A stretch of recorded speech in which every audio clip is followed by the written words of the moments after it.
Yae Publishing House has released numerous works that lay out military strategy in a simple and pragmatic way. Those are my favorite.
Welcome, welcome!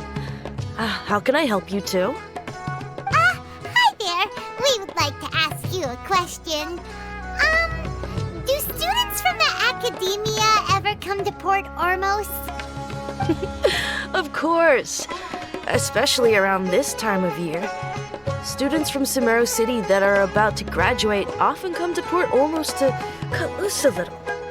Many people often talk about how hard it is to get accepted into the academia, let alone graduate.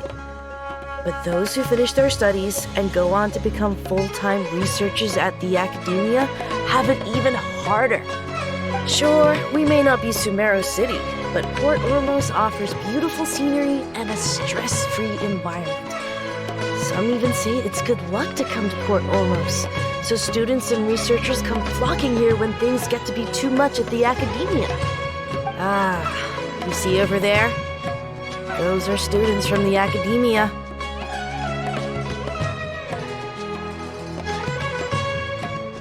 They've been looking worried and miserable ever since they got here a few days ago.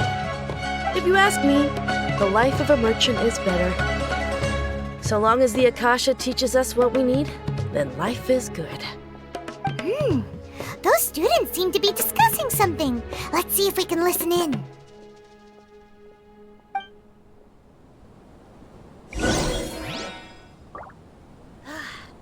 That guy does nothing but smooth talk all day. my commissions, I enjoy making jewelry for newlyweds the most.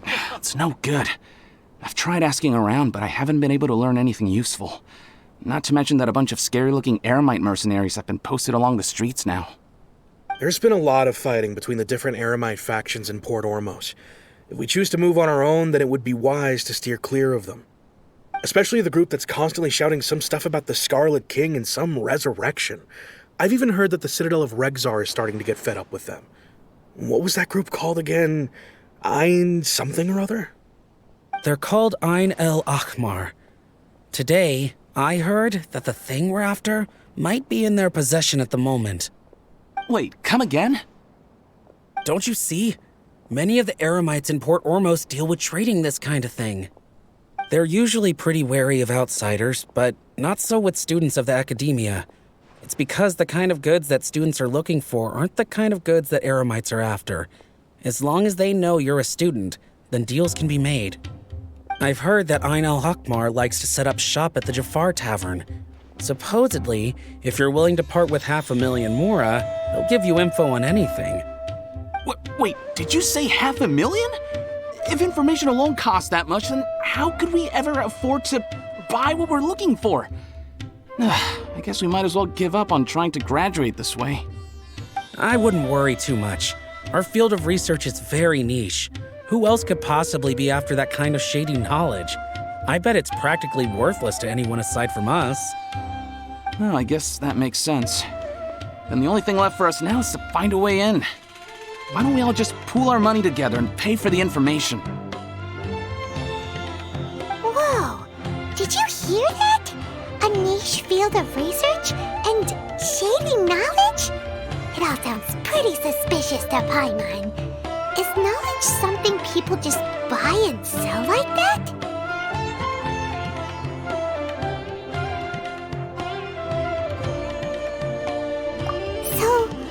their plan?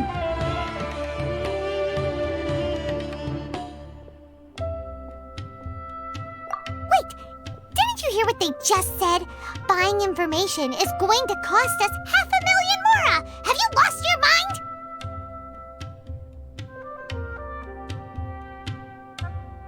Oh, all right.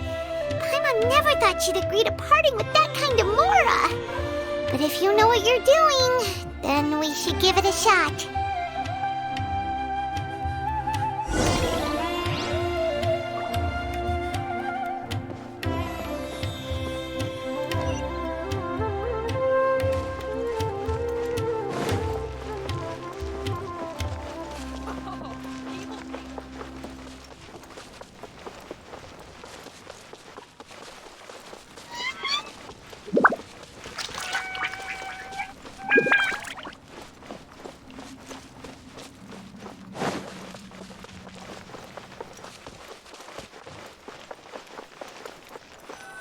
This is the place we heard those students talking about. Let's find a seat somewhere and see if we can spot the group they mentioned.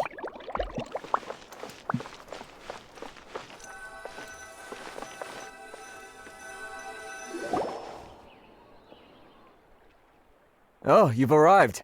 Please, take a seat. So, they think that they can go toe-to-toe with the boss? Ha! Once we reclaim the power of the Scarlet King, they'll be the first that the boss punishes.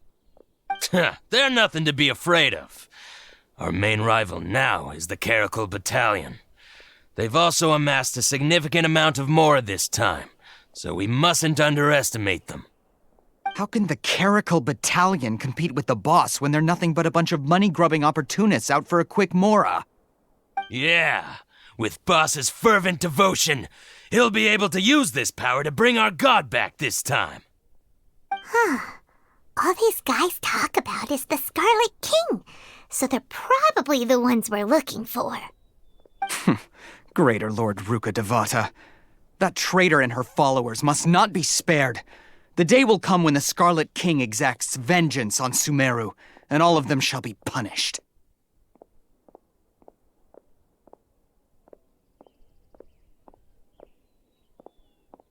Yeah, Paimon was wondering what they meant too.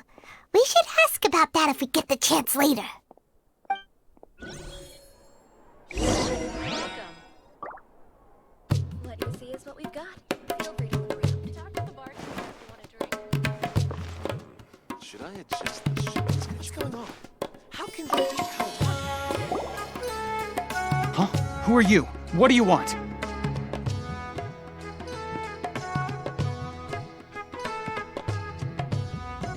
A traveler?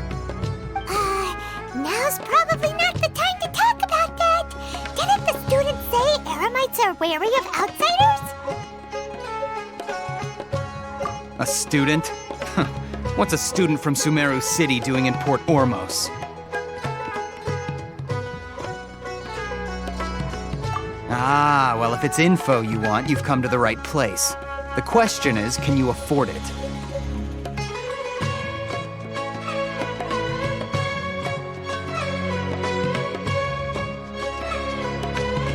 Huh? What is this, some kind of joke? Oh! Sorry! She must have grabbed the wrong amount! Hey, what do you think you're doing? Oh, Paimon can't stand to see so much more go. But there's no other choice right now. Here, this is the merchant's address. Whatever you're looking for, you'll find it there. Well, what are you waiting for? Oh, that's right! We heard you mention the Scarlet King just now. We're actually interested to know more because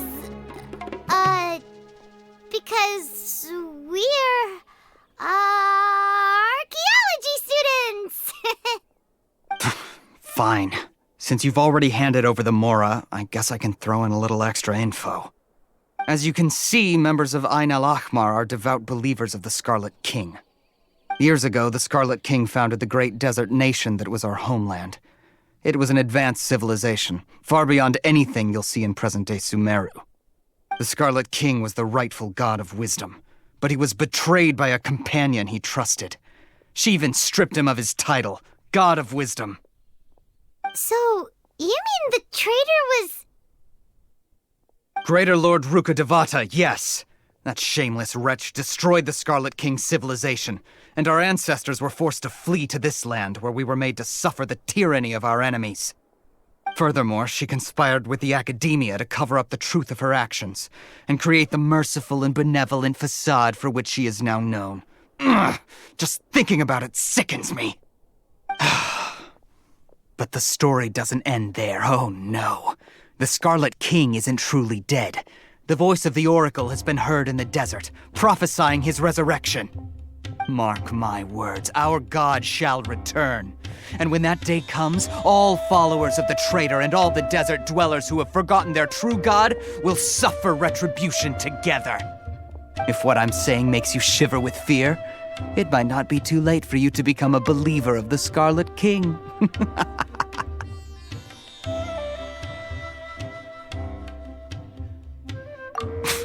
I don't have anything to say to you Academia people about that. I think this conversation has reached its end. Not just yet. This man is a fraud. You again? Deranged Academia lunatic. Yes, it's me again. I already warned you that if you weren't willing to sit and discuss things with me, I'd take measures to make things uncomfortable for you. Listen to me. That address he gave you is fake. Or at least, you won't find a merchant waiting for you there. This group has been boasting all around that they can provide information on a certain item as a means of luring people into their territory. Once you show up, they keep up the act until they have hard evidence that you want to purchase said item. Then they use that to squeeze you for all the mora you're worth. Hey! Shut it, Alhaitham! What are you playing at, trying to ruin our business like this, I told you the other day. I wish to discuss my terms with your boss. Ha! The boss made it perfectly clear that he won't negotiate with you. Yes, and in no uncertain terms. But that was then. It does not preclude him from changing his mind in the future. I'm warning you. Don't push us, or this could get ugly. We don't usually get rough with people from the Academia because it just complicates things. For a lunatic like you, though, we might just have to make an exception. If you're suggesting that we escalate this from a verbal exchange to a physical one, I accept. After all, even the Archons used war to negotiate the ownership of Tevat. If, on the other hand, we can't agree on any means of negotiation at all, then I'm afraid my next course of action will sting a little more than the mere falling through of a few business deals. I will jeopardize the Eremite's reputation, which I know you value above all else. I am quite confident that if I began to take such action, your boss would willingly approach me himself. However, I fear that by then, some things will have happened that cannot be undone. Also, a word of advice. I suggest you tell your boss exactly what happened here today. Otherwise, he might blame you for not telling him in the future. What did you say? Consider this. Have I ever failed to follow through on my word in the past? This guy is really out of his mind. Okay then. If you really have a death wish, let's meet a week from today. The pier in front of the Pharos Lighthouse, 4 o'clock in the afternoon, sharp. Don't expect us to hold back. Not so fast. First, you return the 500,000 mora to them.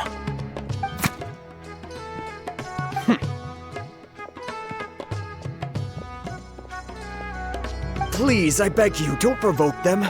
We can't afford any trouble with this crowd. They haven't even paid for their food yet. Ah, Mr. Iman. There appears to be fewer staff in the restaurant recently. This wouldn't happen to be because they're all busy spreading the word to the students, would it? Well...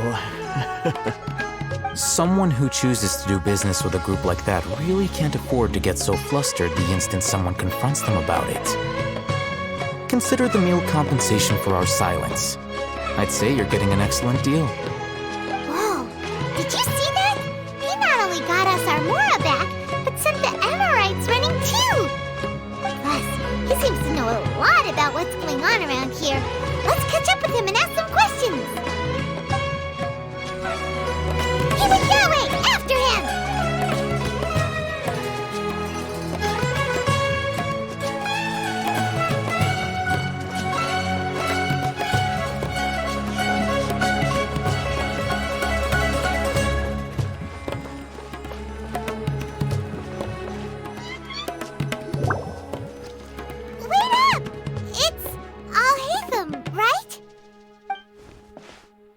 What do you want? No need for thanks. My goal was to get to them, and you two gave me just the opportunity I needed. We're even. Oh, I advise you to keep your distance from them. Since they weren't able to make off with your Mora in the end, they might harass you again in the future. All right. Goodbye. Hold your horses! We still have something to ask you about! Since you tore through their scam right in front of them, you must know the real story about certain something, no? Who exactly are you two? And why are you inquiring about that? A student. Right. Look, you should know that those thugs conducting business with you had nothing to do with your lie.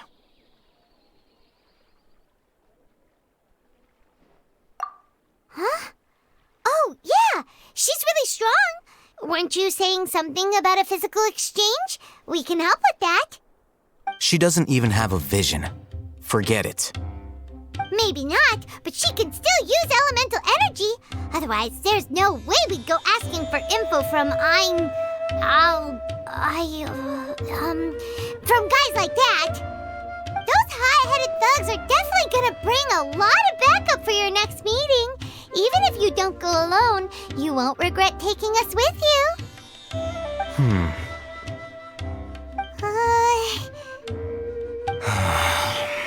All right, I accept. Got a pen and paper? If you're searching for someone who sells that kind of merchandise, I'll give you one of their addresses, and you can try your luck. We'll reconvene at the appointed time by the pier. It doesn't matter if you show up or not. So, since you were happy to give us this merchant's information, does that mean you can tell us exactly what we're after? You were willing to part with 500,000 Mora for something and you didn't even know what it was? Okay. Well, if you truly are as skilled as you claim, then you can beat the answer out of them when they become hostile. Look, if you've been making inquiries, then you have to know something by now. Tell me what you know so far, so I don't waste time repeating information. We know it's connected to the academia somehow, and that not only do the Eremites deal in it, but some students want to get a hold of it too.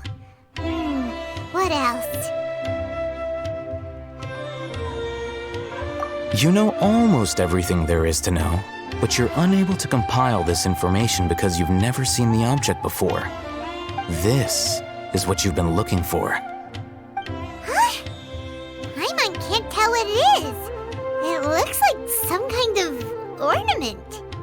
This is a knowledge capsule. To put it simply, it's a vessel that can store a fixed quantity of canned knowledge. It's like a miniature Akasha. Anyone who links it to their personal Akasha terminal instantly becomes privy to its contents. Correct. Anyone. Unlike the Akasha, which heavily regulates who can access what information, knowledge capsules confer their contents without any requisites. That's amazing! It's essentially a convenient and harmless vestibule for knowledge. Unfortunately, it's illegal in Sumeru to privately possess or trade them. They were created as a means for scholars to transfer knowledge gained from Irminsul into the Akasha, and are intended to be destroyed immediately after use. But despite strict regulations, some of these knowledge capsules will always escape destruction. After all, there will always be those in this world who are dissatisfied with life as designed for them by the Akasha and wish to change their fate. Over the past century, a wide variety of canned knowledge has been leaked from the academia. Now, in Port Ormos, the valuable ones are a means to Mora for the Eremites. Meanwhile, those which the Eremites deem to be useless to them occasionally prove useful to the common citizens and hapless academia students. Well, I think that about sums it up.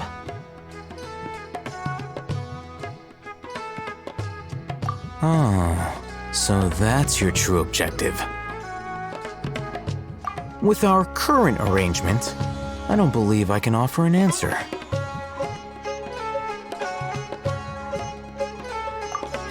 You're still resolved. Fine. Let's talk somewhere with fewer people.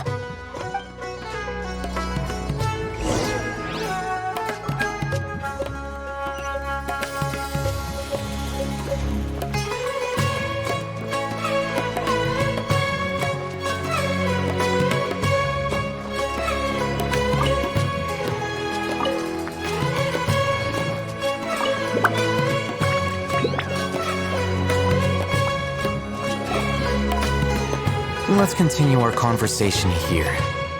If you wish to learn more about the knowledge capsule that the Academia lost, then you must help me with something.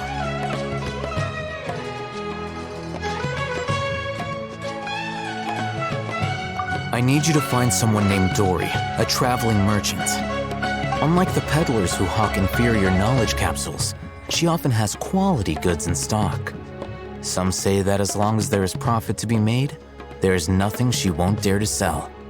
She's guarded against people from the academia because most of her wares don't comply with academia regulations. I think she blacklisted me. I met with her informant, but it soon became clear that they had no intention of letting me get any further.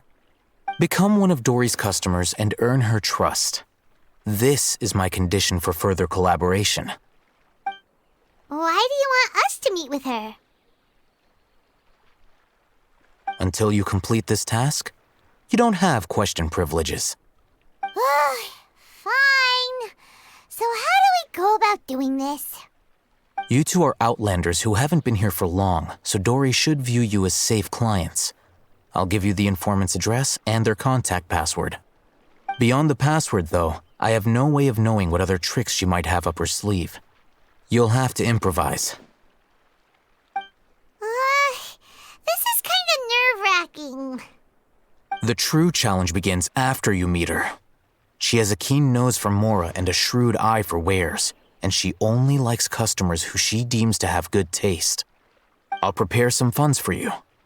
Buy her highest quality wares and earn her approval.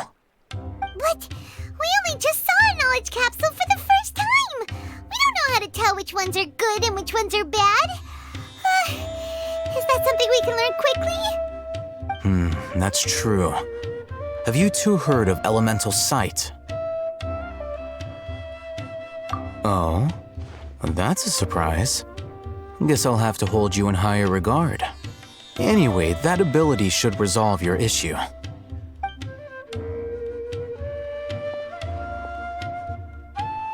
Here are 2 knowledge capsules.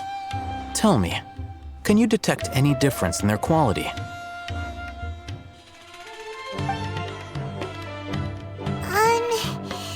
They look the same to Paimon.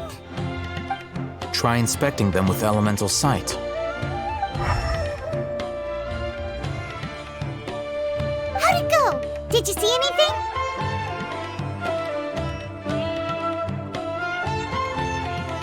Rumor has it that higher quality knowledge capsules generally appear brighter when viewed through elemental sight. That's because knowledge originates from Irminsul, the root of Dendro power itself. The more powerful the knowledge, the richer it is in Dendro energy. However, some canned knowledge with a high concentration of elemental energy is of little use in contemporary times, so those capsules are of little value.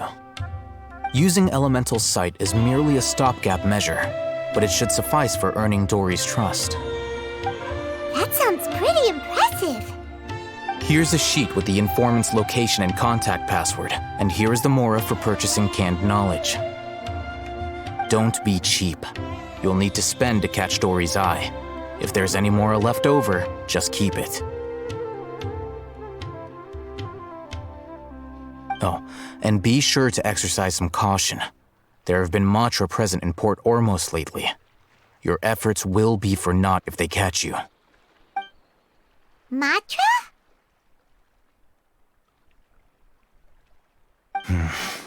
They belong to the Academia's regulatory body. They also handle cases of illegal canned knowledge transactions. Like I said, the Academia has banned both their trade and possession. The Matra are razor sharp. You're in for nothing good if they lock their sights onto you. If you two want to back out, now's the time.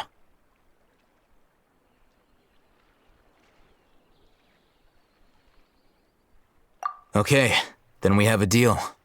If you succeed in your dealings with Dory, come find me at the Wikela Funduk. We'll have an open discussion then. Looking at what Al-Haytham wrote, Dory's informant is a trader near Old Ormos. Let's follow these instructions and try to get in contact with him. Talk to the bartender if you want a drink.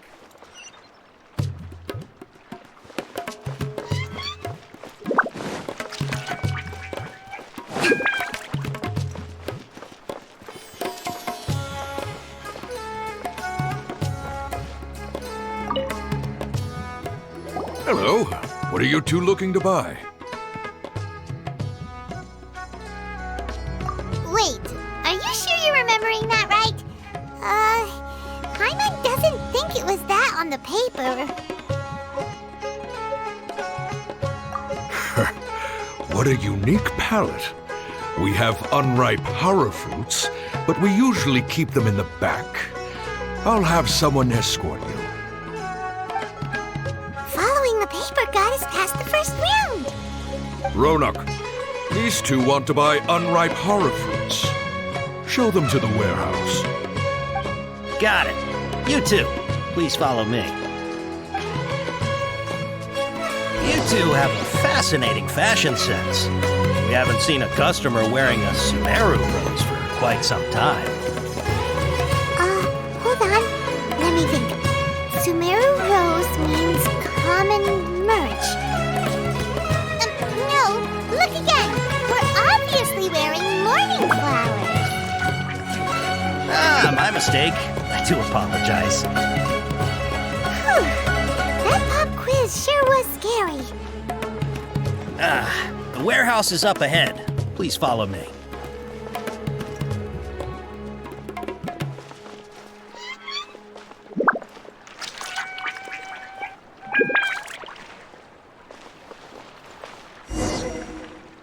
Before I retrieve your products, I need to confirm a few things. Please forgive me, but we may not have sufficient stock for you today. Earlier, many of our hara fruits were taken by mice.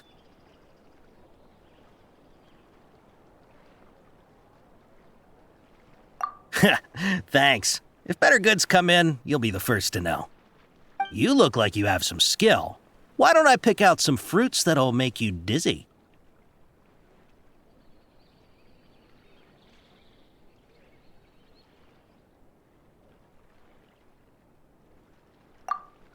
Yep, that's the right answer. But eating hara fruit that makes your head and ears ring sounds like a bad life decision. Would you like your hara fruits to be packaged in the Sumeru City or Port Ormos style?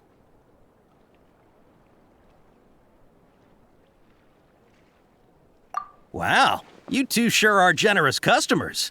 We'll be sure to package your products beautifully. Okay, everything has been confirmed. Miss Dory is waiting for you up at... Shoot! It's the Matra! Run! What? The Matra? Where? I'll hate them said we're done for if they catch us. We gotta get out of here. We don't know this area, so let's follow that informant. Let's move out.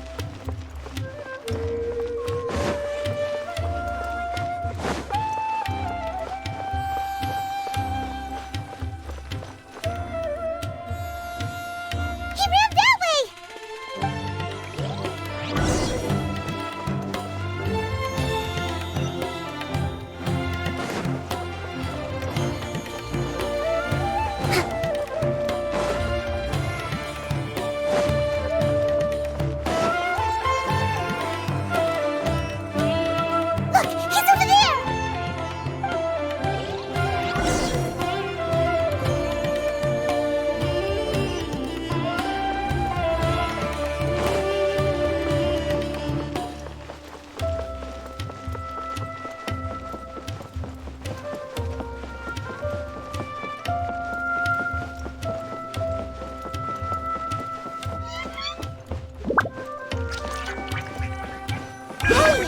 if you're hiding from the Rishbaland tiger, come this way!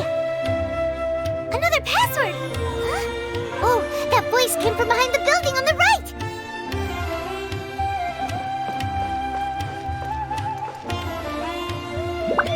Trust me, I'll find you your perfect color. Here, over here! You can stop running now.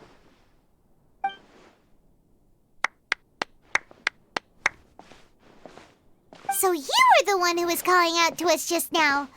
But, are we definitely gonna be safe here? These two good customers wish to buy some horror fruit, Miss Dory. And if there's nothing else, I'll just excuse myself. Oh, very good. Thank you. Huh? Wait, you're Dory? Paimon sure thought you'd look a whole lot scarier. Hey, what are you trying to say, Princess Pea-Brain? I can be scary enough when I need to be, believe you me. If you don't watch what you say, then you can forget about doing any business. But it seems you two have actually done pretty well so far. Not only did you manage to find the informant, your reactions were also pretty sharp. You don't really look like criminals or anything, but I bet my Mora that you've been involved in some shady dealings, haven't you? Paimon's not sure if that's supposed to be a compliment, but we'll take it. I can't risk doing business with people who start huffing and puffing after just a few paces, no matter how much Mora they might have. Not only will they get caught by the Matra, but they'll also get us into trouble. As decent folks trying to run an honest business, we don't need any of that. Wouldn't you agree? So that's why I prefer to have customers like you. It's your first time here, but don't worry, I won't ask too many questions. Even if you wish to buy enough knowledge capsules to decorate your house with, please, knock yourself out. As long as you have lots of round, shiny Mora, then we're all good. Ah, yes, of course. Go ahead, help yourselves. Voila! Wow, she has a trove of canned knowledge. Whew. She'd probably be in serious trouble if the Matra caught her with all this. What kind of products do you seek, my dear customers? Don't worry, I'm not interested in your reasons for buying. I can, however, offer some suggestions. Take this one, for example. An analysis of the sociological ideology and dialectics of the Hilichurls. Only 3 people in all of Teyvat have ever studied it, making it extremely rare. It's on sale now for 350,000 Mora. Yeesh, who would want to be an expert in that topic? Or how about the architectural styles and construction methods of Teyvat in the early Archon War period? With this one, you can become an expert in historic architecture preservation and find an excellent, well-paying job in nearly any nation. Ooh, now this sounds like it could be useful. 2 million Mora, and it's yours. No discounts. Whoa! That's a lot of Mora! Of course, you are free to pick whatever your heart's desire. The contents and price of each knowledge capsule are indicated in small text on the body of each one, down at the bottom. All right, let's try the method that Al-Haytham mentioned.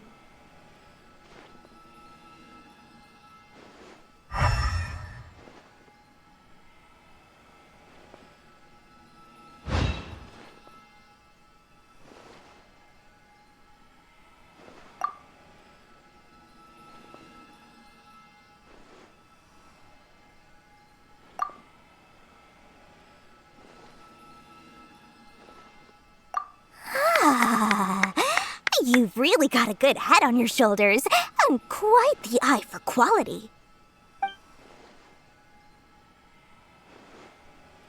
We'll take these, please and thank you. My, oh my, you are blessed with a taste for both the exquisite and the extravagant. Customers like you are a rare breed, 1 in 100. No, 1 in 1,000 even. Listen, special offer for you two. If you spend just 100,000 mora more, you can pick any knowledge capsule of your choice up to a value of 1 million mora. Say what now? Hey, did you hear that? Spend another 100K and we get a capsule worth a whole million!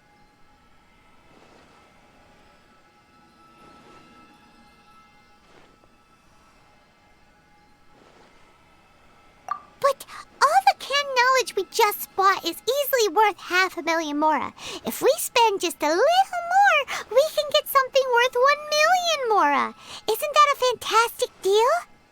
Think about it. We've gone to all this trouble to get this canned knowledge. And so far, everything we bought belongs to Alhaitham. Aren't you even the least bit curious about how this whole canned knowledge thing works? We're talking instant knowledge here. Don't you want to try it yourself?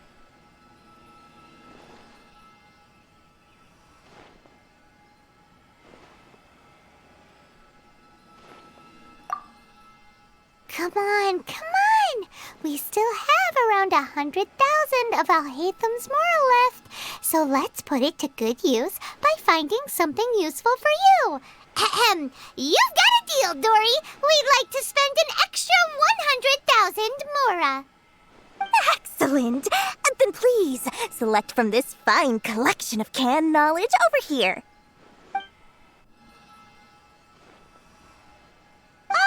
Hold on a second. Paimon thought we could choose whatever we wanted. Why can't we choose the ones from over there? Oh, but my dear customer, the knowledge capsules over here are worth 1 million mora each. I'm sure discerning customers like yourselves will be able to find something to your liking. Please, take your time. Uh-oh, Paimon has a bad feeling about this. Let's use Elemental Sight again to check these.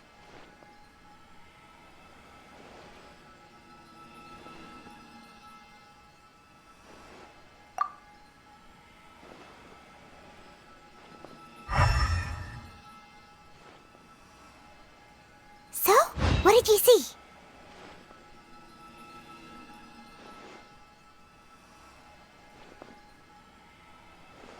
So, they're all worth about the same amount? Well, anyway, the mora's already been spent, so let's at least try to find something useful. Let Paimon take a look here. An introduction to traditional Sumeru brewing techniques, the art of growing spices, an overview of ancient runes. Oh, how about this one? Sword Fighting Techniques 8. Not sure we'd ever find volumes 1 through 7, but at least this knowledge should be useful, right? Let's go with this one.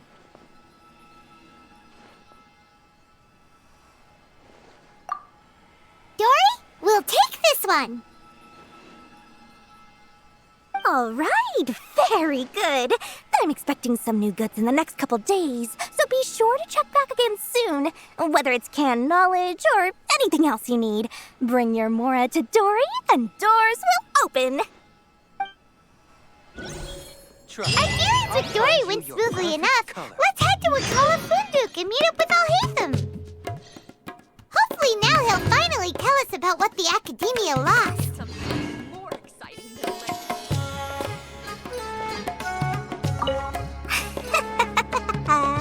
Mora, mora, shiny mora. Please come back anytime you need something.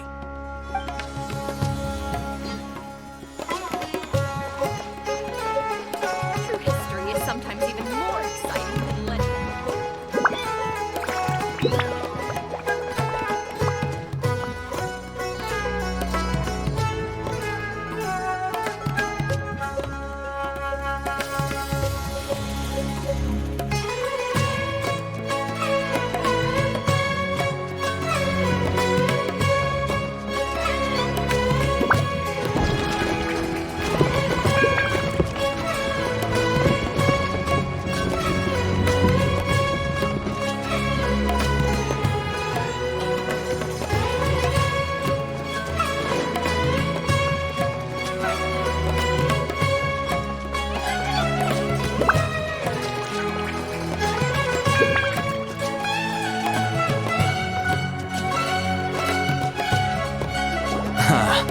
You two made it.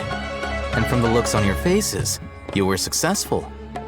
Whoa, there's so many people from the academia here. Why would you pick this place as our meetup spot? Well, Wikela Funduk is under the academia's control, so naturally the academia has people working here. I came to Port Ormos under the pretense of conducting official business. You're a pretty daring guy. Relax. No one here is interested in anything we say, and the Matcher won't come here. Okay now, tell me how your encounter with Dory went. Okay, we did what you asked. So, can you tell us about the knowledge capsule that the academia lost now? Before that, I have to ask, why are you two so intent on tracking it down? You don't have to answer, of course.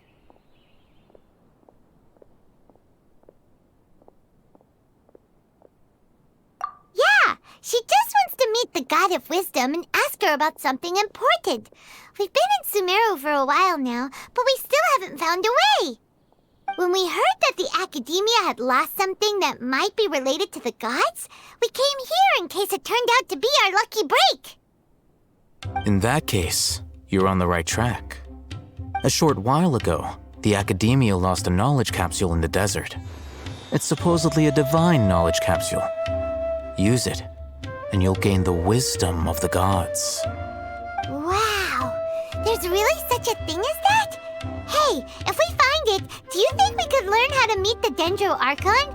Ooh, or even how to find your brother? I highly doubt it has any mystical properties, but it does indeed exist. And it's right here, in Port Ormos. So, where exactly?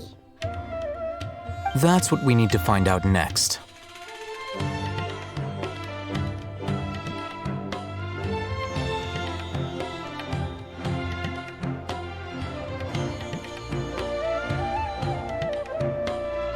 I won't deny that. I am investigating because I'm curious as to what the divine knowledge capsule truly is. As you know, the Eremites in Port Ormos also have their eyes on it. It is an extremely precious item. The knowledge contained within may bring great power or wealth to whoever has it in their possession. Several brigades have been vying for ownership of it as of late, but there is still no victor. My personal finances and connections cannot compete with those of the Eremites. After attempting various methods, I finally managed to reach a tentative agreement with several brigades. I agreed to forego ownership of the divine knowledge capsule in exchange for the opportunity to study it. After all, there's no harm in understanding what it is. However, there are those who are less amenable to negotiation, such as those from Ain al-Ahmar. They adamantly believe that the divine knowledge capsule contains the Scarlet King's power, and that he will return to this world when they obtain it. They refuse to let anyone from the academia tarnish their deity's soul. So you kept hounding them because they refused to cooperate with you? Yes. Ain al-Ahmar isn't exactly wealthy, but its members are determined to get that capsule by any means necessary. To that end, they've resorted to many methods more foul than fair in order to amass sufficient funds. So, I've been sabotaging their business to force them into negotiating with me. The divine knowledge capsule should be up for a secret auction within the next few days. Each brigade will place their own bid, and the prize will be covertly given to the winner. To ensure the capsule's security and to evade the Matra's notice, the winning brigade will not publicly disclose their victory. Unless I know whose hands the divine knowledge capsule ends up in, my agreements with them will fall through. Dory is the most reliable source of information, but that avenue was previously closed to me. With you on board now, the situation is different. In other words, you wanted us to befriend Dory so you could find out where the divine knowledge capsule is. Yes, you can say that. But this arrangement harms none of us. The day after tomorrow, go back to Dory and try to purchase information on the divine knowledge capsule's whereabouts. If she has no information, wait 2 days and approach her again. If I get the opportunity to study the divine knowledge capsule, I will relay my findings to you. Will that suffice as compensation?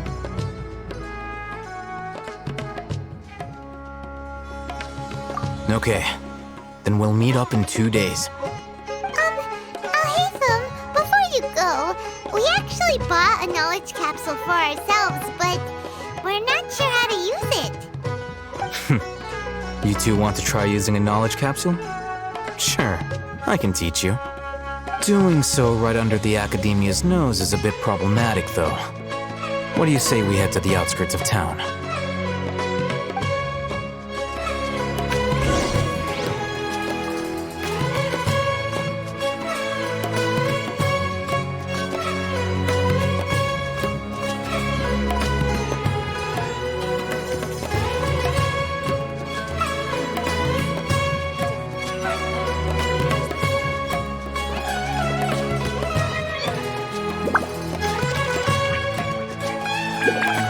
Let's move out.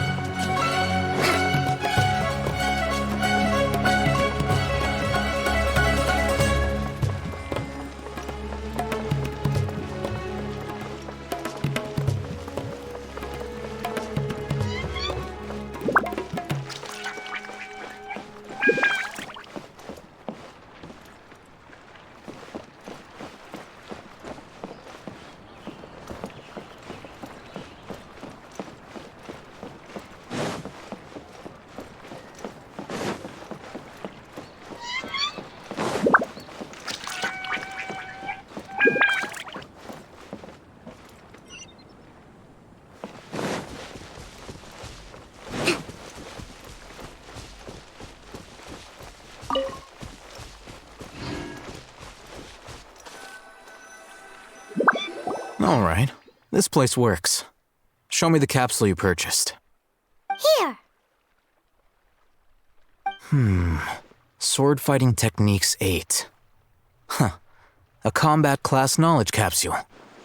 This class is something of a rare find these days, since most have been taken by the Eremites to augment their battle capabilities. Really? Ah, yeah, what a great buy! If you want to determine the efficacy of this capsule, I can evaluate your combat ability. However, effects will likely be minimal if you already possess a high amount of strength. We can conduct a controlled experiment where you fight 2 battles, one before using this knowledge capsule and one after. While you fight, we can use an Akasha terminal to monitor your various physical parameters. There may be variances in your physical strength between the 2 tests, as well as a disparity in your opponent's abilities. But don't worry, I'll run statistical analyses afterward to mitigate any confounding effects. Wow! Alhaitham! You must have been one of those guys at the Academia who got top grades on everything. Paimon's curious about something, though. You definitely weren't one of those students who needed canned knowledge to graduate from the Academia, right? So why are you risking getting caught by the mantra for this capsule? When you are unable to understand a researcher's actions, most cases can be attributed to curiosity. This is but one theory. Sounds like you're trying to avoid the question. All right, let's begin the test. Just fight as you normally do.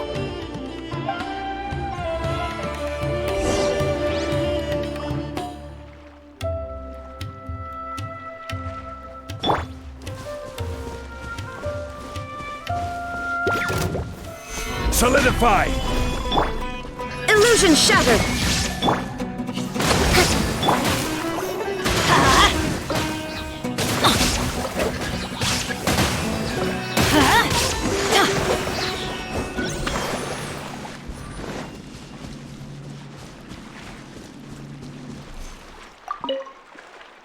All right. I'll link your Akasha terminal to record data. The next step is to use this knowledge capsule. Hold it in your hand. I'll help you establish a connection with it so you can activate its power.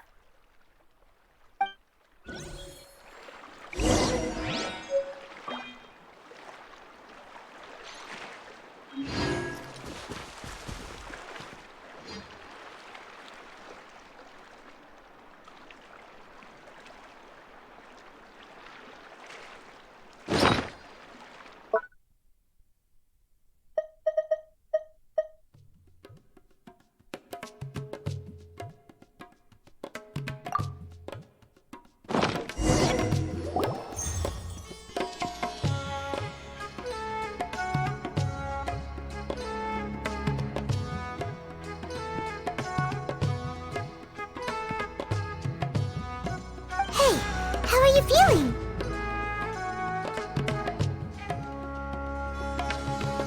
You mean that it worked? All right. Time for round 2. Fight with the same composure as before.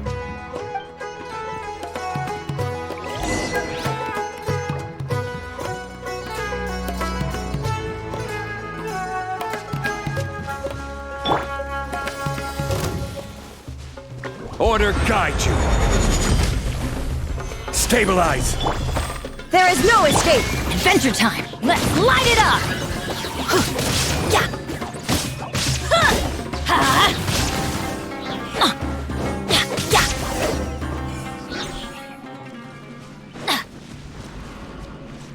Off we go! Now, I'll start recording data again. Oh, Hatham, how's it going? Well, the knowledge capsule you purchased did improve her combat capability. During the second fight, her overall fighting performance increased by 0.073%. Wait, how much?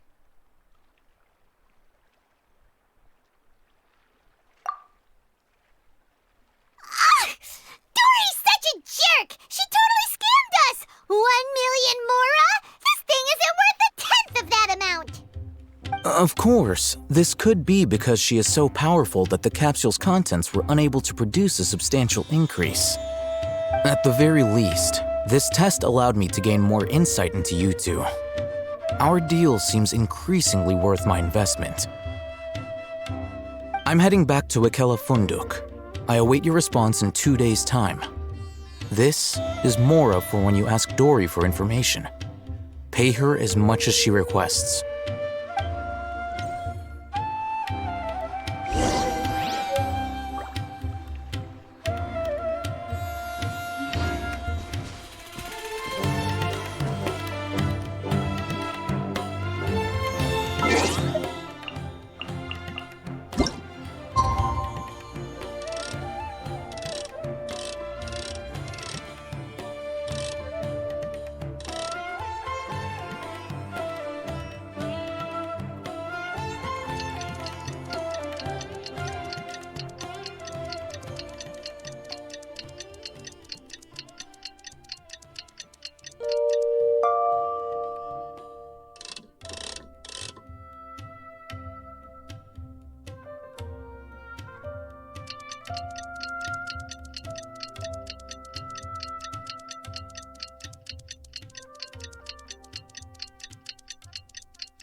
No one's joining me on an adventure.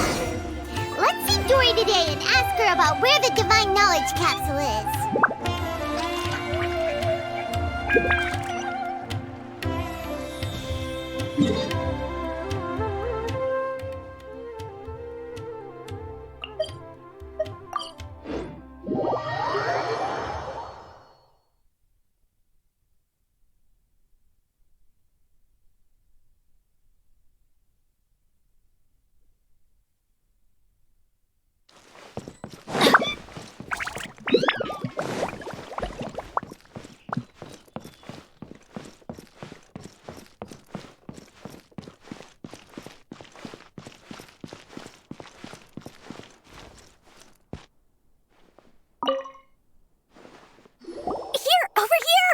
Welcome back, my loyal patrons. What can I do for you this time? You name it. Canned knowledge, supplies, or anything else you need. I'll find a way to get it. Where there's a waterfall of Mora, there's a way. Can you really get us anything we want? Anything at all? Aha. So it appears that canned knowledge alone is no longer sufficient for your opulent appetite. Then please oblige me. Tell me what you have in mind. Oh! I knew customers with pockets as deep as yours would undoubtedly crave something more profound than ordinary canned knowledge. But you know, that kind of information isn't going to be cheap. After all, I had to work really hard to weasel my way into the auction site. Not to mention that if anyone found out that I was the leaker, I would be in big, big trouble. But how can we be sure your information is accurate? Paimon's curious how you just happen to have this kind of info the moment we need it. Because to me, anything of value is what I consider to be my supply. Therefore, I must always be aware of what's hot on the market in order to secure more sales. As for the information's authenticity, well, you've no need to worry about that. I used a camera to take a picture of the transaction. That way, no one can dispute it.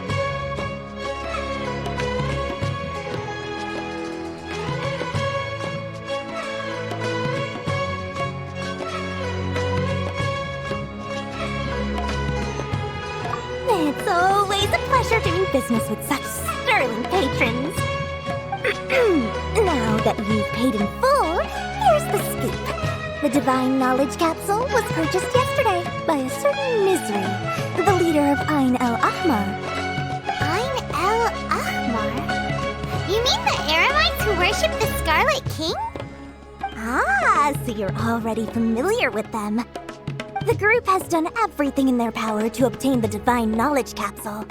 After all, they believe it contains the power of the Scarlet King. That Divine Knowledge Capsule is unlike any other canned knowledge I've seen before. It was glowing bright red. The capsule is clearly visible in the picture I took. You can look for yourself. Thanks for the info, Dory. Please, it's my pleasure. It's all thanks to discerning customers such as yourselves that my efforts yesterday were not in vain. Please, don't hesitate to contact me if you ever need anything else in the future. Mora for Dory opens doors. Well, we figured out where the Divine Knowledge Capsule is. It turns out it ended up in the hands of Ain el-Ahmar. Let's head back and talk to I'll Al-Haytham. find you your perfect color. True history is sometimes even more exciting than legend. Benny's adventure team, assemble! Makes sense to you, Cece?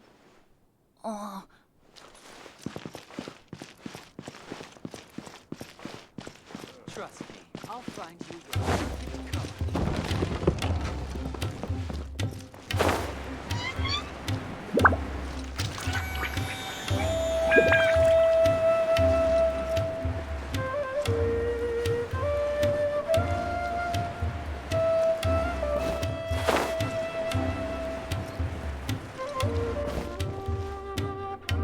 Al-Haytham, we got the info you wanted. Really? All right. Let's hear it.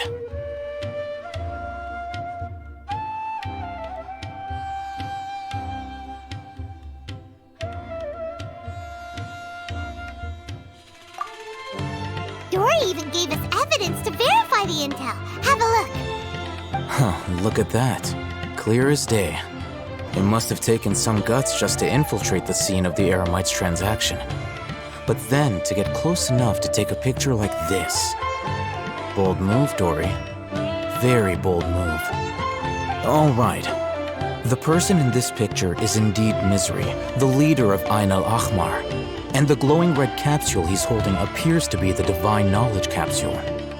In which case, if we play our cards right, when we confront them next week, we should be able to force them to show their hand. At first, Paimon didn't get why you were provoking these Ain el-Ahmar guys. But now, it sort of makes sense. Everything's playing right into your hands. After we defeat them, we can finally have a serious talk with their boss and get them to lend us the Divine Knowledge Capsule. Thank you for your time and efforts. Take a few days off while I make some preparations. Let's meet up again on the afternoon of the arranged date, 3 o'clock sharp.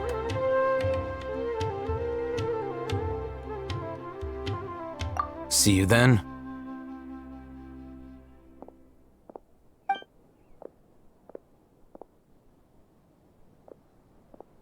Al-Haytham sure is taking his time. Where could he be? Oh, there he is.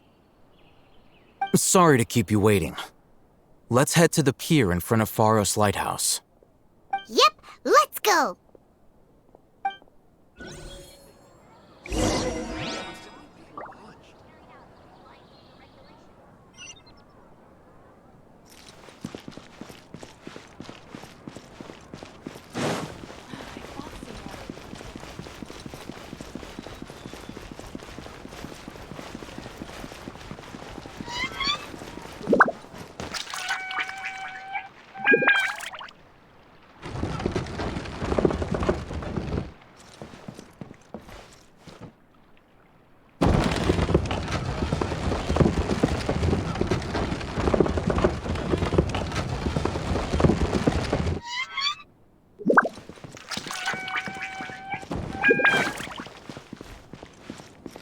Adventure time!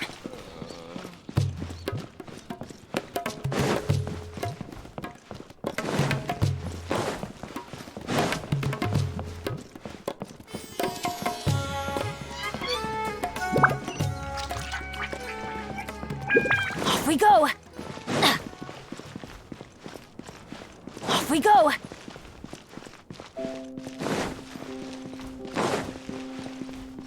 Adventure time!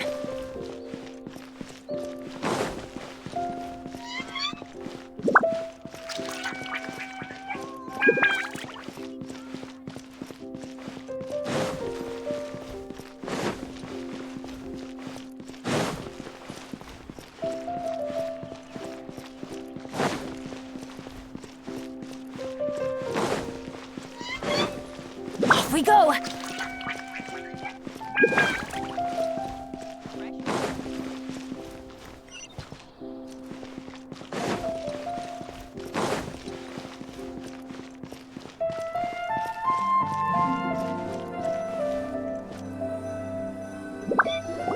Oh, hey, Thumb. I knew you were crazy, but I didn't know you were crazy enough to actually show up. It was I who demanded that these negotiations take place. I was more worried that you might go back on your promise.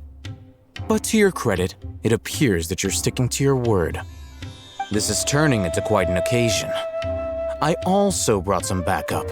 I assume you don't mind. Backup? Aren't you the brat from the restaurant the other day? You've come to support this lunatic because he helped you out? Fine, your funeral. I'm not going to mince my words.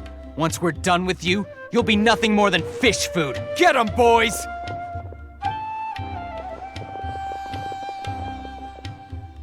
Uh-oh, here they come! Good luck, you two!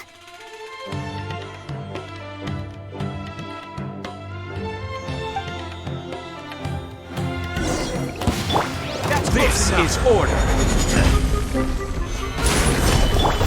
Shine down! Freshman rebuild!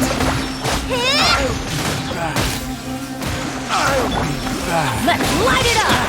I'm going in! Lucky today. Order guide you.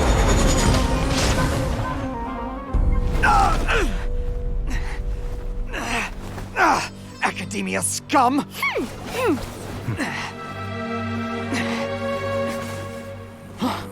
Boss! Finally! Did you use it? Great! Now we can...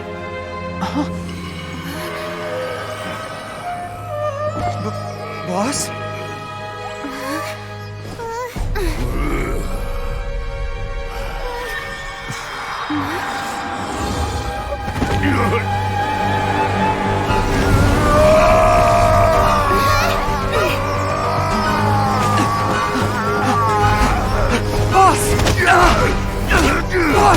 What's wrong? What happened to him? We have to cut his Akasha connection, now.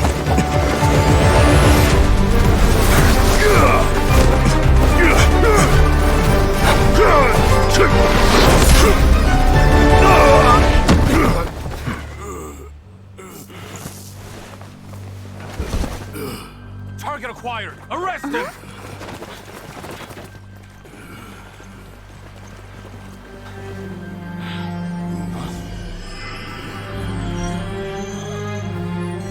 Do not impede our work. Is that understood, Alhaitham? Of course. I was only trying to help. Take him away!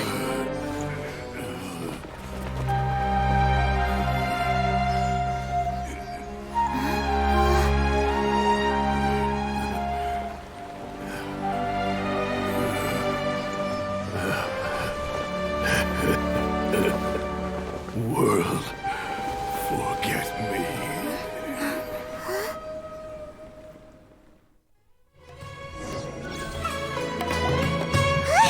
What in Tibet just happened?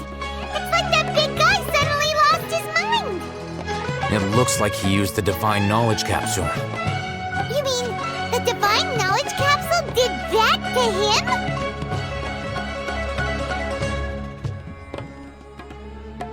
Oh, yeah. You mean how some researchers go insane after getting knowledge from Irminsul? I've heard of numerous incidents of researchers in Satyavada life going insane. The state that man is now in suggests that this is a similar situation. This divine knowledge capsule does appear to be linked to the gods, but beyond that, it doesn't seem anything like the rumors suggest. Possessing it doesn't grant you divine wisdom or power. Did you hear what he said? World, forget me. What could that possibly mean?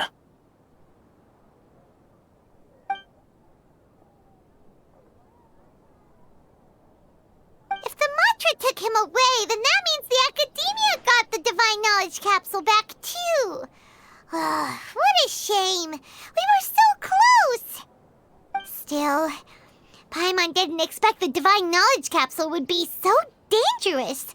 Imagine if we tried to open it. Oh, who knows what would have happened to us?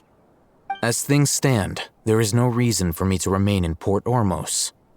I believe our collaboration has also reached its end. Oh, we were so busy trying to find the Divine Knowledge Capsule that Paimon forgot to ask you something. Since you're a member of the Academia, do you have any idea how we can go about meeting Lesser Lord Kusanali? Truthfully, I don't. Lesser Lord Kusanali appears to exist outside of Sumeru's entire administration. Most of the time, you wouldn't know she exists at all. Moreover, since the Academia possesses the Akasha, a symbol of our deity's wisdom, scholars have no reason to desire to make contact with the deity herself anyway. Everything about Lesser Lord Kusanali is such a mystery! I'm heading back to the Academia. How about you two? It's almost the day of the Sub-Zero's festival. Maybe we should head back too. We've been rushed off our feet over the past few days, so maybe a little rest and relaxation will do us good.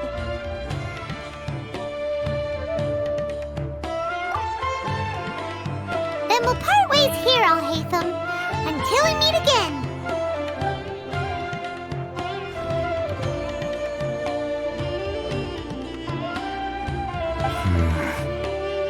Now, do I deal with this thing first? Or should I produce the report that the higher-ups require?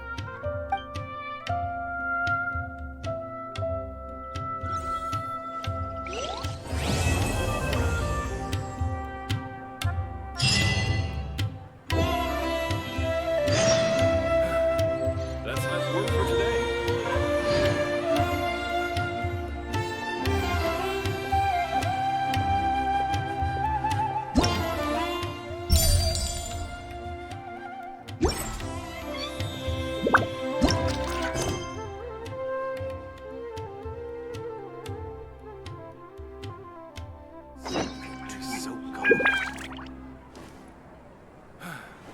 That's enough work for today.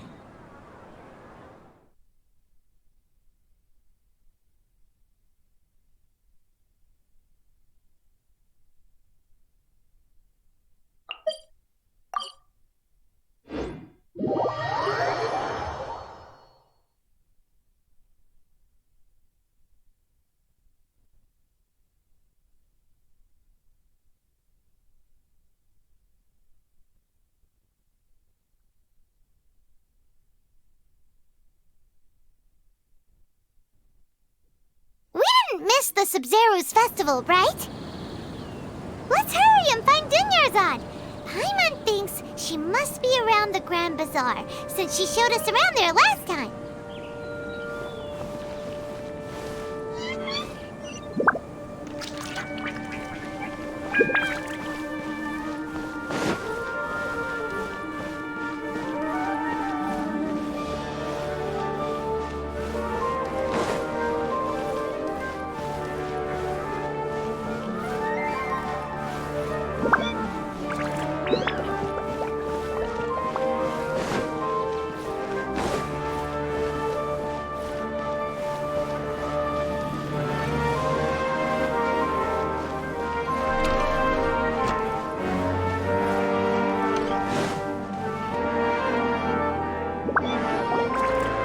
There she is! Dunyarzad, we're back! Just as promised, Traveler and Paimon. I'm so glad that you two came back to celebrate Lesser Lord Kusanali's birthday.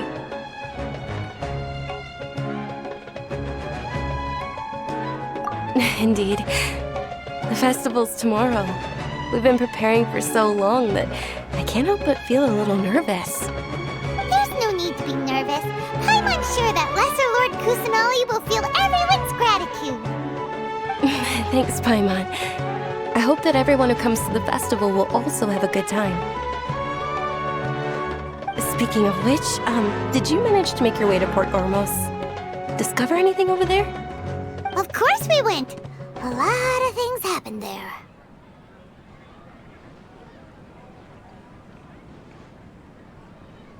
I see. Sounds like you two had another exciting adventure. If there is another chance, I would love to join. My lady, if you went to Port Ormos in your current state, we'd both be in for a lifetime of trouble. Dia! You were eavesdropping! It's called covert protection. Keeping an ear out for what's going on around my employer is part of the job. It's all right, Dia. I merely said I would like to go. I know better than to think my body could handle it. The festival's tomorrow. I've been doing nothing but causing trouble for you. So, Dia, please take some time to relax. I'll be fine. Even when you put it that way, it still doesn't feel right. Don't worry, my guardian knight. Okay, fine, but only tonight. Tomorrow's a big day, and many no-good scumbags are gonna try to take advantage of that.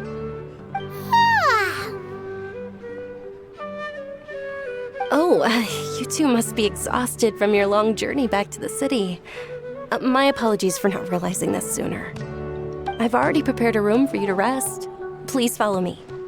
Whoa, you're so thoughtful. Paimon's so ready.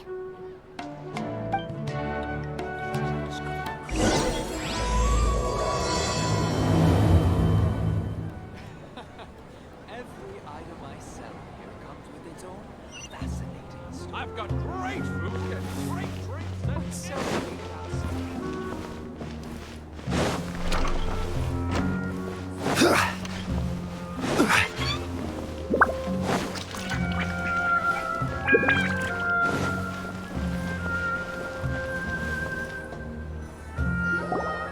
Here we are. It's also fairly close to where I've been staying. It looks really nice.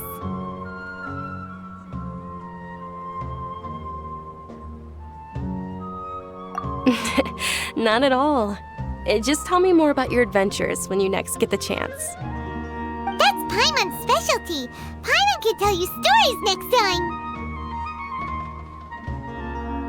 Oh, if you don't mind, how about we all walk around together tomorrow?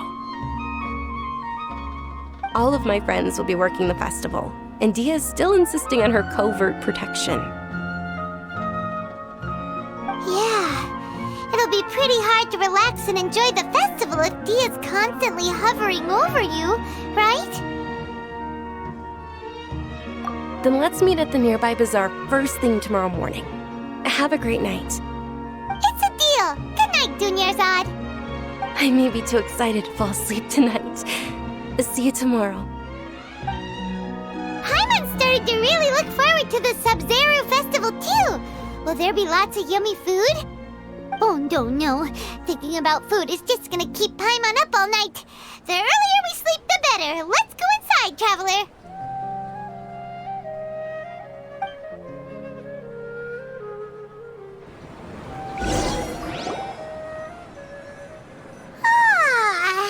Did we oversleep? We should go meet Dunyarzad right away.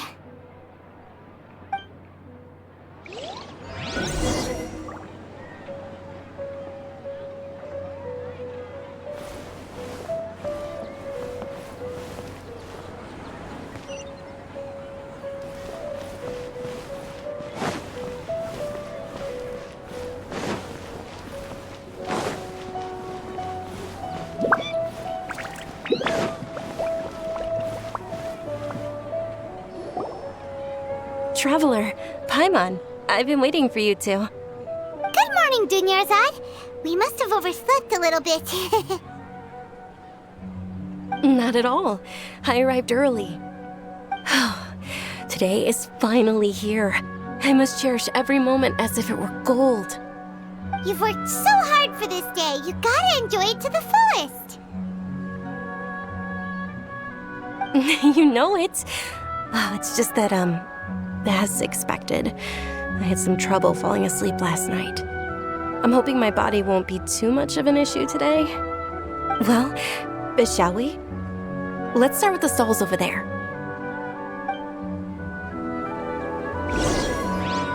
Many vendors came out of the blue to support the event, and they insisted on covering costs themselves. Let's go give them some business. They paid for everything out of pocket? Oh, sounds like they're not in this just for the Mora. They all said that contributing to a lively festival atmosphere is more important than money.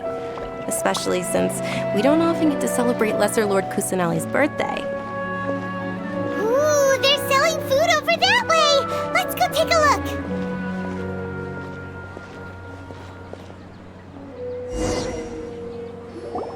look! This is a stall offering foods from the Haftmewa feast.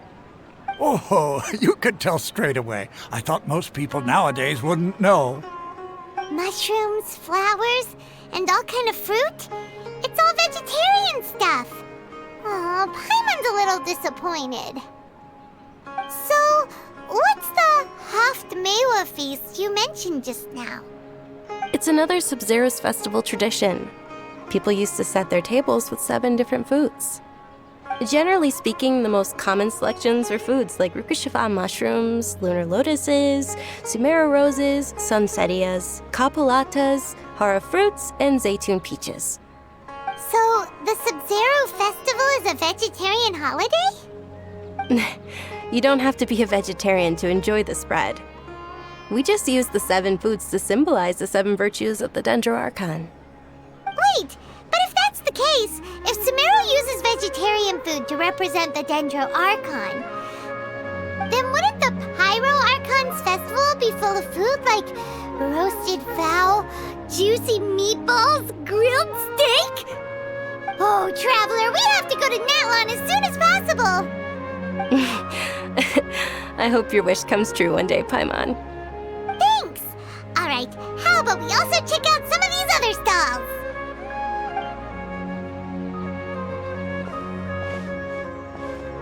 Dear customers, would you like to try your hand at alchemical divination?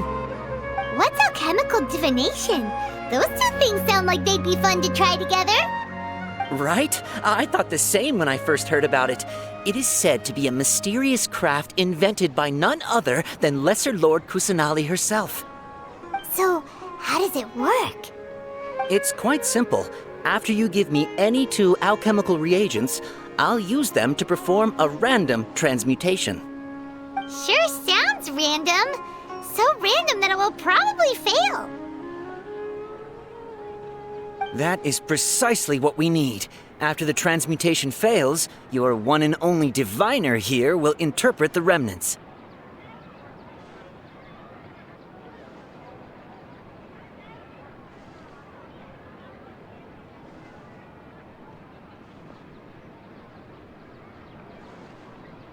Well, according to Lesser Lord Kusanali, everything is interconnected, and all that occurs can be traced back to fate.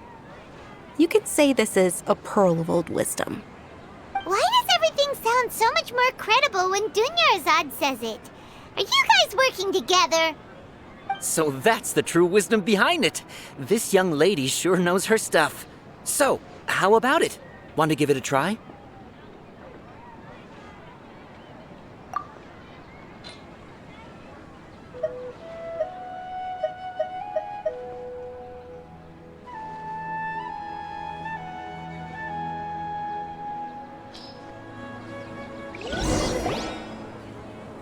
Okay, one moment. It's the moon. Paimon wants to take a look too! Is it? It looks more like a pie that Paimon bit into.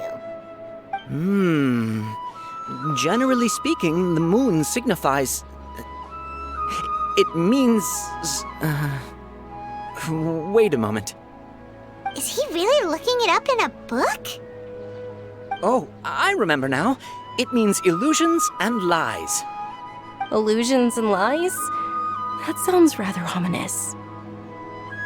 Yes, but this book says that if you trust your intuition and overcome your fears, the sun will surely rise. He's not even trying to hide his book anymore. Naturally, fate will only ever show you the beginning of a journey. It is up to you to forge your own ending. Oh, thank you so much. I'll keep that in mind. Oh, it's nothing. I'm just learning as I go. Guess that was still pretty interesting. Okay, on to the next stop. They say the Sub-Zerus festival was very lively a long, long time ago. Large flower carriages used to parade through the city.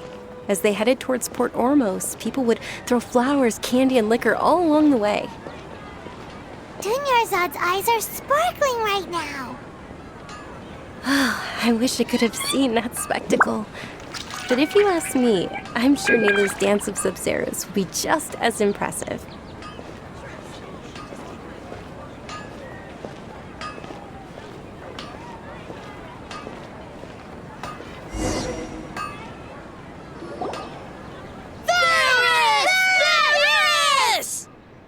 Attention! Soldiers, fall into formation if you want any Yalda candies.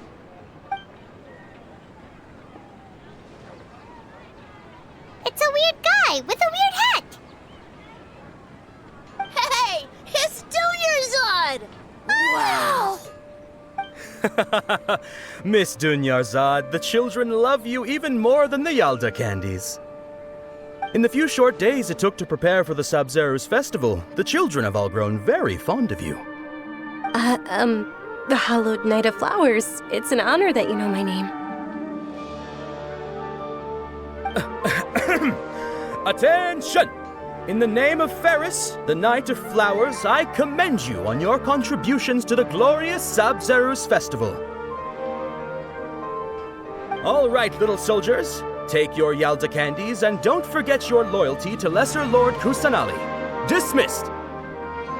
Yes, Knight Ferris! Just what is going on here? Ferris, the Night of Flowers, is another Sub-Zerus festival icon, and one immensely popular with children. In the past, the actor portraying Ferris would also sit on a flower carriage. It's all thanks to Miss Dunyarzad's sponsorship that the children can make such wonderful memories today. As are we to you, Vihar. Oh, not at all.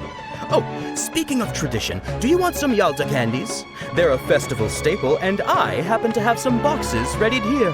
Take a look and pick whichever one you want. Whichever one? Don't these boxes all look the same? That is the fun part. Each box contains a random flavor. It's up to the luck of the draw. Flavors include lavender melon, hara fruit, sunsetia. Ooh, those all sound pretty good. And there's also lizard tail and oni kabuto. Huh? What's up with those two flavors? Onikabuto is a little spicier than lizardtail. Dunyarzad, you tried them before? Traveler, help Paimon pick one. Paimon wants the Sunsetia flavor. It's alright. Paimon believes in you. I also believe in your intuition. Great! These boxes of candy are numbered 1 to 5 from left to right. Which one do you want?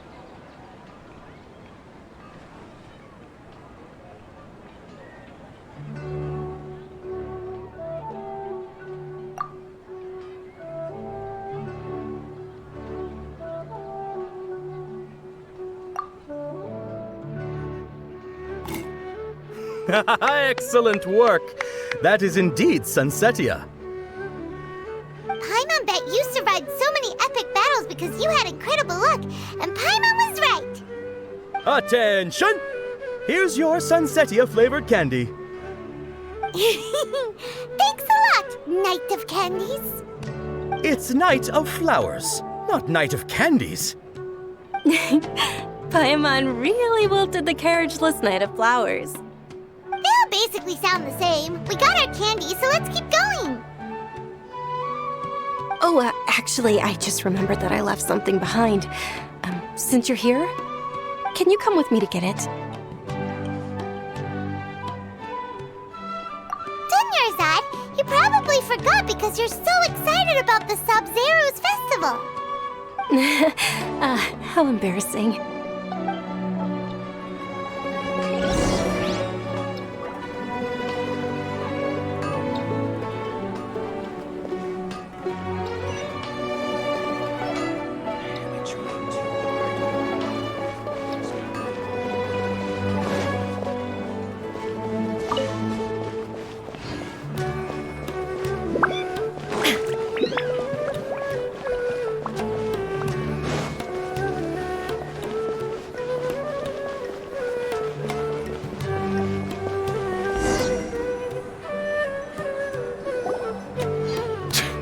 We're too late.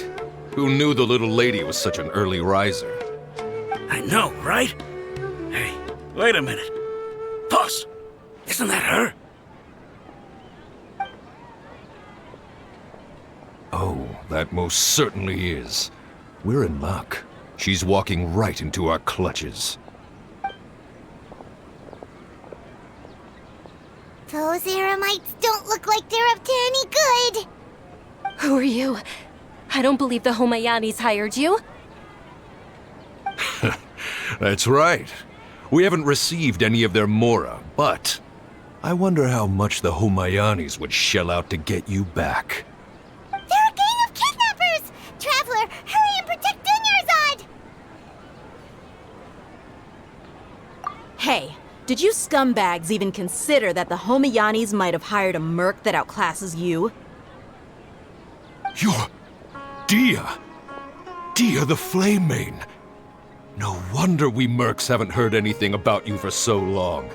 You sold your unruly mane to the highest bidder. Don't speak so disrespectfully. My family started working with her as gratitude for her past kindness to us. Don't worry about it, my lady. Just some friendly banter between mercs. One punch and those rabid dogs will expose themselves for what they really are. Aren't your claws all dull by now? Don't get too cocky!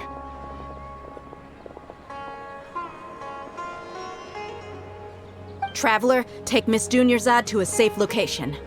No, we're gonna stay and help. There's too many of them.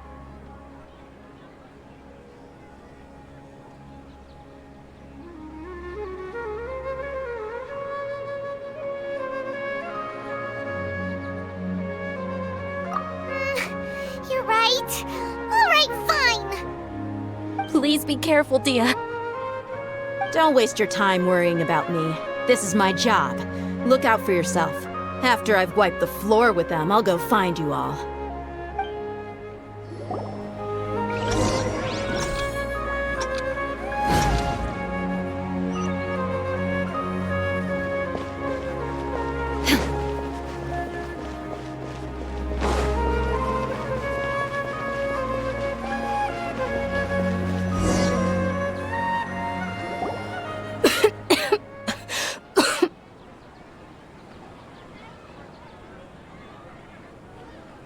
Dunyarzad, are you okay? You look a little pale. Are you in shock? I'm fine. My body always reacts like this whenever I exert myself too much. You sure you're okay? I'll be fine after some rest. I'm more worried about Dia. After all, none of this would have happened if I hadn't insisted on coming out today.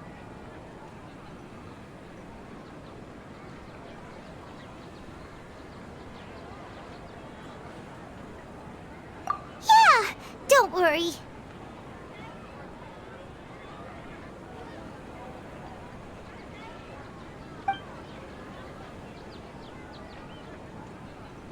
My lady, Traveler, found ya. Dia! You took care of them so fast! Any more of them? Or rather, did anyone follow you? Dia, your arm!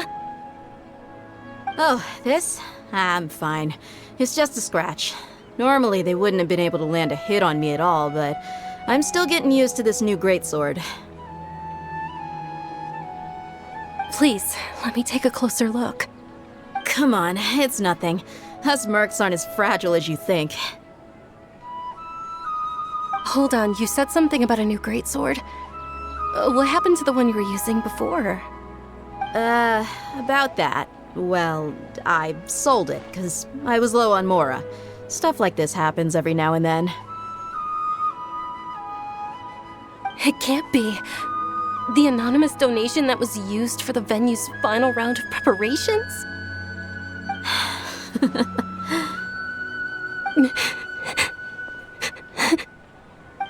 Hey, Miss Dunyarzad, I wasn't trying to make you cry. I'm not gonna lose my commission because I made my employer cry, am I? Okay, making your employer cry won't affect your commission, but selling your weapon without permission and getting hurt? I'll have to reevaluate your performance. You're so unreasonable, my lady. Thank you very much, Dia.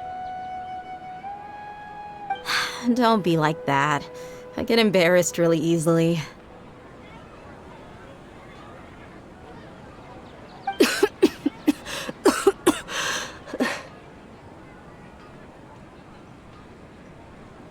Are you feeling unwell again, Dunyarzad? My lady, your condition. Traveler, can you take her somewhere to rest? I'll look around the area to make sure we're safe from an ambush. Truly, I'm sorry for the trouble, everyone.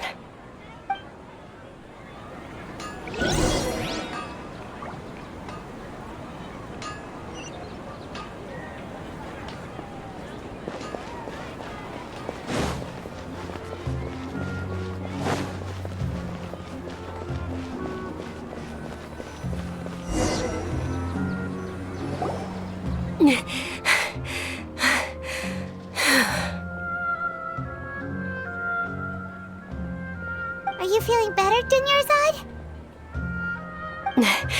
Yes, much better.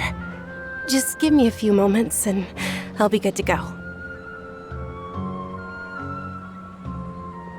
I didn't realize you were concerned about it. I guess I shouldn't continue to keep it a secret. I was actually born with Elazar. It's terminal now. Can't believe it's Elazar! Oh, you've already heard of Elazar. In that case, you probably know about its severity. Sumeru's current medical advancements still haven't been able to find a cure. The disease's progression can only be delayed through environmental therapy. Dunyarzad. There's no need to be sad. I've always lived with Elazar and I came to terms with it a long time ago. Compared to the simple fact that I'm afflicted with this, its effects on my life have been much more painful. I know that my family loves me dearly. They've done all they can to provide the best environment for me so that I can live for that much longer.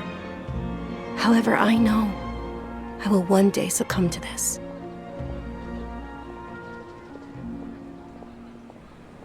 Did you know? Before I ran away from home this time, the world outside of my home didn't even know that I existed. Since I was a child, all I could do was sit on my bed and stare at everything outside of my window. I'm sure my family's worried and disappointed in me for running away, but I just didn't want to have any regrets. I wanted to meet other people. To me, there's nothing more beautiful than being able to meet and speak with others. Not to mention the incredible time spent preparing for the festival. The joy on everyone's faces here, and all the support I've received from friends like Dia. This way, when my final day does arrive, it will be less sorrowful. At the very least, many people will remember that I once existed in this world, right?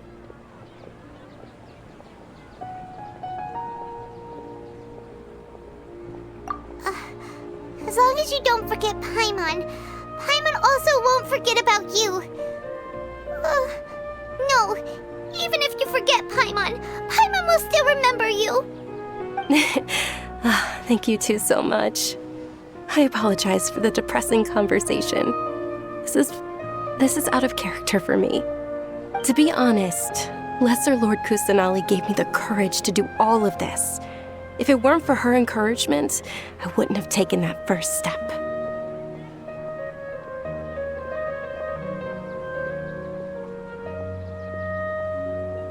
Thanks. There will always be frustrations in life, but I know that the point of living is not to leave behind any regrets. Oh, right. Isn't it almost time? Huh? Almost time for what? Isn't the Dance of Sub-Zeros about to begin? It's the part of the festival that I've been looking forward to the most. Nilu will recreate that legendary scene with her most splendid dancing.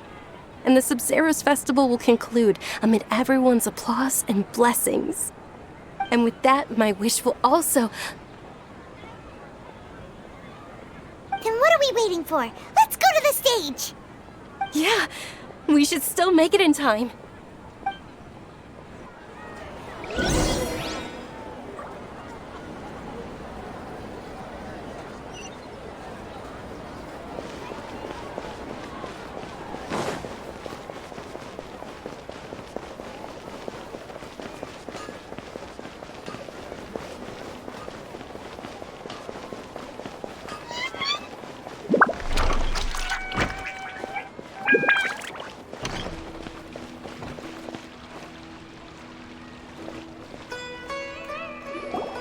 Were you not aware that the law prohibits this type of performance from taking place without prior permission?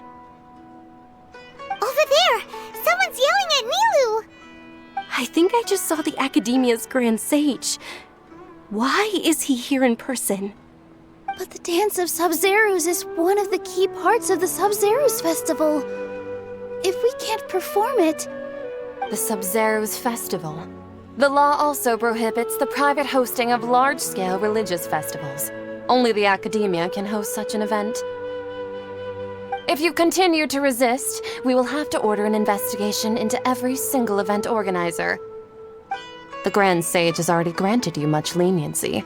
I advise that you exercise tact. How did things turn out like this? The Academia was originally responsible for the Sub-Zeros festival, but they failed this responsibility for many years. I need to speak with them.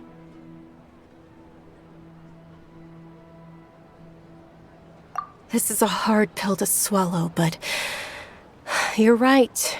Things would only get worse. Art, dance. Aren't you ashamed of pursuing such frivolous and meaningless activities in this land of knowledge and reason? Our Archon created the utopia that is Sumeru City for all scholars who sought validity, verity, and truth, while people like you wish to defile it. No. I believe that our Archon never rejected the arts. Even the goddess of flowers dedicated a dance to her. With your lack of intellectual credentials, I do not believe you are qualified to debate with me. What you should be doing is finding workers to tear down this ridiculous eyesore.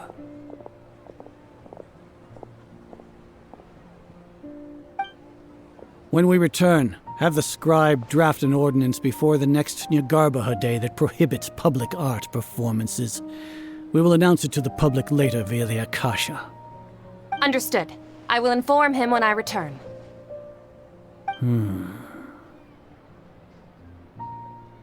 The Sub-Zeru's festival. Go celebrate the birth of that god to your heart's content. Nilu, are you okay? Oh, Dunyarzad. You all saw that just now? The Grand Sage ordered us to stop the performance. Yeah.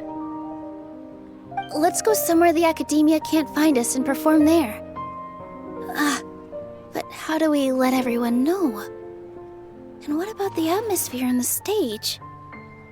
Or we could get people to block them off so they can't interrupt the performance. No. They just threatened to investigate the organizers. If we were caught... Nilu, it's all right. Don't worry about it. But you've been looking forward to the Dance of Sub-Zero so much. And I know how important this festival is to you. I don't want you to have any regrets. It's okay. Seeing you care this much about my feelings is more than enough. It would be too risky to continue the Sub-Zero's festival at this point. I don't want to get everyone in trouble. If you say so. But you can sneak out for the next Sub-Zero's festival, right? We'll make sure the next one is a smashing success. The next one. Yes. Okay. It's a promise. It will be a smashing success. I can't believe this is how things turned out. Those heartless geezers. It really is okay. There's nothing we can do about it. Still, I'd be lying if I said I had no regrets. I would have loved to see Milu's dance.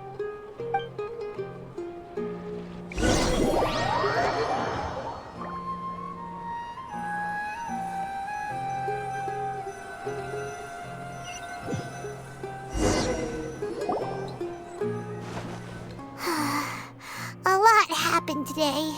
It's a shame the festival ended the way it did. Nilu and Dunyarzad promised to make the next Sub-Zero's festival a success, but Dunyarzad is running out of time. Yeah.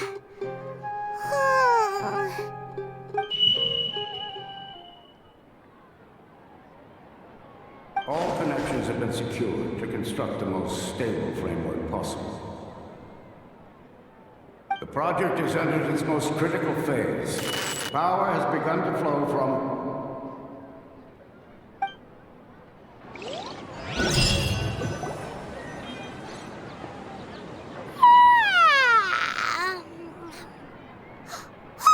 We're gonna be late! It's all because you wouldn't get out of bed! We should go meet Dunyarzad right away!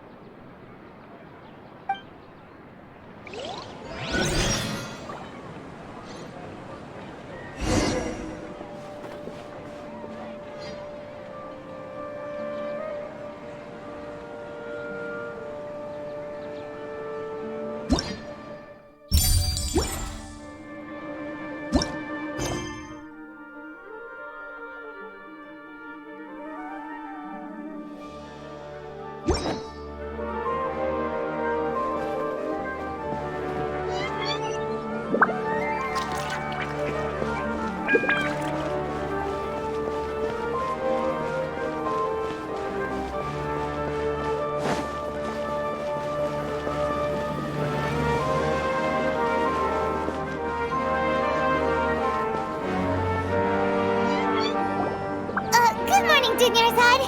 Sorry we're late. Not at all. I arrived early. You seem kinda tired. Did you not get enough sleep? I'm doing well. There's no need to worry. Shall we go? Let's start with the stalls over there. Sure! Traveler? Why are you just standing there? Let's get going!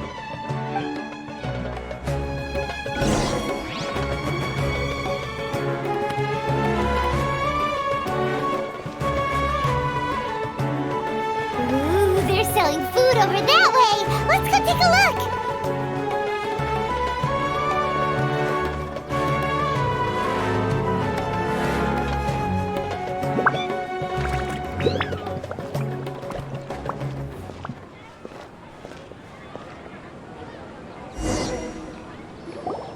This is a stall offering foods from the Haftmewa feast. You are quite well informed, miss. I thought most people nowadays wouldn't know. They're all plants. Oh, Paimon's a little disappointed. Actually, what is the Haftmewa feast you mentioned just now? It's one of the Sub-Zerus festival's traditions. People used to set their tables with 7 different foods to symbolize the 7 virtues of the Dendro Archon.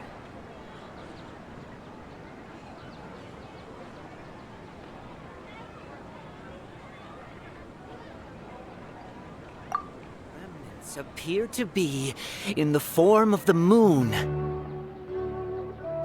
Really? Paimon thought it looked like some kind of food. The moon signifies... It's escaping me for now. Wait a moment. Is he really looking it up in a book? Oh, right. It means illusions and lies.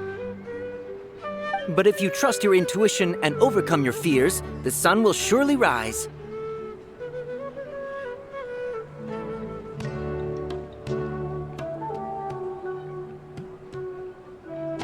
Understood. I'll keep that in mind. Oh, it's nothing. I'm just learning as I go. Guess that was still pretty interesting. Okay, on to the next stall.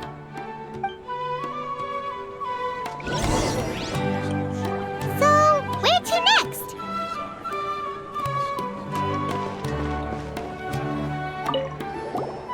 This is...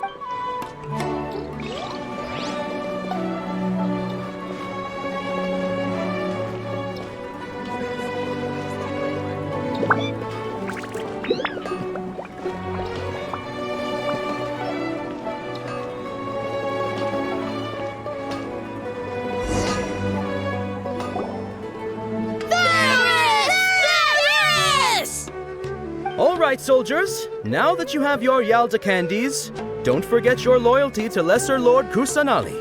Dismissed! Yes, Knight Varys! What's going on? Is this a play? Ferris, the Knight of Flowers, is another Sub-Zerus festival icon and one immensely popular with children. It's all thanks to Miss Dunyarzad's sponsorship that the children can meet the Knight of Flowers. Oh, do you want some Yalda candies? I happen to have some boxes readied here. Take a look and pick whichever one you want. What's to pick? Don't these boxes all look the same? It's not that simple. Each box contains a random flavor. It's up to the luck of the draw. Flavors include lavender melon, hara fruit, sunsetia. Ooh, how interesting. And there's also lizard tail and oni kabuto. Ugh, why do those flavors even exist? Traveler, help Paimon pick one. Paimon wants to eat the sunsetia flavor. Great! These boxes of candy are numbered 1 to 5 from left to right. Which one do you want?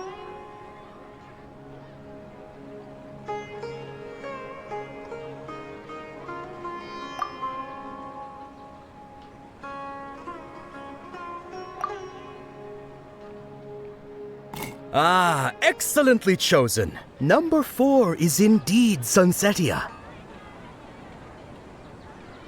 Ha! Paimon bet you had incredible luck, and Paimon was right!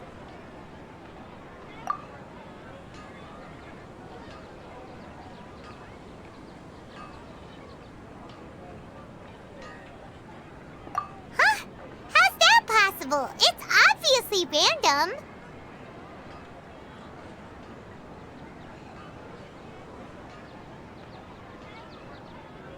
Maybe we didn't sleep very well last night.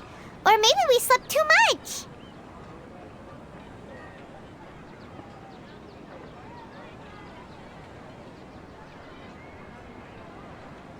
Oh, sure.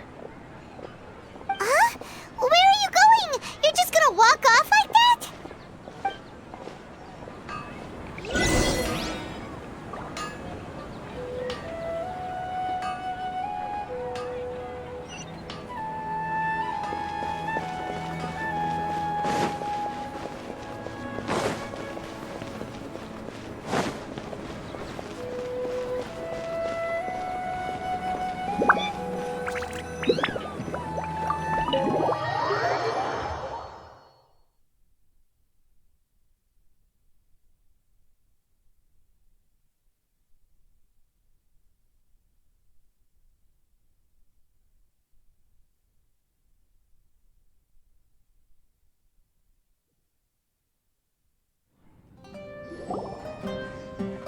A feeling of deja vu? Oh, Paimon knows what that is. It's when you feel like you've already experienced whatever is going on. In that case, Paimon also felt something like that today. But that's just our brains playing tricks on us, isn't it? So why'd you run here in such a hurry?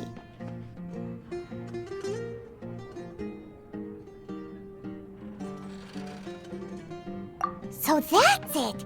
You're intentionally doing things you usually wouldn't and seeing if you still get that same feeling of deja vu. Welcome, you two. Are you here for lunch? What would you like to eat?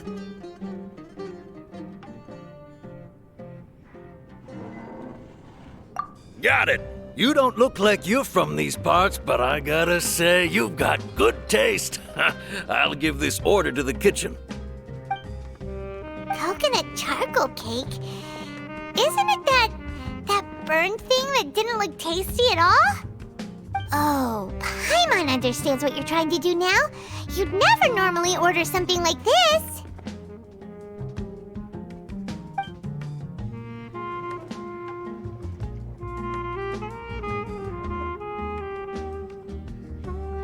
That thing?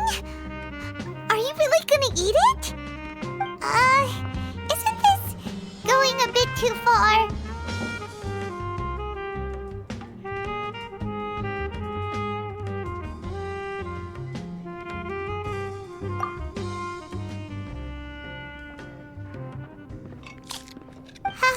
How was it?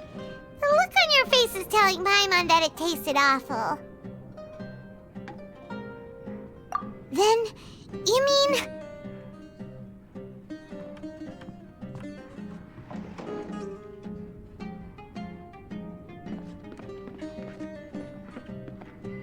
That's impossible! We were just talking about how gross it looked! So, would this be a case of taste bud deja vu?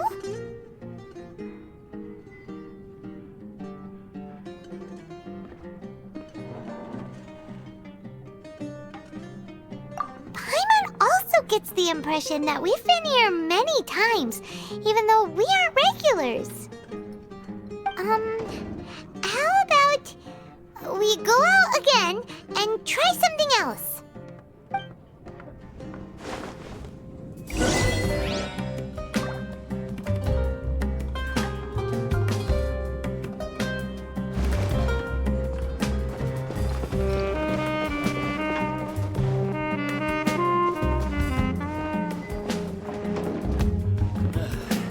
Just can't.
Hey, Dinnersot is sitting by yourself on that bench over there.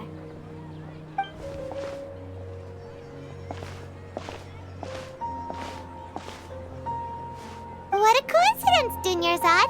We meet again. Why are you sitting here all by yourself? Oh, I ran into some kidnappers just now, but thankfully Dia came to my rescue. I started to feel unwell after that, so I sat down here.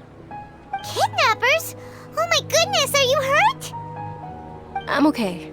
Dia's arm got scratched, but it isn't serious. Whew, that's a big relief.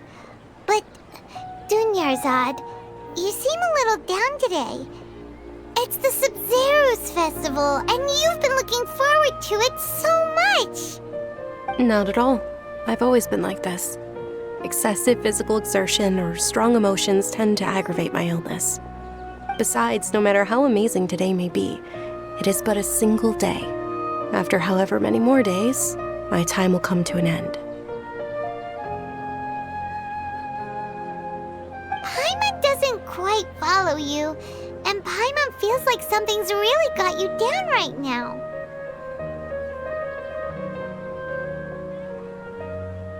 It really is fine. I don't mind.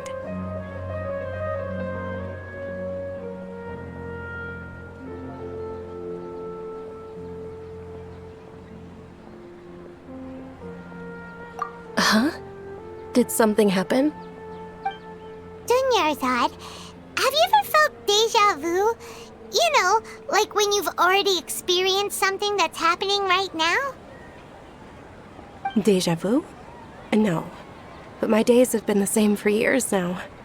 Even if I were feeling deja vu, I suppose I would already be used to it. Oh, Paimon sees. Then, is it only the two of us? It's almost time. Huh? Time for what? Nilou's Dance of Sub-Zeros is about to begin. Let's go. Have a wonderful day.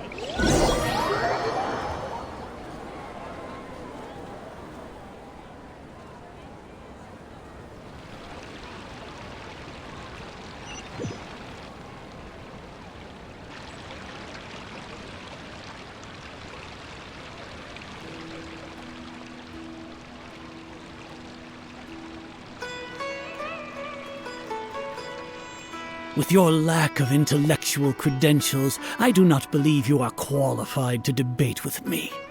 What you should be doing is finding workers to tear down this ridiculous eyesore. When we return, have the scribe draft an ordinance before the next Nyagarbha Day that prohibits public art performances. We will publicly announce it later through the Akasha. Understood. I will inform him when I return. The Sub-Zero's festival. Go celebrate the birth of that god to your heart's content.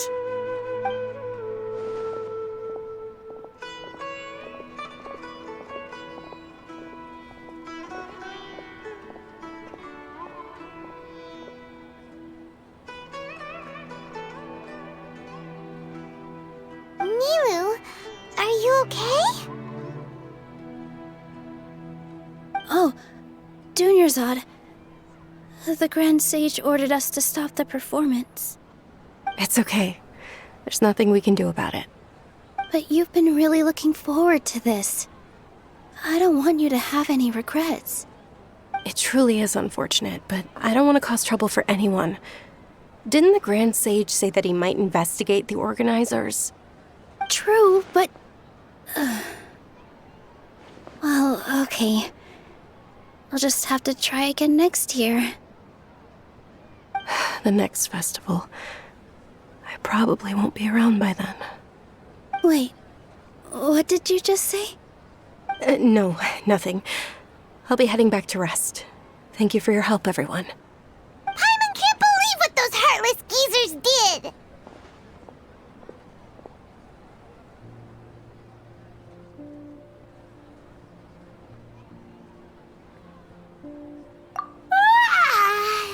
Did Dunyarzad already go back? We should also return and get some sleep.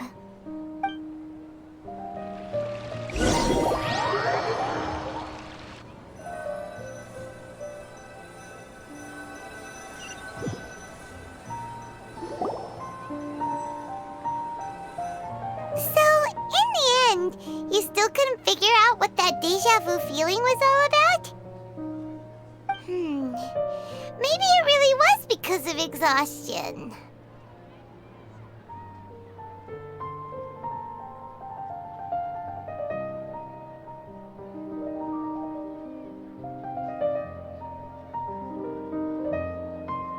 Same here.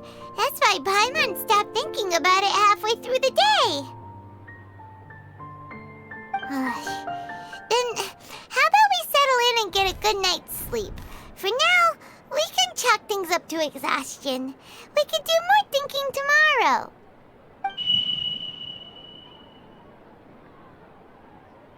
Observing a modest drop in the output of jnana energy, but values still remain within normal parameters. Continue to monitor for variances in the data and find the cause as soon as possible.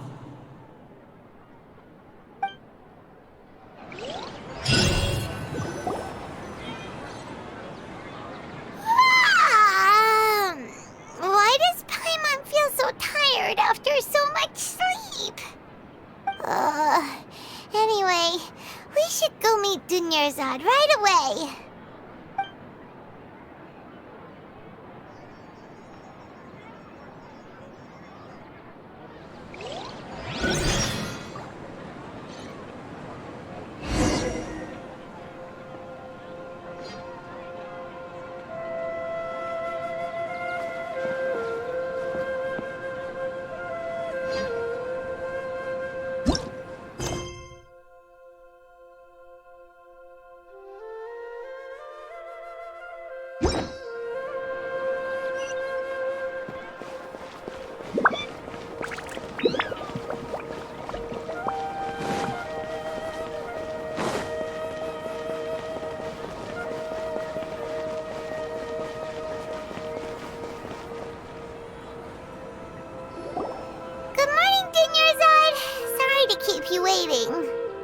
Not at all.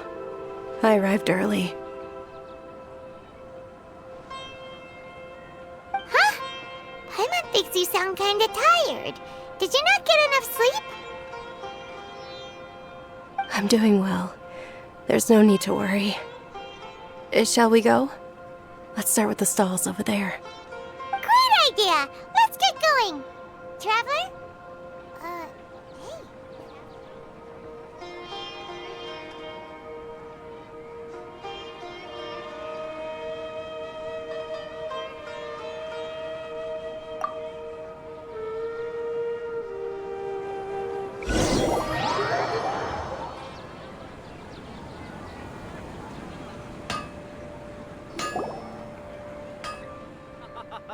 It's all thanks to Miss Dunyarzad's sponsorship that the children can enjoy the Sub-Zero's festival.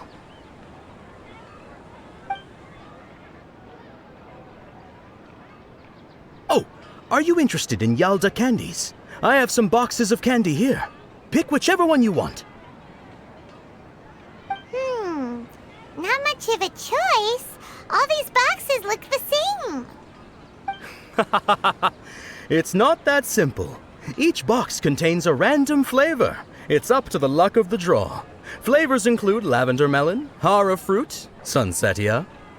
They all sound pretty tasty. And there's also Lizard Tail and Oni Kabuto. Huh? What were those last two? She'll help me choose. Paimon wants to eat the Sunsettia flavor. No problem. These boxes of candy are numbered 1 to 5 from left to right. Which one do you want?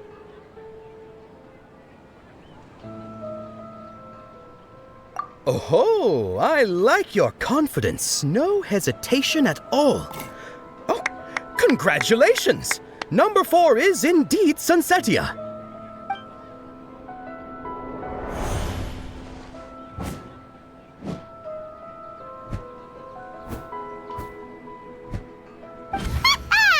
Paimon knew she always had incredible luck.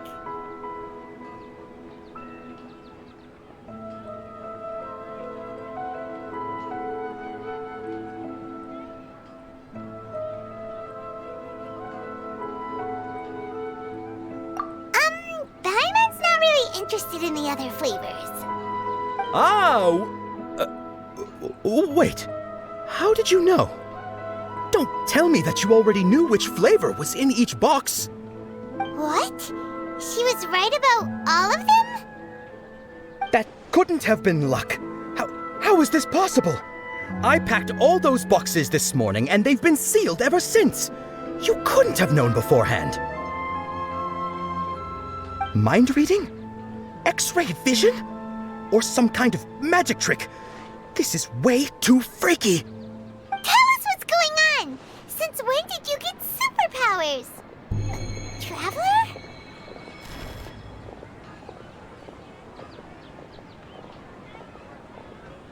Hey, where are you going?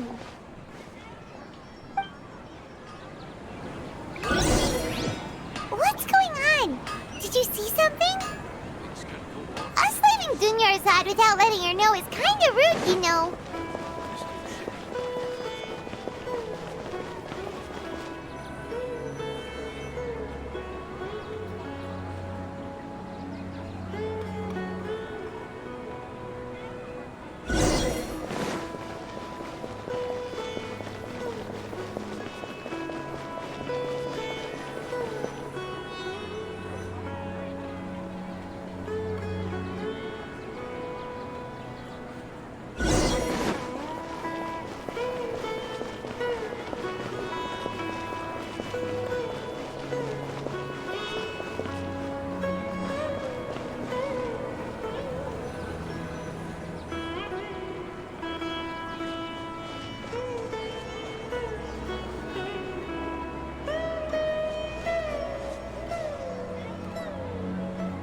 What are you looking for?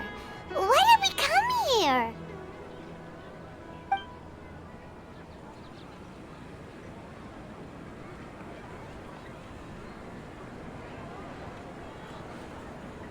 Traveler?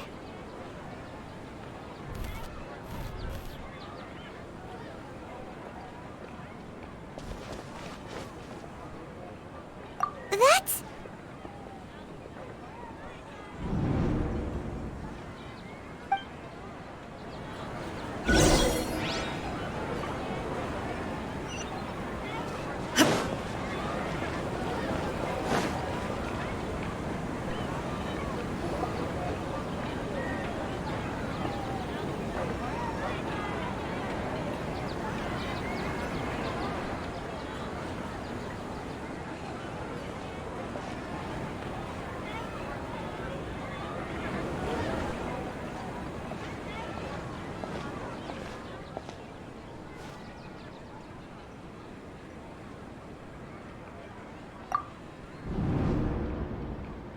Look!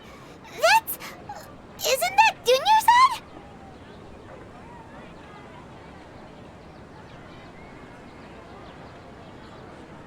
What's happening here? Why are there 2 Dunyarzads? You already know that this isn't your first Sub-Zero's festival, don't you?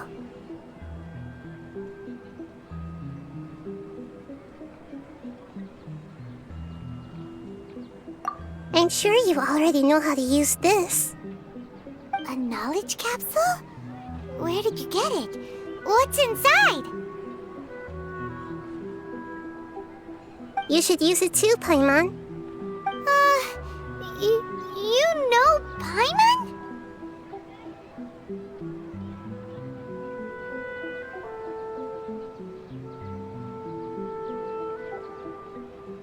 Well, this seems kinda sketchy, but Paimon feels like this is what we should do.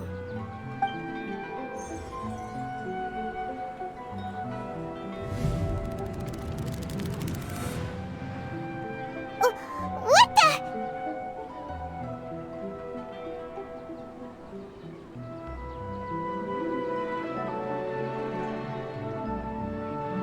This is our 20th time at the Sub-Zero's festival? Huh? No. The 30th? 40th? Just how many times have we been to the Sub-Zero's festival? Have we been trapped in a single day? If it weren't for you, we wouldn't have even realized. What the heck was inside that knowledge capsule?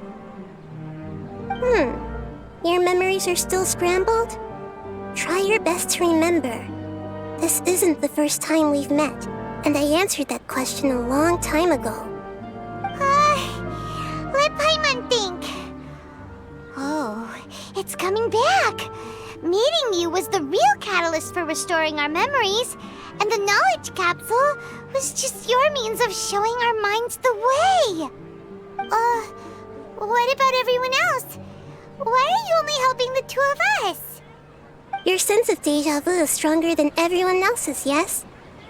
As for an explanation, you two received the blessing of Dendro, and you also have special, sensitive constitutions.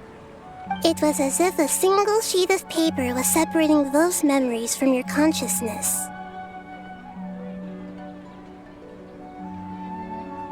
A familiar question. I think this is the 7th time you asked that.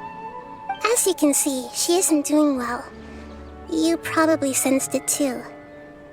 The Dunyarzad you were just with is different from the first Dunyarzad you met. That first Dunyarzad is in front of you right now, and she doesn't have a lot of time left.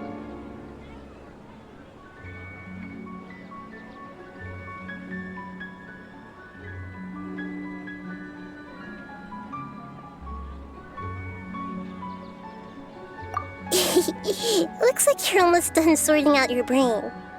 Oh yeah, I'm Nahida.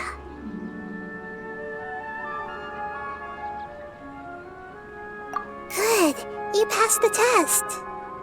What's happening? You can awaken our memories, and you seem like you know what's going on. Oh, wait, please don't tell Paimon even you don't know. Everything in this world runs in a loop. This cycle is called a samsara. You, me, and everyone else are all stuck inside a one-day samsara. As for the truth, that's on you to find out. If you were told the truth instead of discovering it yourselves, it would literally blow your minds. I don't know how you'd be after that. I can only give you surface-level help, like bits of information and subtle hints. For the rest of the time, I'll be doing all I can to slow down Dunyarzad's illness. She looks like she isn't doing well at all.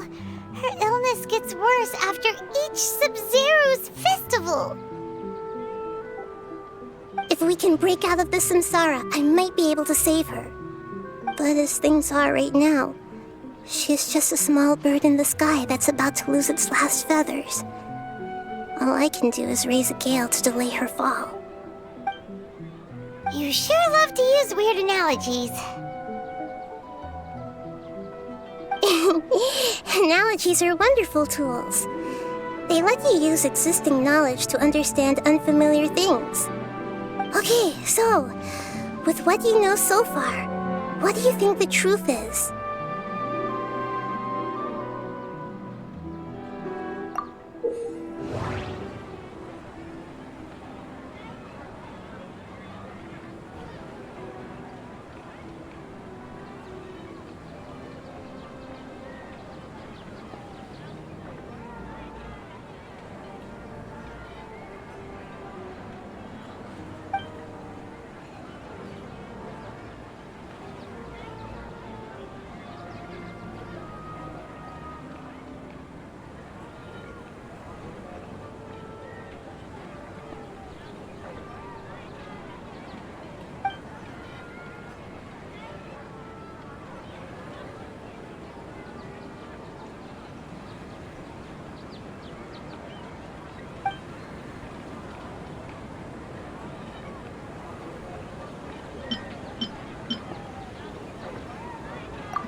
seems to have happened before. This feeling has been getting stronger and stronger.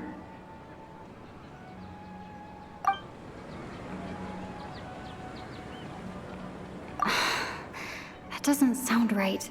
I need to carefully think things through.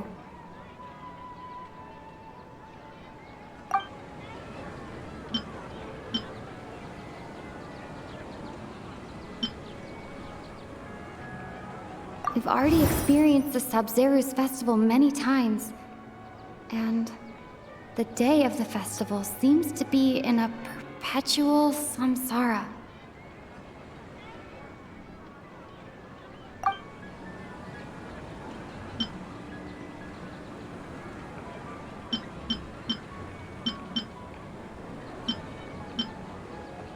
The moon, illusions, and lies.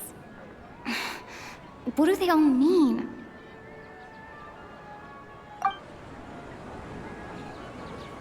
That doesn't sound right.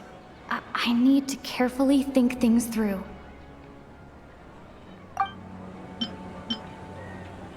My mind feels exhausted, even though I haven't done too much thinking. What is going on?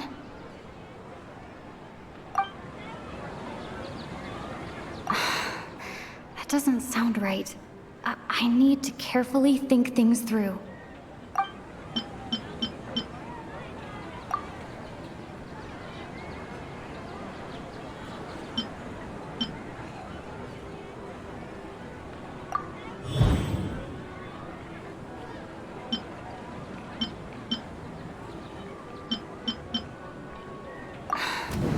That should be it.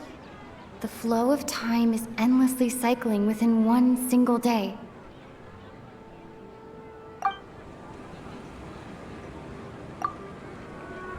A time loop. You've given similarly wrong answers in the past. A pity. Still the wrong answer? Paimon thought that made a lot of sense. It feels like time's just repeating itself. A simple time loop can't explain some of the phenomena. You two are still missing a lot of information. Unfortunately, I can't give you any more hints.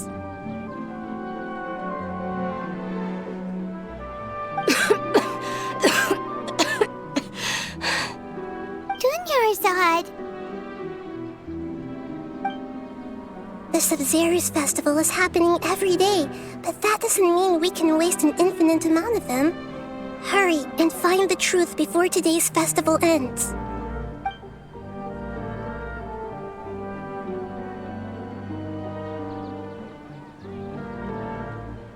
Let's think about our current situation. To save Dunyarzad, we have to escape the samsara of the Sub-Zeru's festival. And to do that, we need to figure out what's happening. The truth.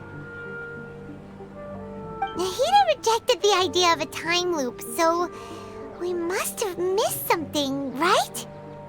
Paimon's memories say that we've already done this many times, but let's go talk to people again.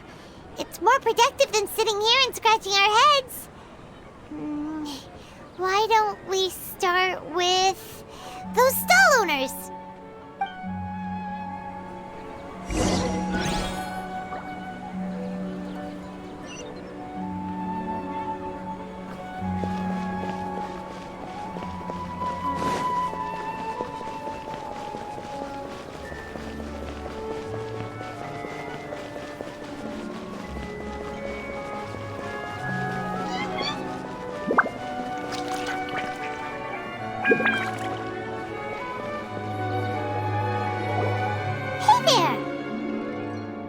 Hey, it's you guys again. Where's your cultured friend? She's feeling a little unwell. I see. Did you come back to buy something? I guarantee the freshness of my products. I harvested them from the forest just yesterday.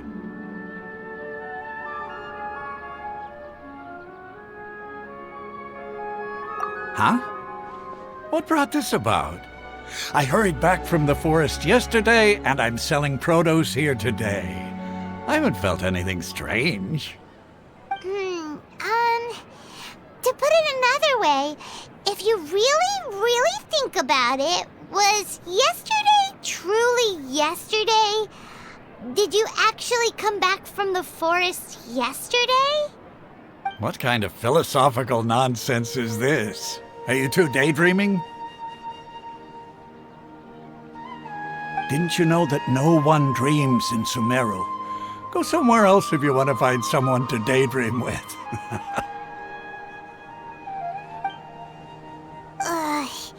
He actually has a point. Is this a dream? Is everyone dreaming?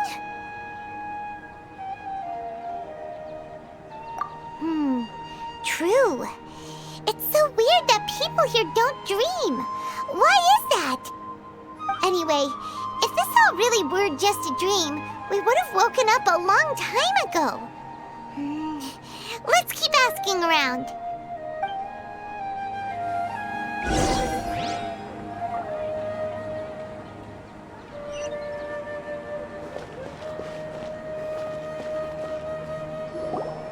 Oh, it's you two. Was my divination so accurate that you felt compelled to compliment me in person?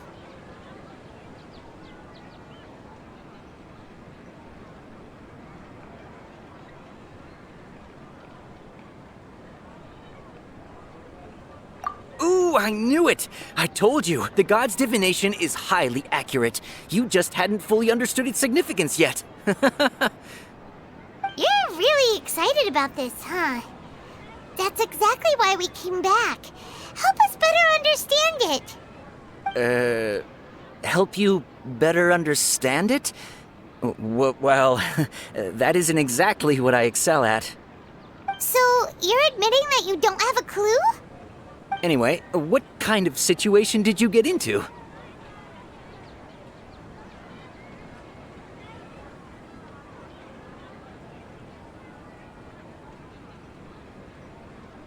Huh? Hold on a second. I thought you guys just lost your wallet or fell for a scam. What you just said, are you serious? Does that kind of thing actually happen in real life? Paimon knew you weren't going to believe it. Marvelous. Truly marvelous. I believe you. Recall the interpretation of your divination. The moon, illusions, and lies. It really felt like an omen. When you say it like that, the divination does sound like it's related to what's going on. Can you read any more into it? I believe that the Archon's revelations are never more than vague hints.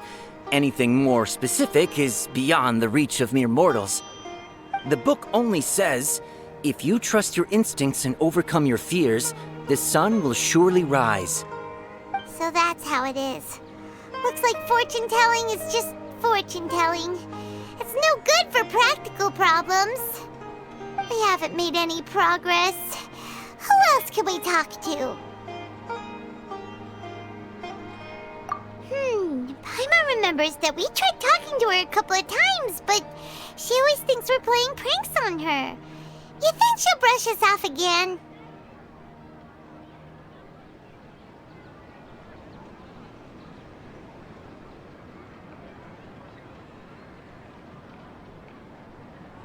Yeah, if we tap into Dia's strong sense of responsibility as a mercenary, then she'll definitely take us seriously. At this time of day, Dia's probably just finished beating up those kidnappers. Let's go find her.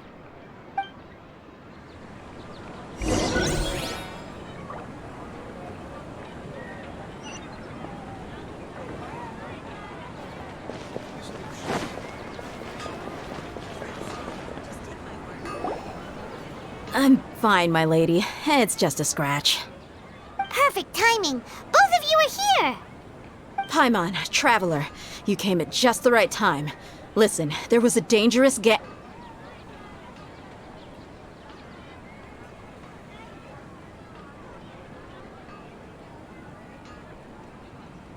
Huh? You saw? Then why didn't you jump in earlier? If someone was protecting Miss Dunyarzad, I could have went all out. Anyway, can you do something for me?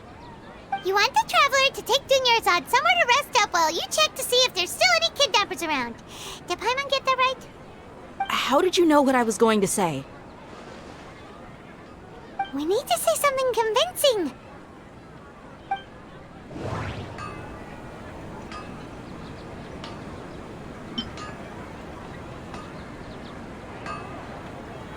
Dia sold her greatsword to raise additional funds. And then she was injured because she wasn't used to her new weapon.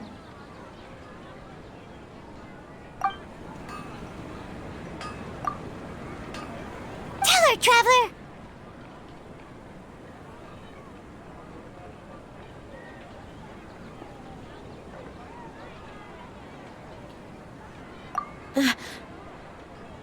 I didn't tell anyone about that. Including Miss Dunyarzad. You couldn't have known.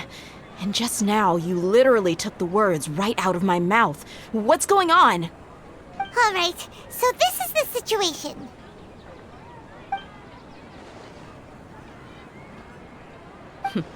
It's kinda hard to believe what you just told me. First, let me make something clear. Most of us desert dwellers might not be the scholarly type, but we do have basic common sense. She's quieter than usual. Uninterested in anything and really gloomy. Yeah, she isn't the same as before, but her parents said that this is how she was like at first. Huh? At first? I don't quite understand what you're all talking about. I'll go rest on the bench over there. My lady, are you angry?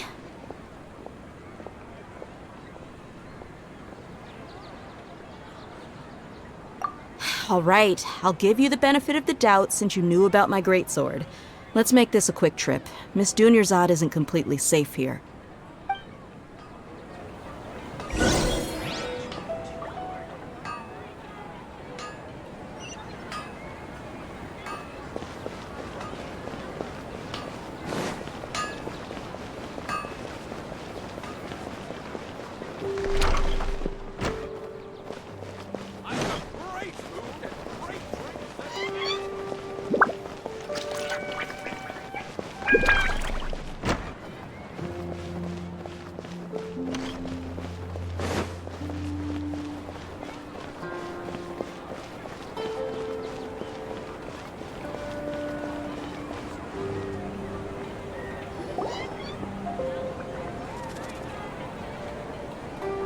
Nahida! We brought a friend! Are you busy? I thought I told you that it won't help to bring anyone here. We just wanted her to see the real Dunyarzad's condition. The real Dunyarzad? Where and who are you talking to? Huh? I told you that you two are special. Other people can't see me or Miss Dunyarzad here.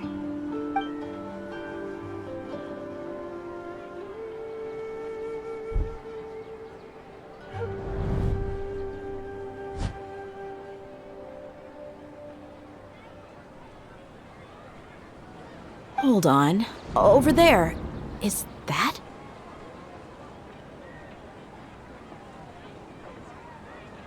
Wow. How perceptive. Does she have invisible antennae? Miss Dunyarzad, she's lying down here, isn't she? How's she doing? Her condition's really bad, and she's basically in a coma. How did you know she was here? I can sense her aura. There are also lingering feelings of something like regret or disappointment. What happened? Do you believe us now? The Sub-Zero's festival has been repeating itself. So, you think the sages are behind this? Yeah, they've always been against us. Wouldn't surprise me if they're using the Akasha to intentionally repeat the Sub-Zero's festival as a sick joke. You have a point. Aside from the Dendro Archon, the Academia's sages are the only ones in Sumeru who could pull off something like this. Maybe there's more to the Akasha than we know.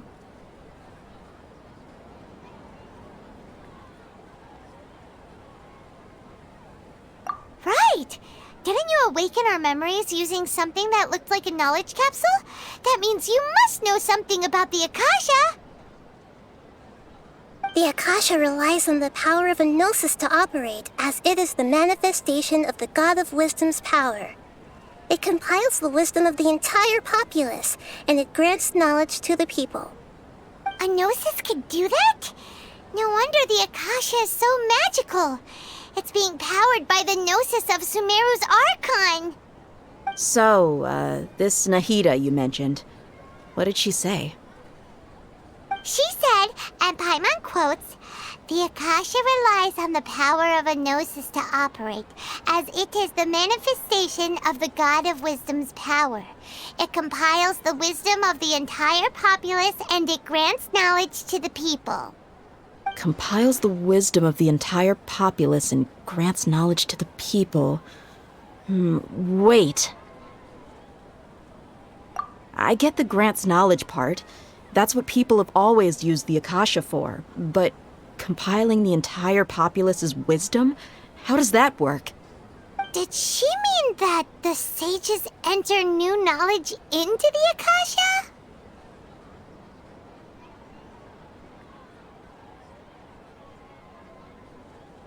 Oh, yeah. That sounds about right. What do you think?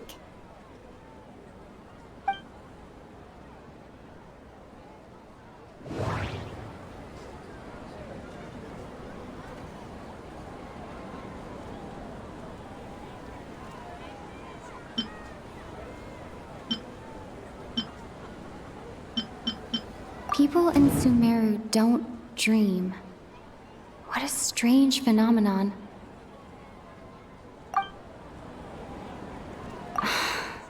That doesn't sound right. I need to carefully think things through.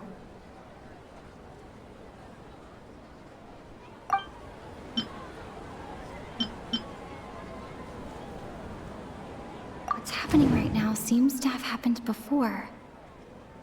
This feeling has been getting stronger and stronger. That doesn't sound right. I need to carefully think things through.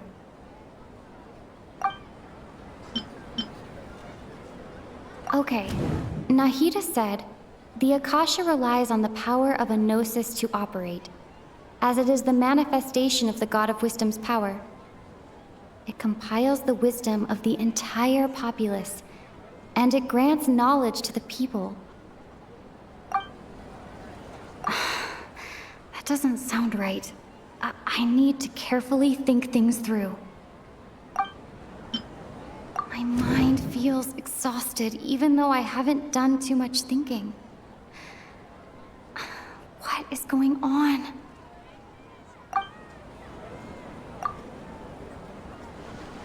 You mean the Akasha is causing our mental fatigue? Huh. Now that I think about it, my head's been feeling unusually heavy. When the desert dwellers set off on their quest for knowledge, a sage once said, "Knowledge always comes at a price." Compiling the entire country's knowledge.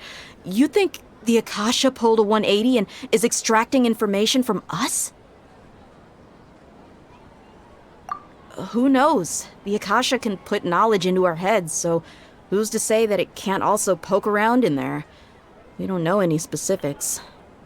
What's the point of doing something like that? Just think about it. If you could combine the knowledge of every single person in Sumeru, then you can basically turn Sumeru City into a single massive brain. This hive mind could make breakthroughs in problems that even the smartest geniuses can't crack. An excellent deduction. And the analogy comparing Sumeru City to a massive brain? I love it. In that case, we should take off our Akasha terminals right away. Maybe that'll solve this problem.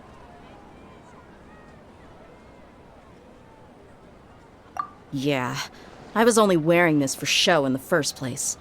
Didn't expect the sages to cook up such a conspiracy. Mark my words. When this is over, I'm getting evidence and exposing this whole thing to the public.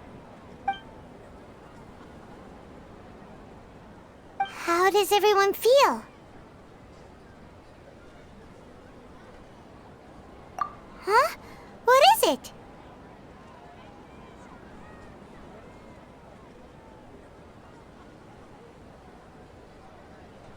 Oh, that! Paimon knows what you're talking about. It's a single soft beep that sounds like it's coming from the Akasha terminal. The sound of a beep. Could it be a prompt tone for when the Akasha is operating?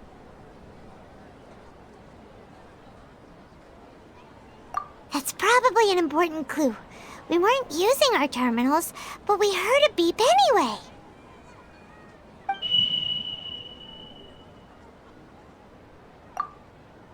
Traveler, did you hear that? I heard it too. Our ears aren't messing with us. There was definitely a beep, but it sounded like it was coming from inside my head. We took off our Akasha terminals.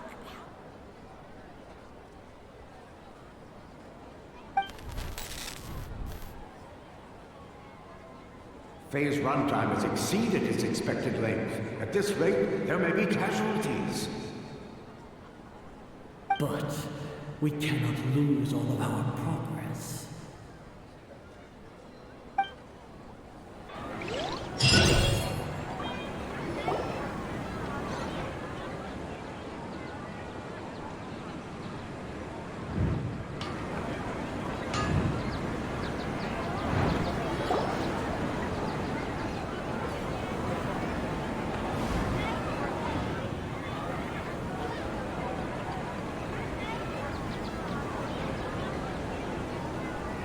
Paimon remembers everything! Good. You adapted quickly this time. We definitely took off our Akasha terminals last night, but we still heard that beep. Why is that?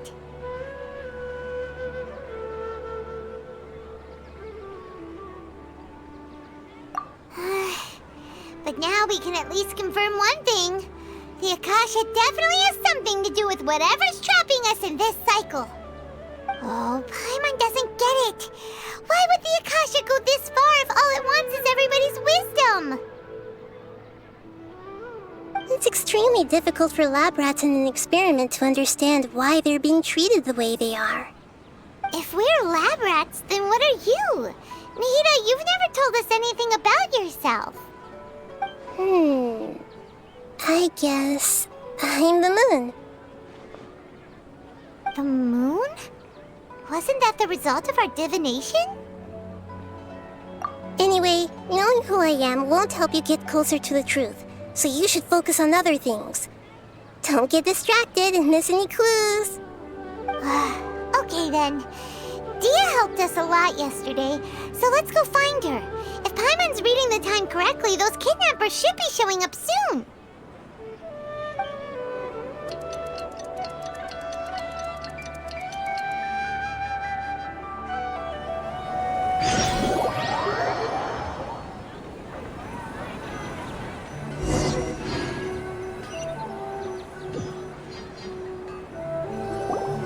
Ah, there you are.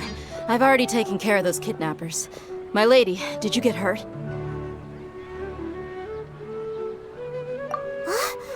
Dia? What's wrong? Why are you both gawking at me like that? You didn't get hurt this time. Huh? What do you mean this time? Why are you so surprised that I managed to get out unscathed? Those kids were amateurs.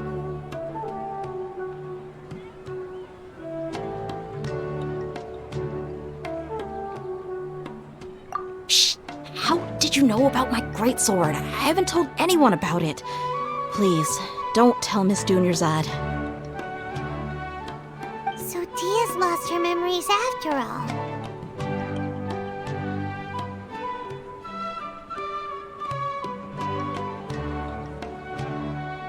Anything strange? You already know that I got a new greatsword. If I had to say something, it's weird how such a new weapon could feel so familiar. It's as if I've already used it to fight a countless number of battles. You're saying that although you don't remember using it, your body feels like it does? That's right. Both mercenaries and warriors heavily rely on muscle memory. Only knowing the theory of battle won't get you anywhere. Traveler, what do you think?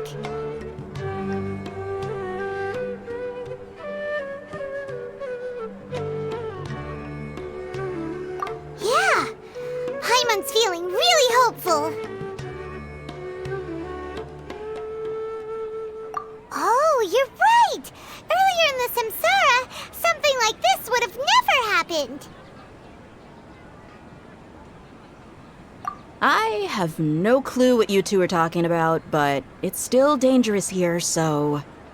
So you want us to take Dunyarzad somewhere else to rest while you check if there are still more kidnappers around, right? How did you know what I was gonna say? Can you read minds? Forget it. Go and do your thing.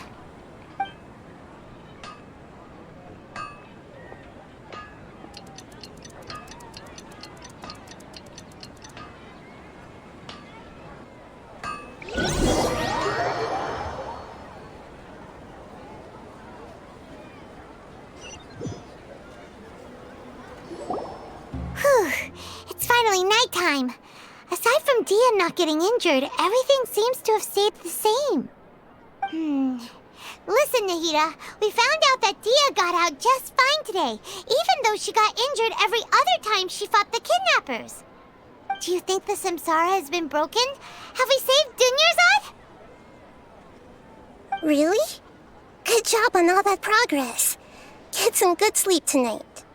Hey, what kind of an answer is that? Tomorrow will come. Everyone assumes this is common knowledge, but the only way you can know that for sure is if you experience tomorrow. How many todays has it been? Is it possible that today will be followed by yesterday?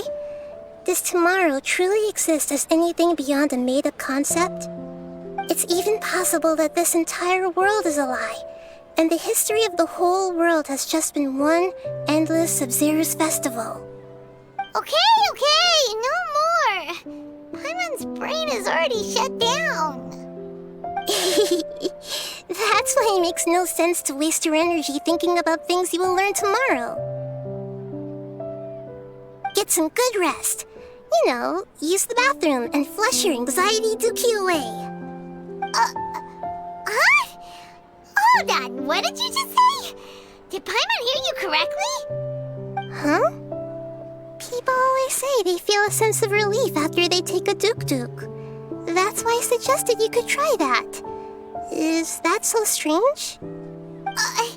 It's so strange and so against common sense that Paimon's at a loss for words. You were sounding kind of smart just a minute ago. Yeah, even though it's happy and lively at the Sub-Zero's festival every day, it feels like it's been a long time since we've really gotten to relax. Let's go back to our room.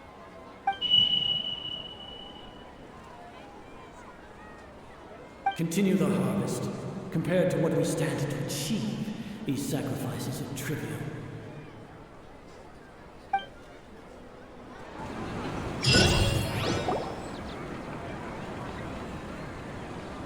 We're still in the same day! Nahida, you already knew last night that we didn't break out of the Samsara? Why did you tell us? Would there have been a point? You would have spent the night with new worries, with tomorrow still out of reach. In that case, you might as well rest within that brief moment of hope. An opportunity like that doesn't come by often, and I thought it might help you clear your minds. Paimon thought that Duke did that! Whatever. Guess you were looking out for us after all. Of course. In the time we've been together, you two have been everything to me. but maybe you're taking things a little fast. What I mean is, even though I had asked you to solve this puzzle, you two are still the only ones who can see me and sense my presence. In other words, if you weren't here, I may as well not exist. That's why you two have been everything to me. Get it? Nahira's talking about confusing stuff again. Anyway, that's enough chit-chat. So, Traveler, did the new clues yesterday help you gain a new understanding of the situation?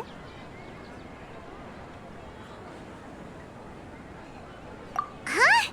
Why are you scrapping your previous theory?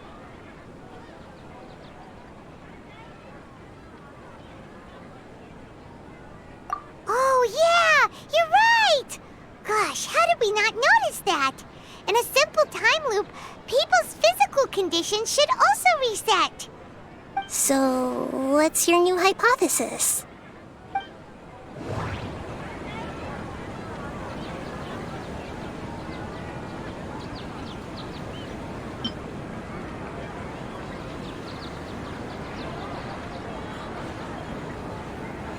Mercenaries rely heavily on muscle memory. And Dia was able to use her experiences to avoid injury in later samsara cycles.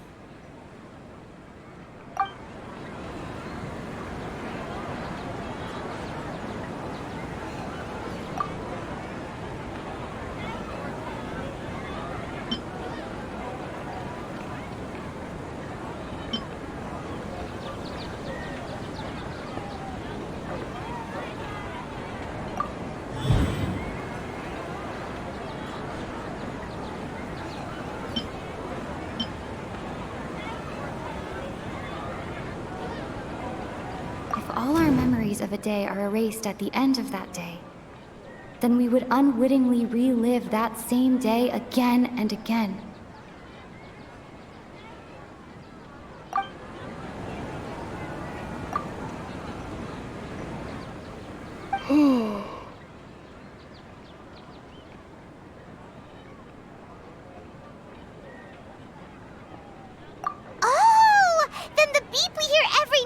Just be indicating the deletion of our memories.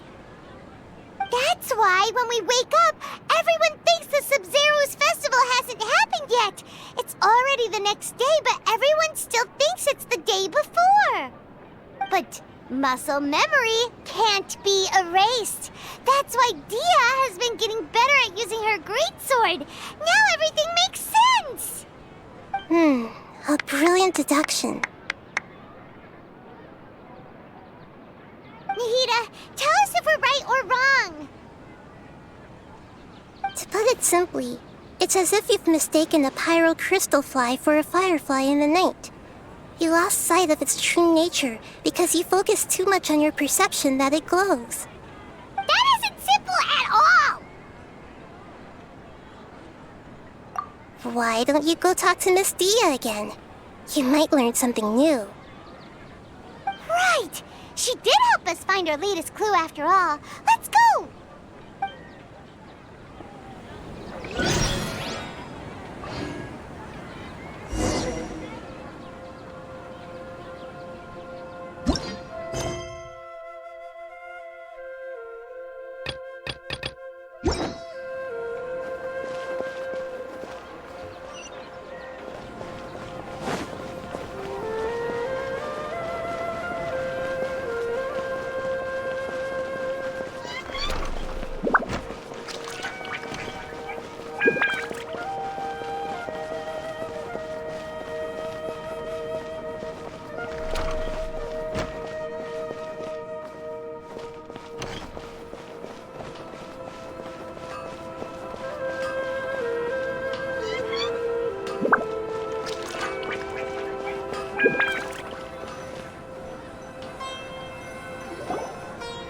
There you are. Really took me a while to find you. As expected, Dia also didn't get hurt today. Get hurt? Why would I? Don't underestimate me. Well, you're still getting used to your new greatsword. Huh. Truth be told, I also think it's pretty strange. It just suddenly felt so familiar in my hands, and... wait a second! How did you know I got a new greatsword to begin with? I didn't tell anyone about it. Traveler, could you explain the situation to her today? Paimon's gotten a little sick of doing it.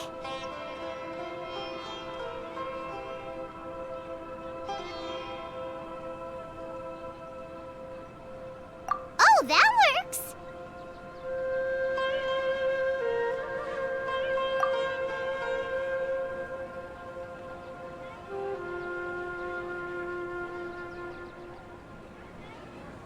What happened to you guys while I was gone?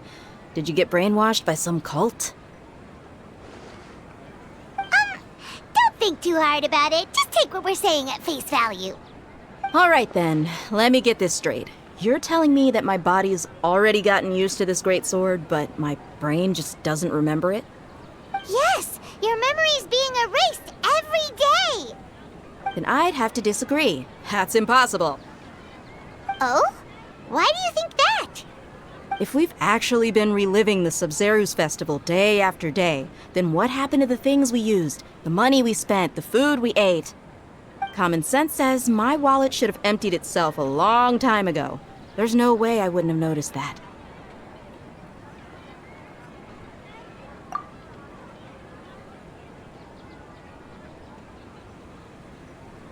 Right! They could use the Akasha to record what everyone did that day, and then use the city's resources to replenish everything! It's not very likely, but it's also not impossible. No, it is impossible. I've got proof. You have proof? Where? You two are surprisingly serious about this nonsensical discussion. Fine, I'll play along for a little longer. Come with me, Miss Dunyarzad. Please come along as well. I still can't guarantee that this area is safe.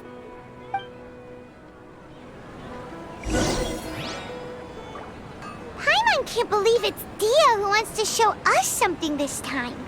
2 days ago, we were the ones taking her to see Dunyarzad.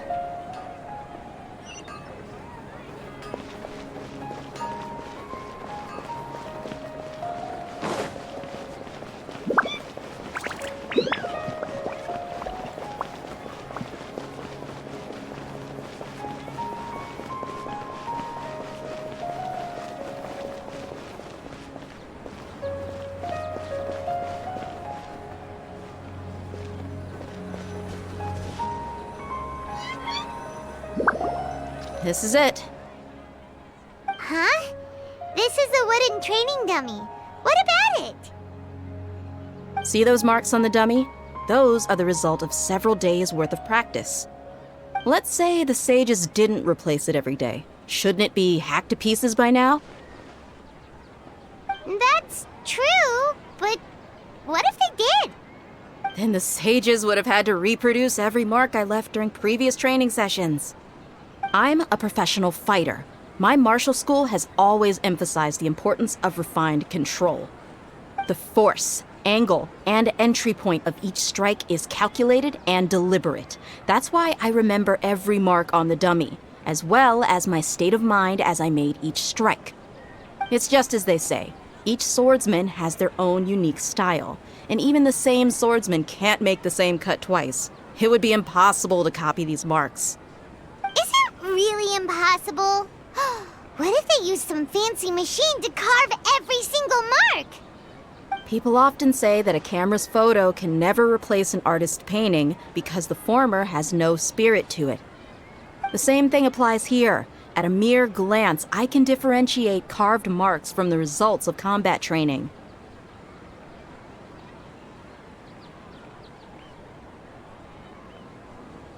Whew, hope that cleared things up for you. Hey, is this that new brain exercise game that's been super popular with the scholars lately? It's surprisingly fun. Anyway, it's getting late. I should escort Miss Dunyarzad to Nilu's stage. See you later. Well, back to square one. Is our memory deletion theory also wrong? But at least we've reached some other conclusions in the meantime.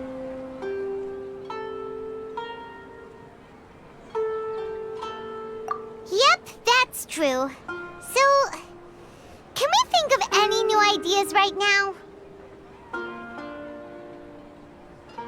Strange? Paimon feels like everything's been strange lately.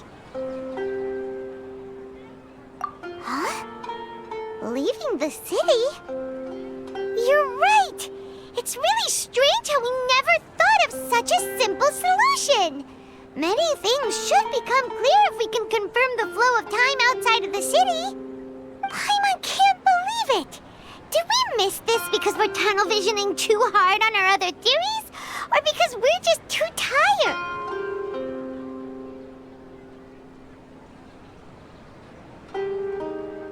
How about we go back and ask Nahida? Maybe we've forgotten something about leaving the city.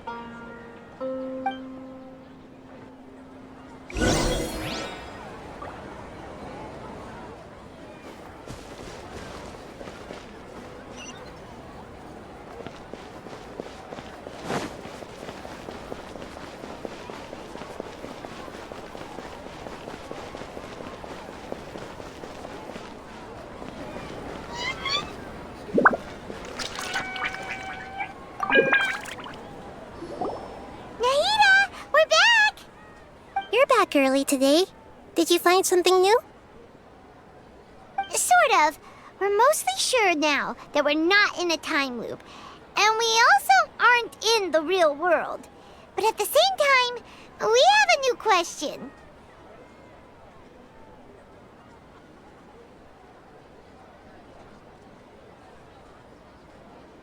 Leaving the city. As far as I remember, you've mentioned your plans to do that twice before. We did? But we don't remember anything. What happened after we talked about those plans? What did we say when we got back? Let me think. I don't think you ever actually told me what the outcome was. Oh, it's probably more accurate to say that both times you never came back the whole night. But you two sometimes stay out the entire night anyway, so at the time, I didn't think too much about it. It is true that sometimes we lose track of time during our investigations. Before we know it, it'll already be the next day. But still, neither of us remember anything about leaving town. Really? That's kinda strange. In theory, I should have already awakened all your memories.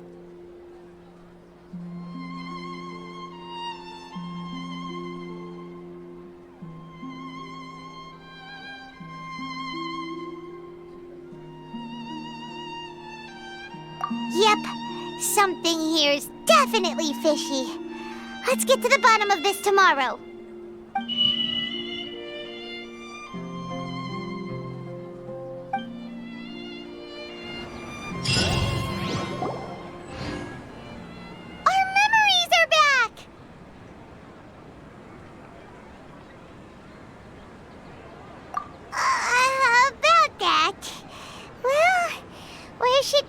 Begin.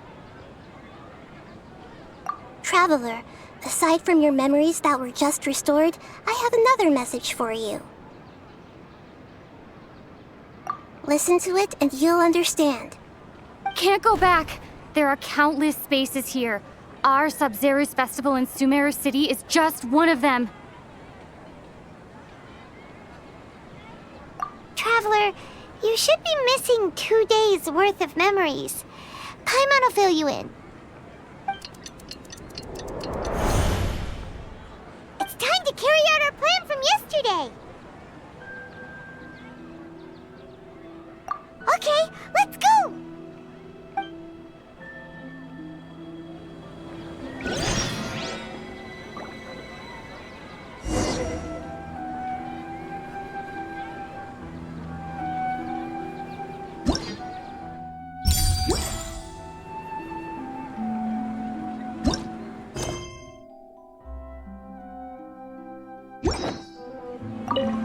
We don't have many more festivals to waste. Hurry and find the truth.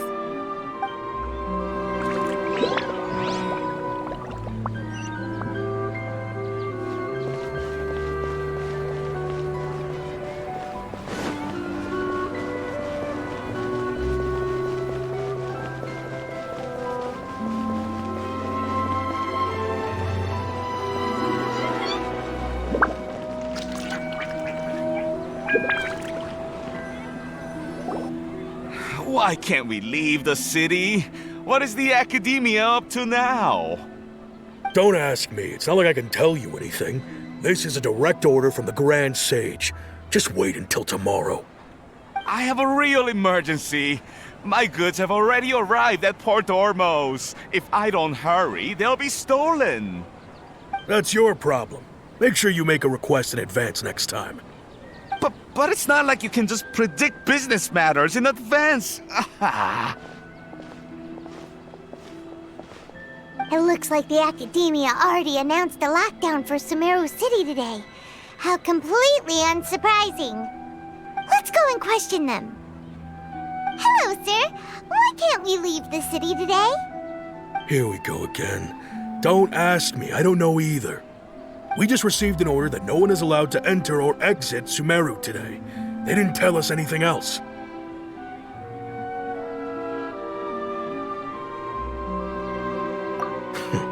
Angering me won't get you anywhere. If I had that kind of insider info, I would have left this stupid post long ago. It looks like he really doesn't know. If we can't get anything out of him, let's take matters into our own hands. Why don't we climb over the walls? Those guards can't be everywhere at once.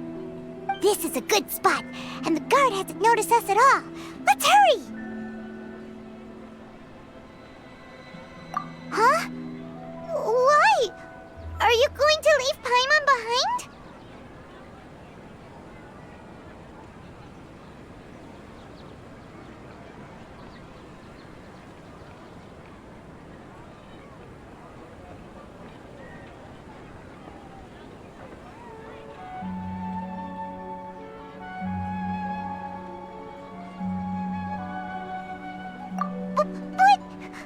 What if things get really weird out there and you get into some trouble?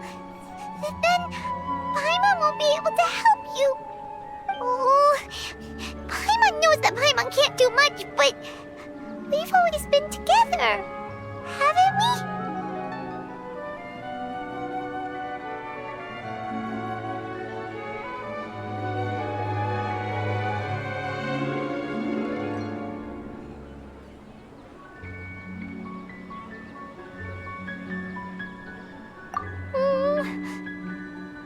Okay. Paimon will wait for you. Promise Paimon that you'll come back as soon as possible. Just a quick look. And please, be careful.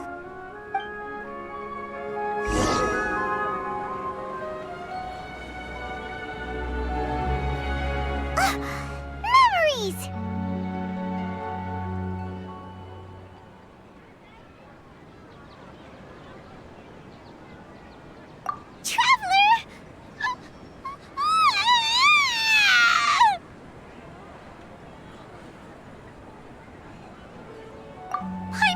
Paimon would never see you again! You just disappeared! Paimon waited for you for hours and hours at the city wall and you never came back! You promised Paimon that you were only taking a quick look! Paimon, calm down. She's here now. I don't think she understood what you were saying. Paimon doesn't care! Paimon wanted to go look for you, but you also said that Paimon should stay! Paimon was so worried and so scared the entire day!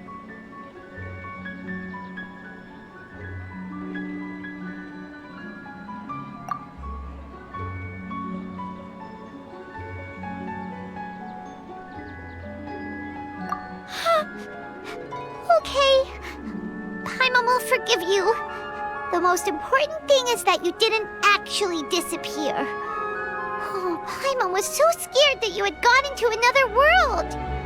Okay, Paimon, can you tell us your perspective of what really happened yesterday? I see. Using two people's different perspectives.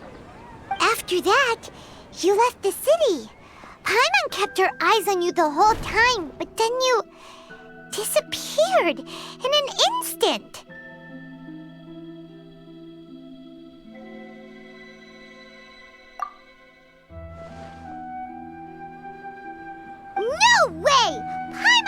watching you with the fullest attention. What's your perspective, Traveler? You sure you don't have any memory of this?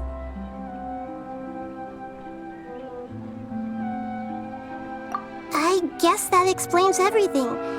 You also lost your memories the last 2 times you tried to leave the city. Those days' memories can't be awoken. So, if we leave the city, our memories will be completely erased?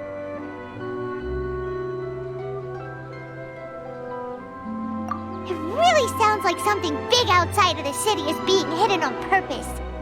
But this way, we'll also never discover what's outside.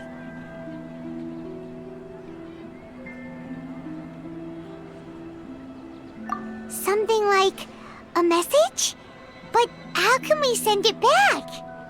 Don't look at me like that. I'm not used to being stared at.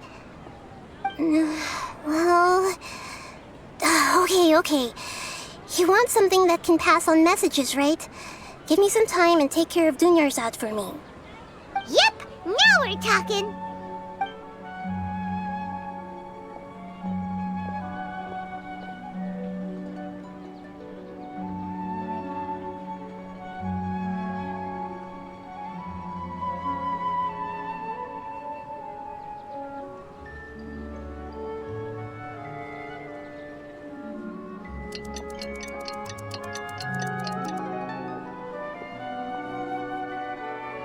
I'm done. Here you go. What? Isn't this just an Akasha terminal? You made some little changes. Akasha terminals are already capable of sending messages. I just tweaked it so that it could connect to any node. To make something like this? Nahida, you really know the Akasha like the back of your hand. Anyway, we can use this now to record a message, right? Yep. I'll help you save the messages. It should be pretty easy to use. I just can't guarantee the user's status and signal coverage when they're outside the city. We'll never know until we try. At least we're taking the initiative now. Let's go then! Let's expose those sages!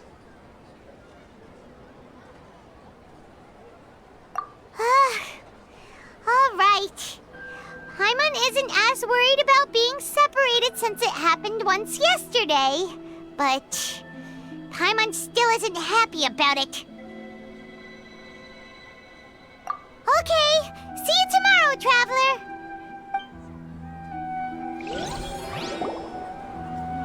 That covers everything that's happened so far.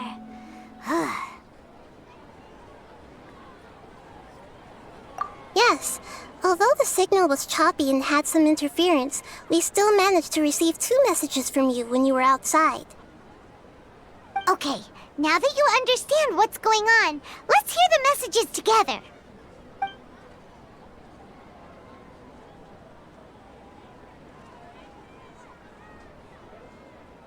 Can't go back. There are countless spaces here. Our Sub-Zero's festival in Sumeru City is just one of them.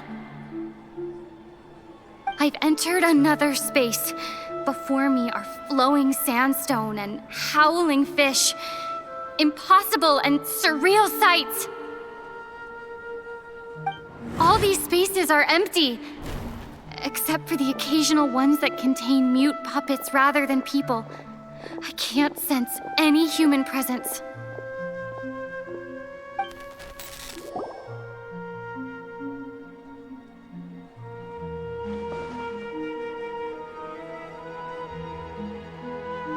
That's one heck of an info dump. It sounds like you left the Sumeru city space when you set foot outside of the walls. But everything looked completely normal when Paimon was looking out from the inside. That's unbelievable. And if we take your word for it, the other spaces all had very weird contents. There's another part here. I only received it last night. These spaces have been disappearing, one after the other, absorbed by something like a sun in the sky. And now, even the final space has also disappeared. Behind me, a lot of spaces just appeared again from thin air. I get it now. Those spaces are actually...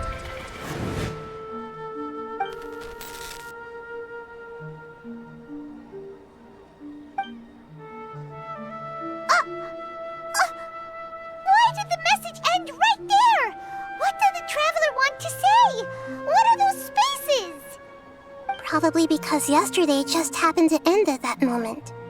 Oh, right. Paimon did hear a beep from the Akasha. Did it come from here or from the message? The message. It should have come from the Traveler's Akasha terminal. After the beep, Traveler said even the final spaces also disappeared. Traveler, what do you think that final space could have been?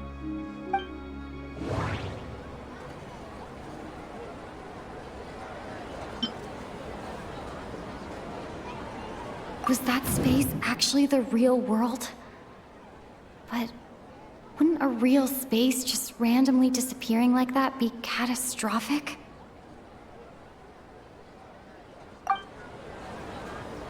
That doesn't sound right.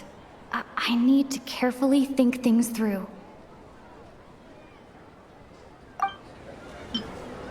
My impression is that each day in this samsara only ends at the sound of that beep from the Akasha.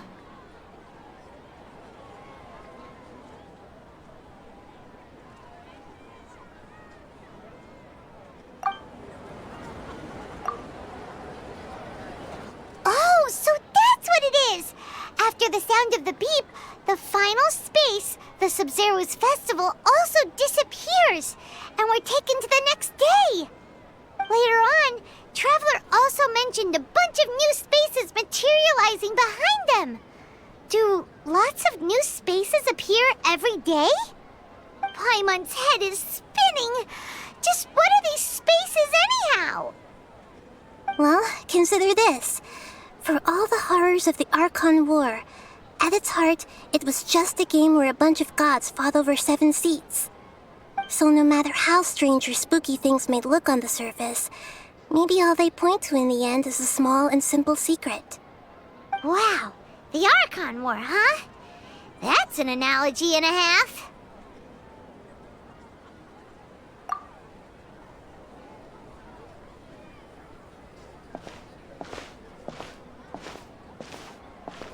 Hey, where are you going?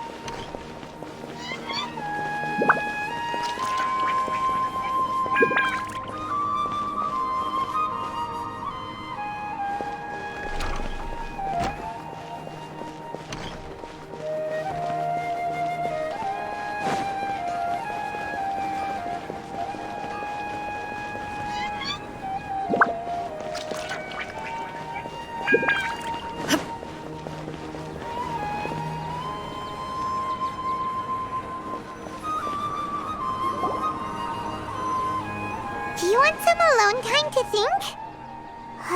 All right then, Paimon won't disturb you.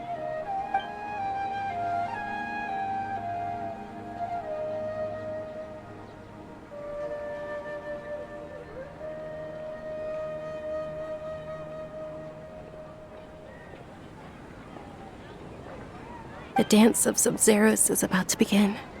I'm going to go watch it.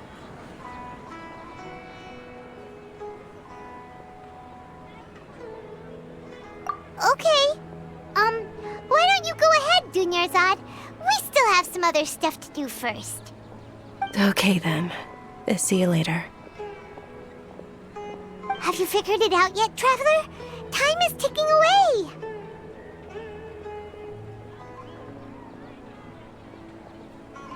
Awesome! What is it? Paimon wants to know. Oh, wait, no. Let's meet up with Nahida first. You can tell us both together. This time, we're gonna get to the truth. I hope you'll have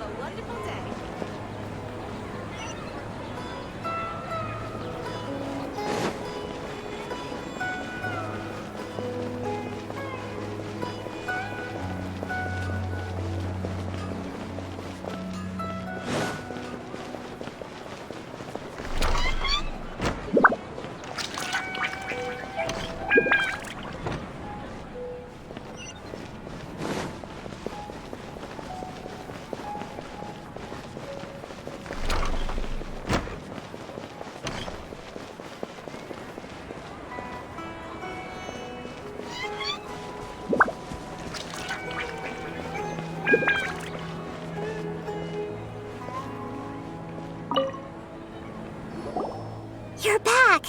I've been waiting forever for you two. Judging by the looks on your faces, are you ready to take your Sub-Zero's exam and graduate from the festival?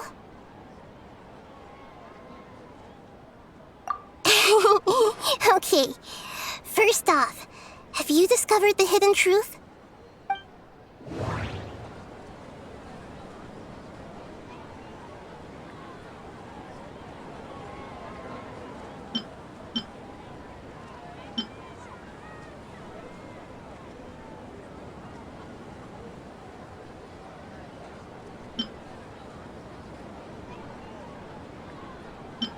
The moon, illusions, and lies. What do they all mean? That doesn't sound...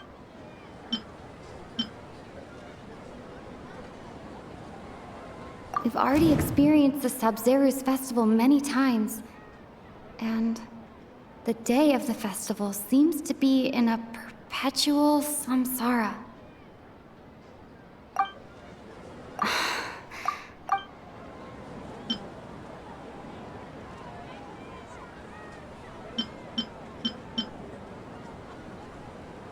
All the bizarre spaces I saw outside the city had one thing in common: a lack of human presence.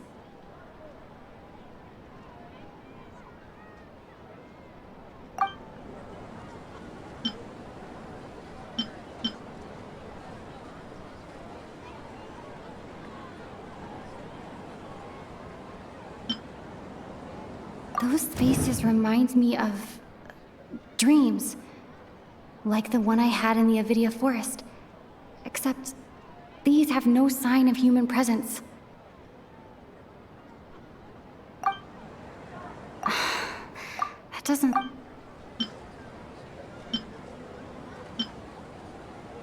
All the bizarre spaces I saw outside the city had one thing in common: a lack of human presence.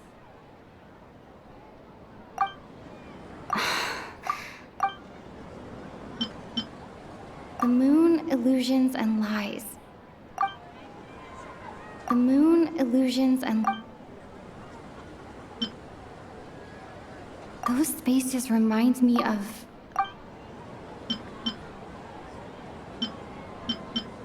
People in Sumeru don't dream. What a strange phenomenon.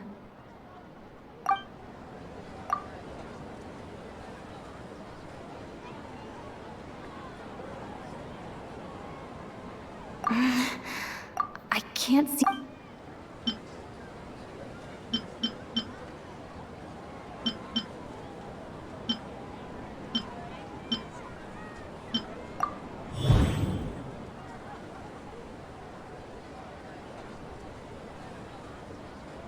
We are all in a dream. It isn't that the people... People in Sumeru think they don't dream, but the truth is the Akasha steals their dreams without them knowing it. And those spaces with no human presence are stolen dreams without their host. That would explain why they sounded so weird when she was trying to describe them. Huh. So people in Sumeru do dream after all. In fact, we're all in one big dream together right now. Correct answer. Now, how did you conclude that the Akasha is capable of this?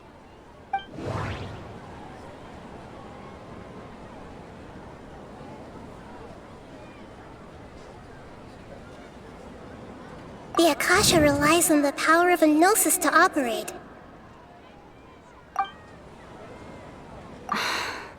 That doesn't...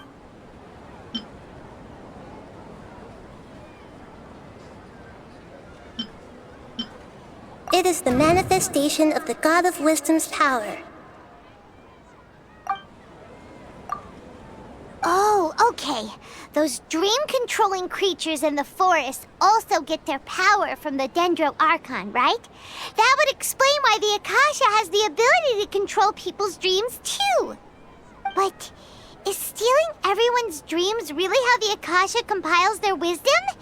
Isn't there anything more to it than that? Dreams are fantastical, complex, and full of imagination. People's brains are the most active when they're dreaming. In other words, dreams are rich bundles of human wisdom. So, in other words, the complete opposite of how Hypatia understood it.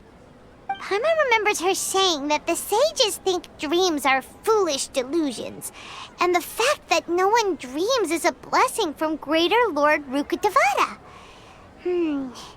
So it was all a dirty trick? The real story is that the sages from the Academia are using the Akasha to steal people's dreams for their own use, huh? Oh? By the sounds of it, you understand the current situation pretty well. So then, what about the samsara?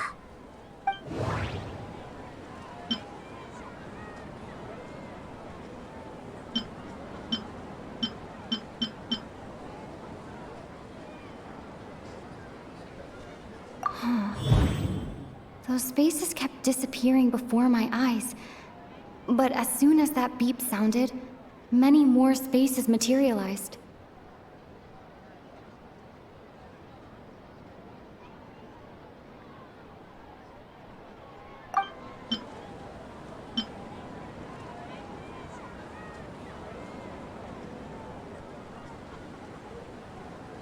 Those dreamscapes kept vanishing. But as soon as that beep sounded, more new spaces appeared.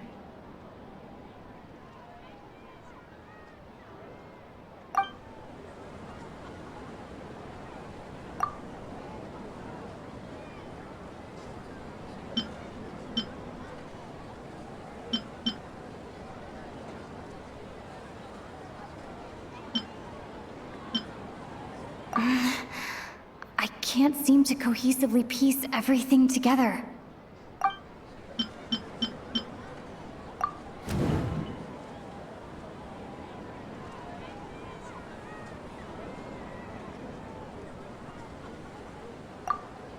Correct. The Akasha is keeping each person's brain in a constant dream state, but also separating their consciousness from their own dream. Their disembodied consciousness is placed inside the collective dream of the Sub-Zero's festival along with everyone else's, while their now vacant dreams are harvested by the Akasha. No one is any the wiser as another day passes in the dream, and so begins another samsara cycle. People wake up to yet another dream about the Sub-Zero's festival. The dreams that belong to them are once again harvested by the Akasha, and so it continues. So, this is like a dream factory, and the Akasha is a dream harvesting machine. Did Paimon get that analogy right? Very good, Paimon. Using analogies well is an excellent habit to get into. Okay, so that beep we keep hearing is actually from our real-life Akasha terminals. Taking off our terminals in this dream doesn't do anything. Alright, last question. Who am I?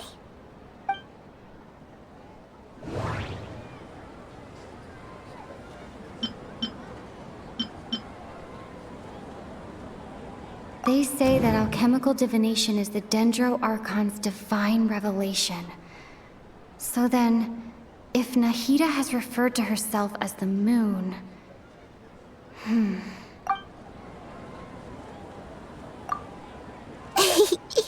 So you noticed. I thought that one would be the hardest question. That's why I put it last. That wasn't hard at all. Even Paimon guessed that. Everything about you is different. We just didn't want to expose you, is all.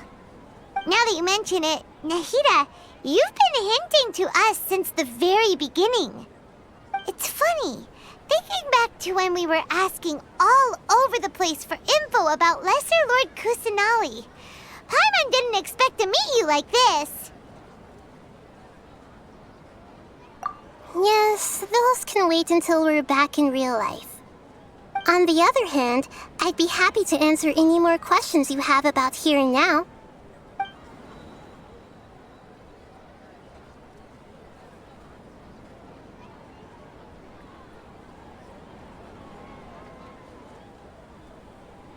You asked me this question before.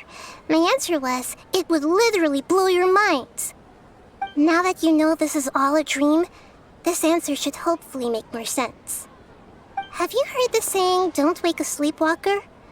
Likewise, if someone suddenly had told you all this instead of you learning it on your own, your notion of reality and dream would be thrown into irreversible confusion. I couldn't expose you to that kind of risk. That's why I could only give you very subtle hints and some suggestions. Long story short, I'm really sorry I had to keep you guessing.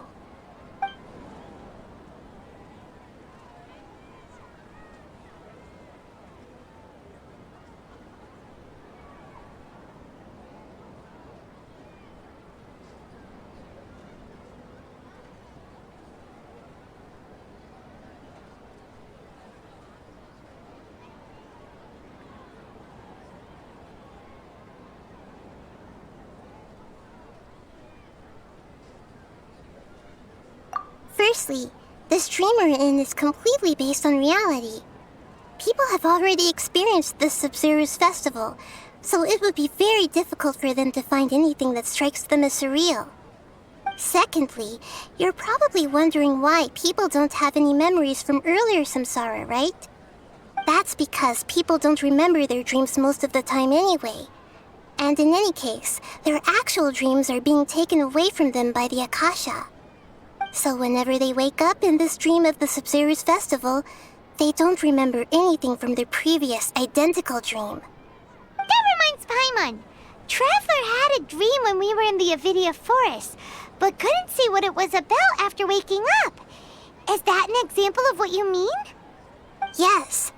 Only after receiving the blessing of Dendril can a person gain the Dendril element's dream-enhancing power. That explains the feelings of deja vu. Meanwhile, everyone else has no idea that they are in the Sumeru's festival samsara, while their dreams are stolen from them over and over again.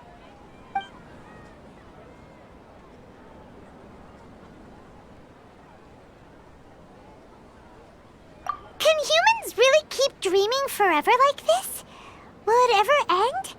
And if so, when? We might say your mental fatigue has already answered this question.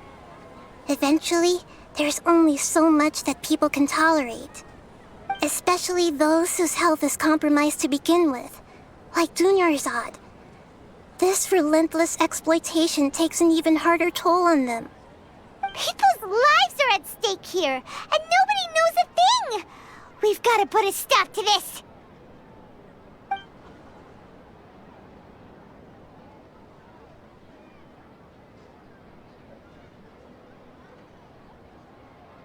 I know, right? Why did they have to base this dream on my birthday? Could it really just be a coincidence? Even you don't know the reason? Wow, now that's strange. The Academia sages are determined to harvest lots of dreams in a short time, no matter the cost. They have to be up to no good. Unfortunately, I don't know anything about it. Traveler, do you have any information?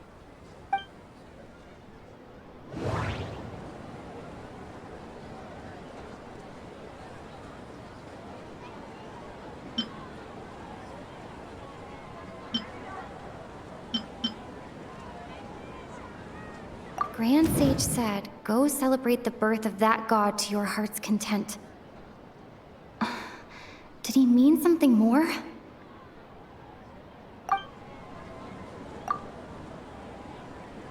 Celebrate the birth of that god?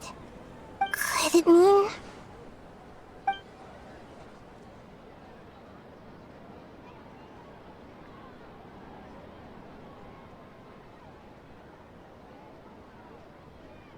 deceiving the people of Sumeru with no regard for their safety. No matter what they're trying to do, this is unforgivable. After we end the Sumeru's festival samsara, we have to look into them. How can the sages of the Academia do this behind their Archon's back? This is ridiculous! In the end, I'm just the moon. The real sun is long gone. A sun and a moon? Nahida's talking in riddles again.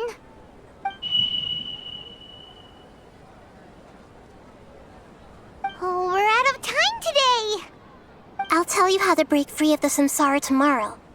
See you then.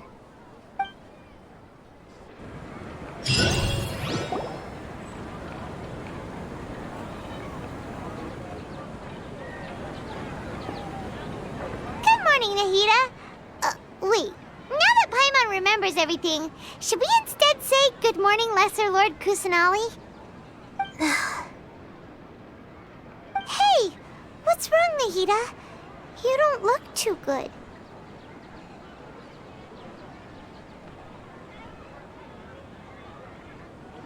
I'm afraid that what you're thinking right now is correct. Did Dunyarzad already disappear? No way! Are we too late? The real Dunyarzad's consciousness has indeed disappeared. It can no longer endure the constant dream harvesting.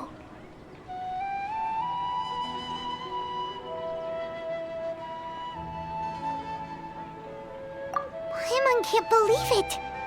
Wait, so what about that other Dunyarzad? Just what is she? Is she also going to disappear?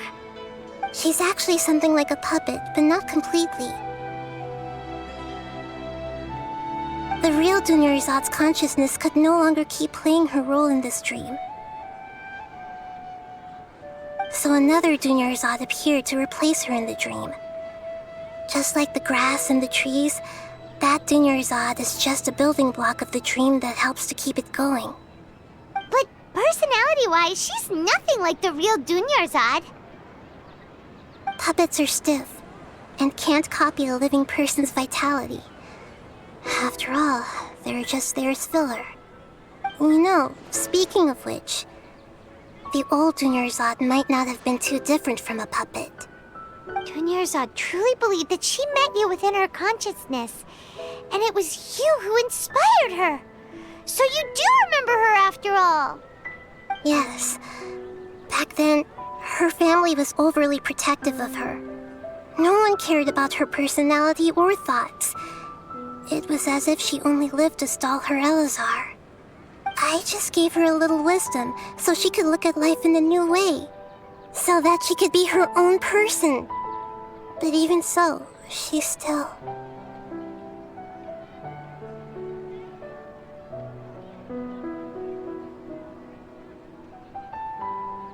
Far from it. I'm still a long way off from being a real Archon. I couldn't even save her. If I were a competent Archon, I wouldn't have let my most faithful follower die at the Sumeru festival with so many regrets. Please don't beat yourself up over it, Nahida.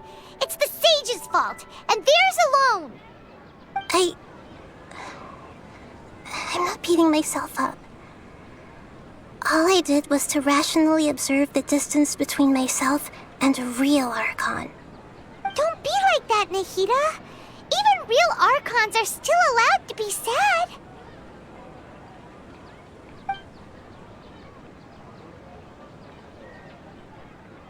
To prevent more tragedies like this, we must end the samsara as soon as possible. Great, but how do we do that? Although the Sumeru festival dream is under the Akasha's control, only humans can dream. Even the Akasha is unable to create them. That means this dream belongs to a host who created it.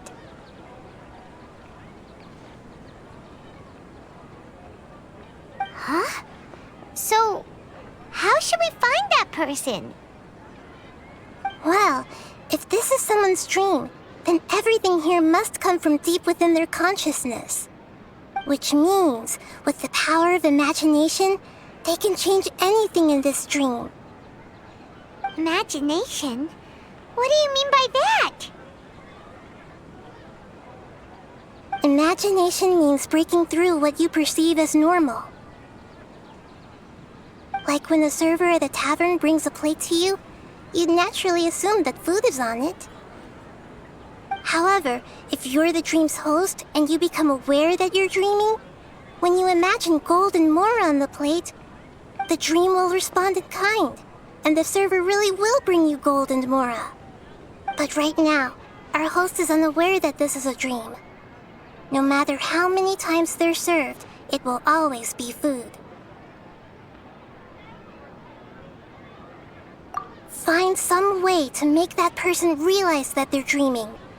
Usually, once that happens, the person will wake up and the dream samsara will be broken. How are we going to find them, though? If it could be anyone, it'd be like looking for a needle in a haystack. And even if we did find them, how are we supposed to make them realize they're dreaming? After all, like you said, don't wake a sleepwalker. It's extremely difficult, yes. But the only ones who can do it are you two. Remember, everything you've achieved up to this point has all been for the sake of finding the host and ending the samsara. As for me, during this time, I'll be out of town. Out of town? Are you going to that place full of dreams where the traveler went? Yes, I want to try something. There must still be a small wisp of possibility. Hurry and go. Dreams are supposed to be fantastical, romantic, and full of pleasant surprises. Unnecessary things like this samsara need to end. Paimon's still a little upset that we've come this far only for Dunyarzad to... She was such a good person, with such a simple wish. But fate was against her. Yeah, saving Dunyarzad is what kept us going this whole time.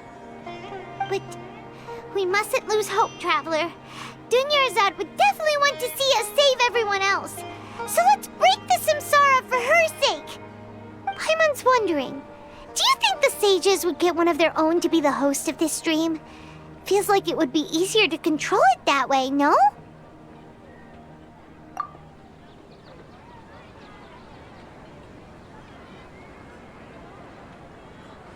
Huh. That's true. Plus, the sages probably weren't counting on there being other factors beyond their control, like Nahida and us. So, who do you think the host of the dream is?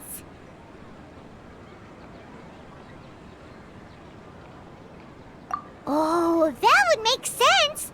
Ferris, the Knight of Flowers, is a symbol of the whole Sumeru's festival, right? Pretty core character. Let's go ask him some questions, shall we?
You're back. You left in a hurry last time. Is everything okay? Everything's fine, just... it's a little hard to explain. Would you mind taking part in a little experiment with us? An experiment? That came out of nowhere. I'm listening, though. What do you need me to do? Could you... make a wish? You want me to make a wish? Is that a new Sub-Zero's festival tradition or something? Less questions, more wishing! Okay. My wish. Okay. I'm a little nervous saying this out loud, but I want Miss Dunyarzad to be happy. Oh. I noticed earlier that she looked a bit down, and she wasn't really talking to anyone.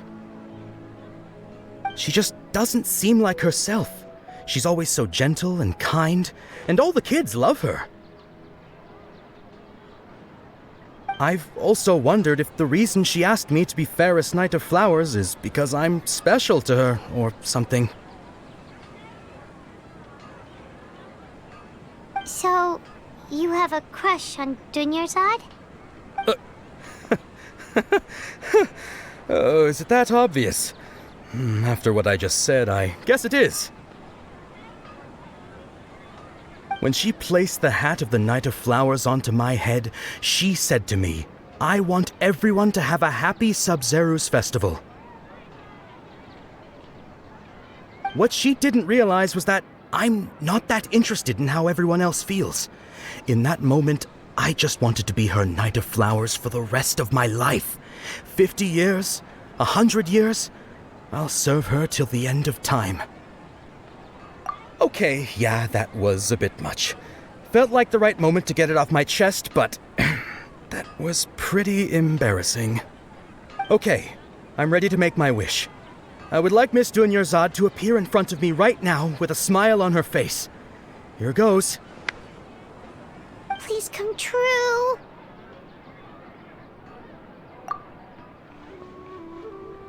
I'm gonna open my eyes. Oh, you're... What? Faki? Sorry, but only one portion of Yalda candies per person. Back home you go. Nice try, you two. Anyway, never mind. I don't need to see her appear right in front of me. As long as she's happy. Guess he isn't the host of this dream after all. Should have expected it wouldn't be this easy.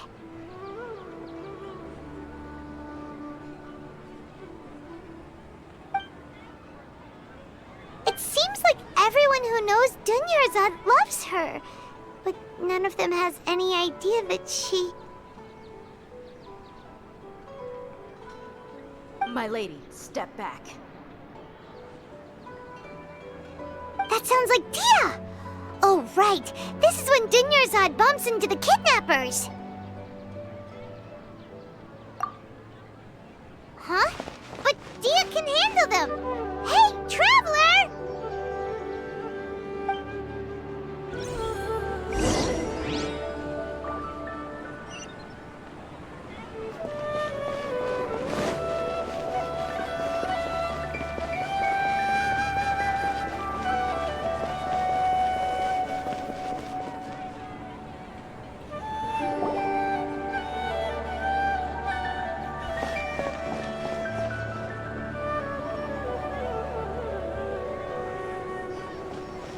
Oh, it's you. Great timing.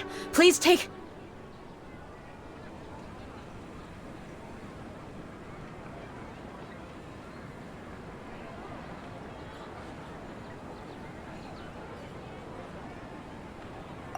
Hey, this is my job. The homie Yannis pay me, not you.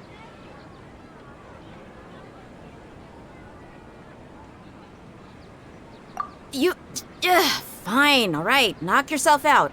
Why are you so worked up anyway? It's not like I don't trust your fighting skills. Anyway, watch yourself.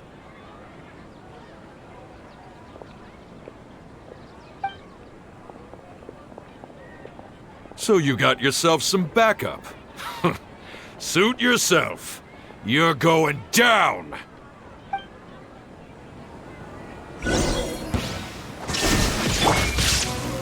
Solidify! Torrent, bring refuge! Allow me!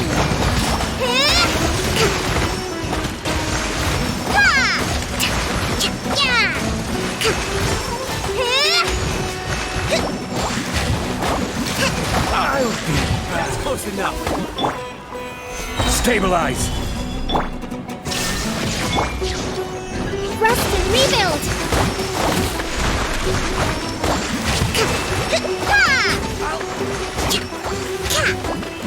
I will have order. Solidify!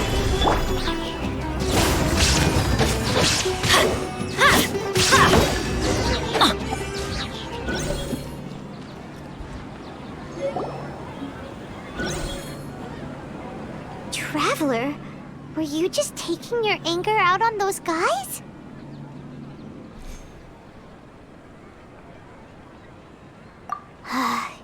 You and Nahida both. Dunyarzad wouldn't want to see you two like this. Oh, and speaking of her, Paimon just remembered something. Remember how during the first Sub-Zero's festival, before the Samsara started, we came here with Dunyarzad because she wanted to pick something up? She said it was because she had forgotten something. Okay, so Paimon's memory is working so far. Anyway, Paimon also remembers that she is staying somewhere around here. She pointed it out to us the night before the Sub-Zero's festival. Yeah, even if it's only a tiny clue, it'll probably still help us more than this needle in a haystack search.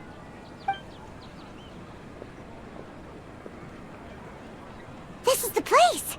It's rude to enter other people's spaces without permission, but desperate times call for desperate measures! Hey, the windows are unlocked! Okay, Paimon's gonna take a peek inside.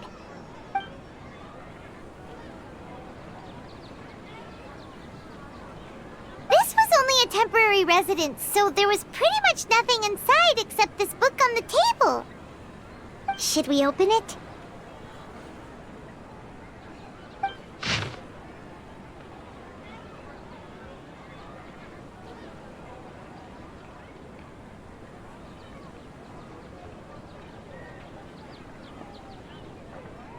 Wow. Dunyarzad wrote all of this. Sounds like she was always thinking of us even while we were away. Even though she was also busy preparing for the Sub-Zero's festival and had all her health problems to worry about. She must have wanted to give this to us as a gift on the day of the Sub-Zero's festival, right? If we hadn't found this book, we never would have known. But now that we know, we can't even thank her.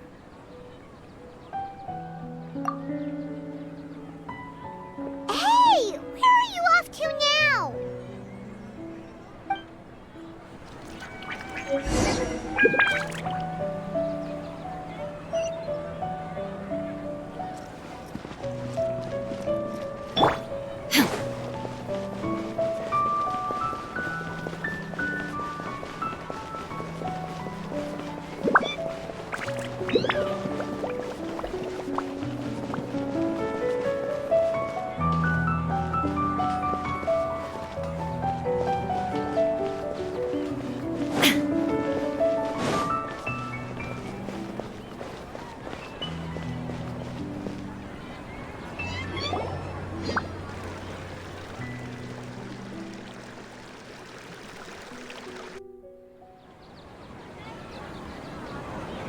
It's Dunyarzad's puppet.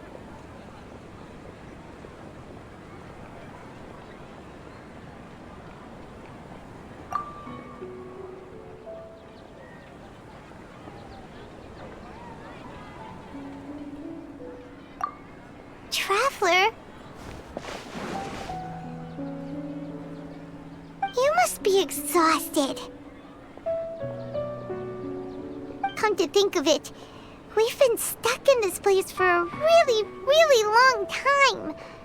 Heck, even the last time we were chatting happily with Dunyarzad feels like an eternity ago.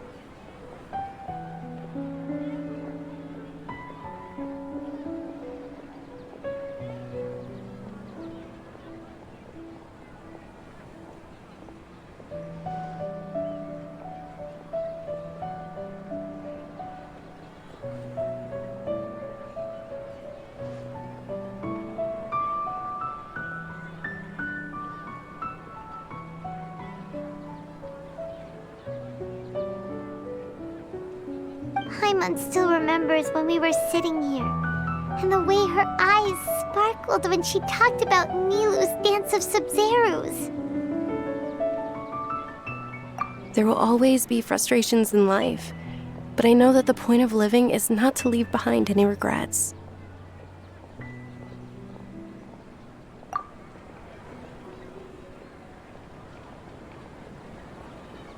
That was what the real Dunyarzad said, wasn't it? Does that mean...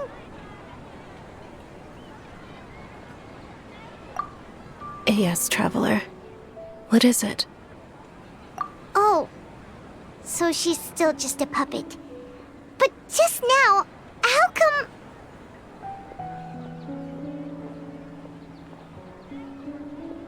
What?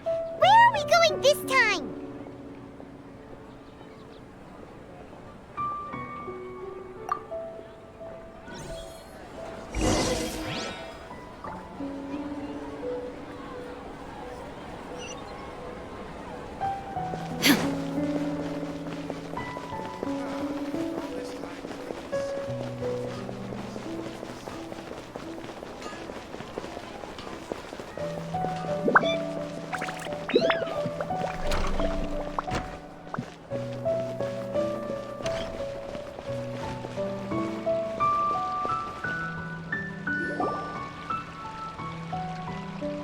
If you continue to resist, we will have to order an investigation into every single event organizer. The Grand Sage has already granted you much leniency. I advise that you exercise tact. How did things turn out like this?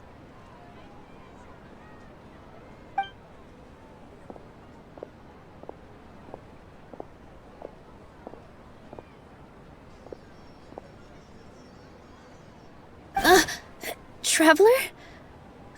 You don't have to get involved. He's a sage from the Academia. I don't want to drag you into this. Traveler?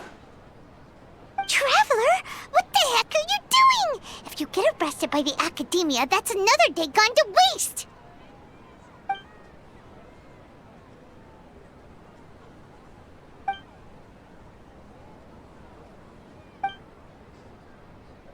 Wait, they're not reacting!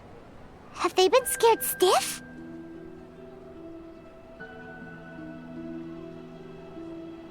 Oh, of course! If this is the Sage's plan, they wouldn't put themselves through this! So they're just substitutes! What is this? What happened to the Grand Sage and his entourage?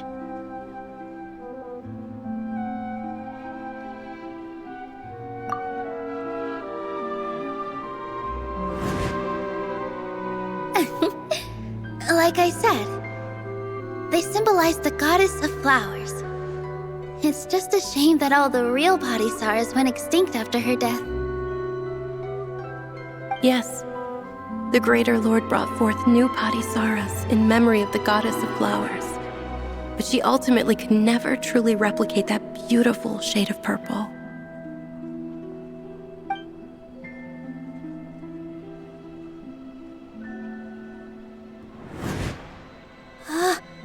That beautiful shade of purple. Aren't these flowers real Bodhisattvas? Just like the ones from the legend? I didn't even notice. Dunyarzad, did you find these?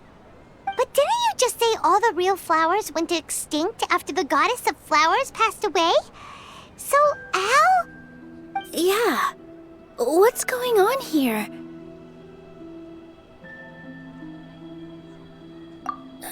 Huh?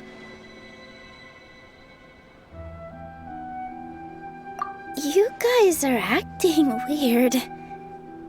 But okay, I'll try.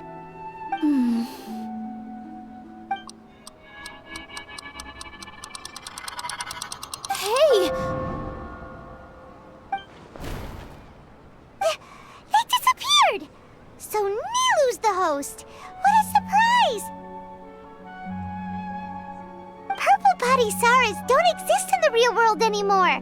But in Nilu's subconscious, they can appear as decorations on the stage! It's just like the example Nahida told us. People assumed there will be food on a plate, and Nilu assumed there would be real patisaras in the flower pots. So when you saw the flowers, you instantly knew it was Nilu?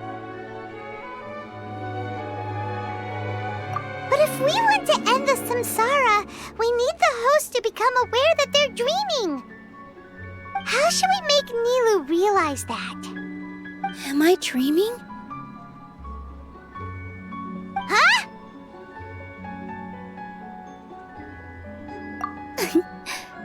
So I'm right. Is this Lesser Lord Kusanali responding to our celebration of the Sabzeruz festival? Wrong guess, but you aren't completely wrong either.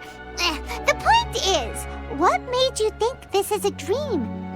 As far as you know, people in Sumeru don't dream, right? Yeah, but have you heard the tale of the first sage? To prevent a calamity, he went on a journey to find the Dendro Archon. Ooh, sounds familiar. Dunyarzad told us a story like that when we first arrived in Sumeru City. So it was about the first sage, huh? Yep, but in the part you heard, he hadn't become the first sage yet. There's more to the story. His piety and wisdom were acknowledged by the Dendro Archon, and she finally gave her blessing to him. All kinds of spectacular scenes appeared in front of the first sage, as if all the knowledge in the world was being painted onto a canvas right before him. He was captivated. After who knows how long, he mastered all the knowledge he could comprehend. Afterward, he said to the Dendro Archon, "I miss my parents, my wife, and my children. I've been away from home for far too long. They must be worried." The Dendro Archon smiled. The next second, the sage found himself lying in his bed, as if he had just woken up from a dream. His wife, lying next to him, said, "You're off to search for the Dendro Archon today, aren't you? Have a safe journey, my love." In the end, the first sage took care of many disasters in Sumeru City and founded the Academia. What a happy ending. So, the first sage was dreaming ever since the beginning of the story? He never went on his journey?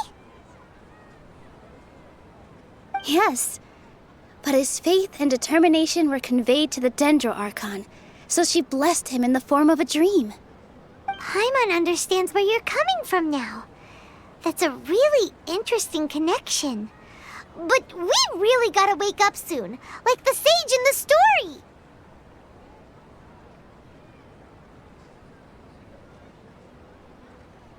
I see. Well, it just so happens that today's Sabzeruz festival is almost over too.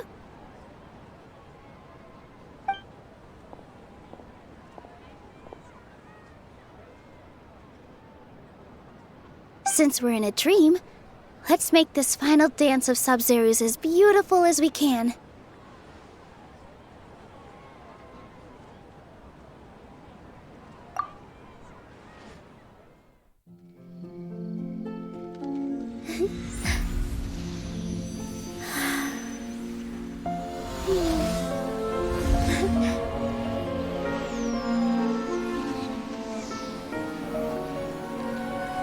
The wait is over, everyone. I dedicate this to our god, the dance of Sabzeruz.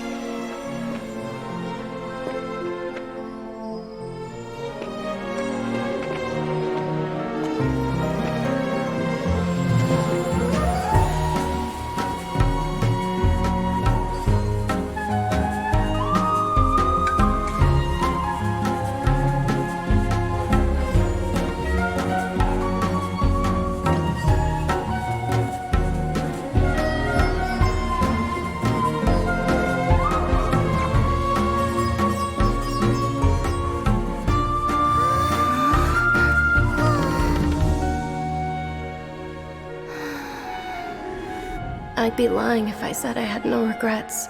I would have loved to see Nilu's dance.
Good morning, Traveler. Oh, Paimon feels like she's been asleep for the longest time. Paimon's head feels super heavy. Did we oversleep? Do you even remember going to sleep last night? Paimon thinks it was after the Sumeru's festival. The Sumeru's festival! Have we finally escaped from the Sumeru samsara? Quick! Take off your Akasha terminal!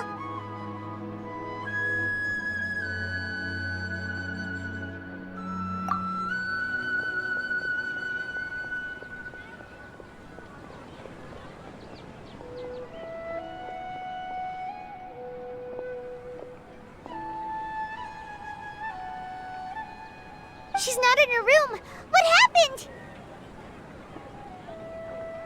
Huh? What usual spot?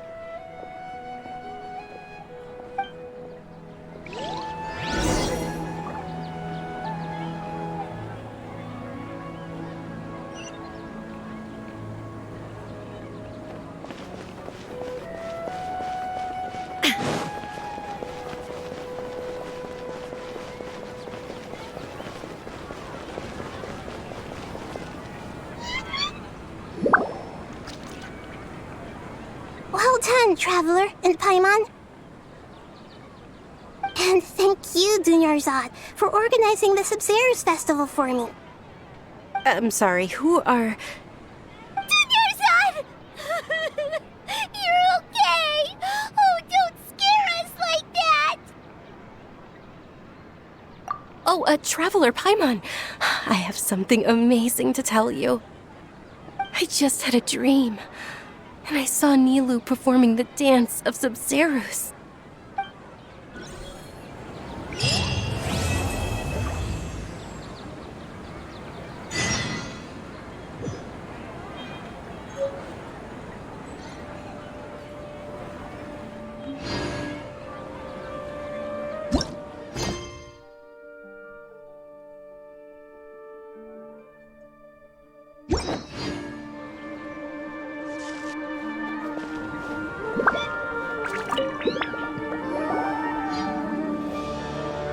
Actually Nahida, aren't you?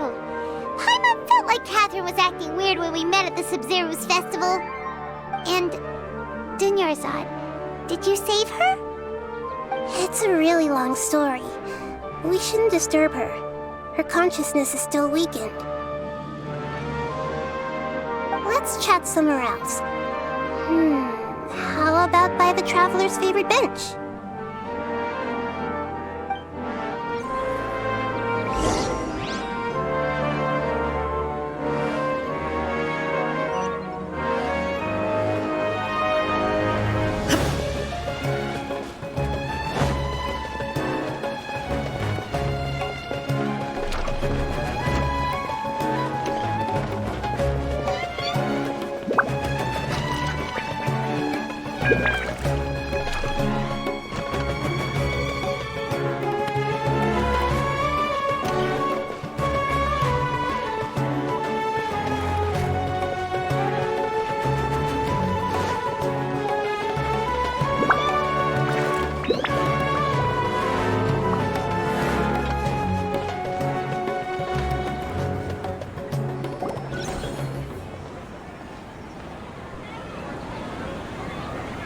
Let's talk about Dunyarzad first. It's such a relief that she's all right. After we parted on the last day of the Sumeru's festival, I left the city and saw what the Traveler had described.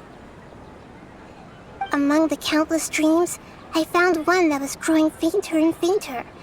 This proved my suspicion. Once Dunyarzad could no longer bear the Akasha harvesting her dreams, her consciousness began to dissipate. But this also meant it escaped the Akasha's control. Such a small fragment of consciousness can't last for very long, though. It will return to its original dream, where both will gradually fade until they completely disappear. I used all the power I had to keep her dying dream alive as long as possible, But it still wouldn't have lasted for much longer if it hadn't been for you two breaking the samsara. So it looks like we did manage to save Dunyarzad in the end. And not a moment too soon. Huh? Why are you two smiling so happily? I thought you'd be so moved that you'd start crying. I need to spend more time observing human emotions. Both are fine. Everyone reacts differently. Alright, you two must have a lot of other questions for me, right? After all, you saved my faithful believer. As your reward, I will answer any and all questions. At the Avidia forest, there was this incense that made the traveler fall unconscious and dream of a huge tree and a red sky. You also heard someone's voice, right? It said world and forget me.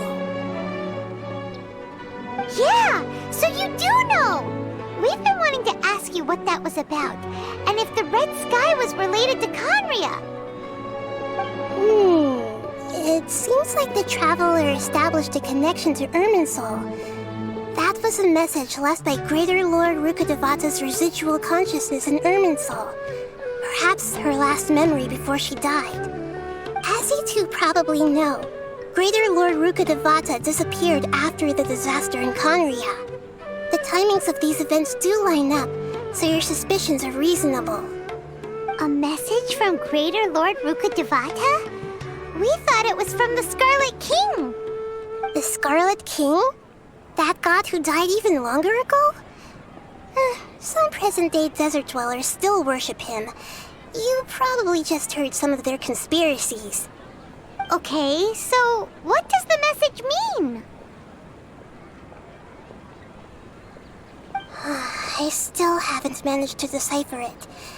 Even the Akasha isn't currently capable of doing that. Greater Lord Rukkhadevata's residual consciousness in Irminsul seems to be contaminated with something that has a very dangerous aura to it. Many devoted scholars go mad as soon as they connect their consciousness. I've warned the Academia about this many times, but people still keep falling victim to it. But I believe this is the key to saving Irminsul. That's why I've kept trying to decipher it. So the tree in the vision was Irminsul? Oh, Tainari also said that Irminsul is sick! Is it because of the contaminated consciousness? But even if you can't figure out what that vision was all about, it seems like our search for you was all in vain. The traveler wasn't affected after coming in contact with that consciousness. I've never seen anyone like that. With you here, we may have a chance at deciphering it. No, we must decipher its secrets. I've already eliminated all other factors that might affect Irminsul. This is the only one left. This puzzle has life and death at stake. It could determine Irminsul's fate, as well as Tevat's.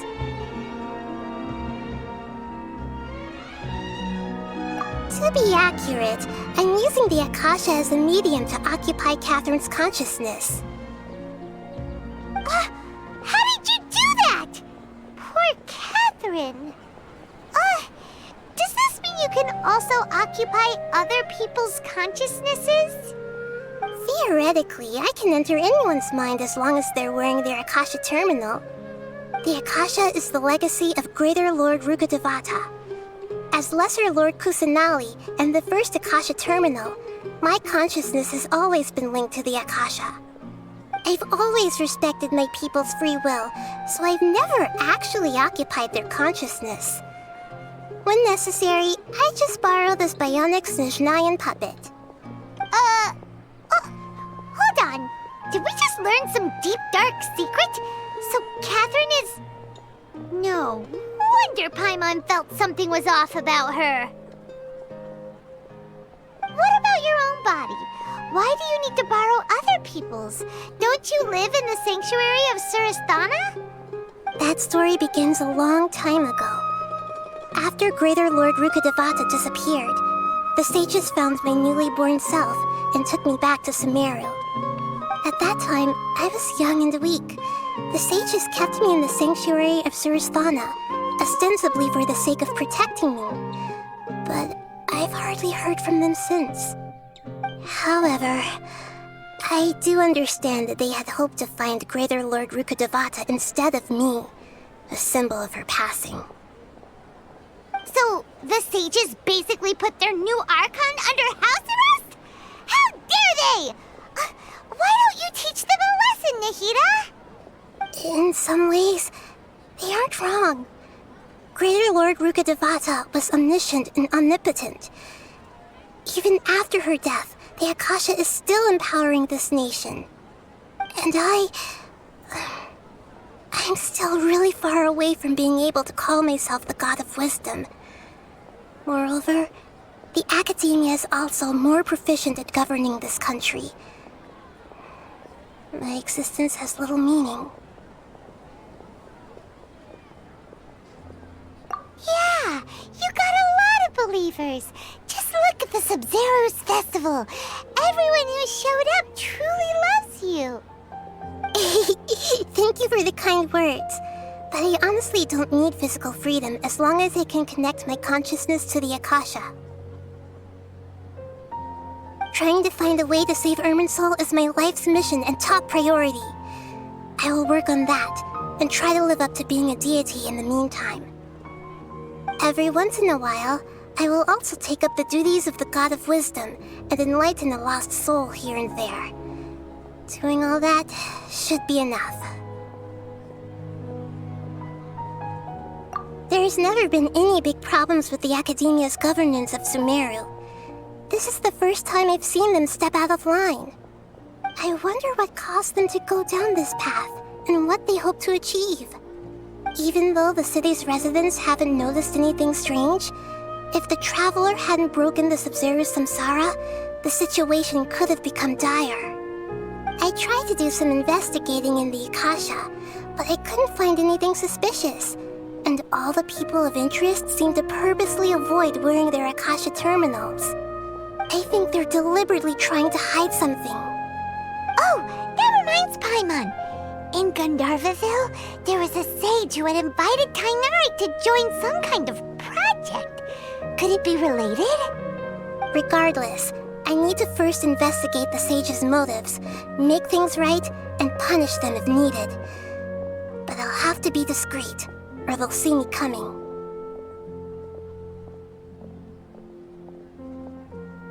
You mean how the Akasha stops you from having dreams? Yeah, it's been such a long time. No one's noticed something's up? It's not that no one noticed. It's more like no one cared. Ultimately, it's all rooted in the sage's misdirection. Misdirection? The sages convinced everyone to believe that being unable to dream is a sign of rationality and wisdom. Not dreaming is a badge of honor in Sumeru. Even if the truth is that their dreams are being reaped by the Akasha. With their propaganda in place, the sages can maximize their use of the Akasha to facilitate their research. Besides, Greater Lord Rukkhadevata must have created the Akasha in the hopes that it could be used to its full potential. That's why I've never come out strongly against this. Anyway, the perspective advocated by the sages drowned out any voices of doubt. By now, even those who never use Akasha terminals find it too shameful and embarrassing to talk about their dreams. Got it! I hope my answers were satisfactory, seekers of knowledge.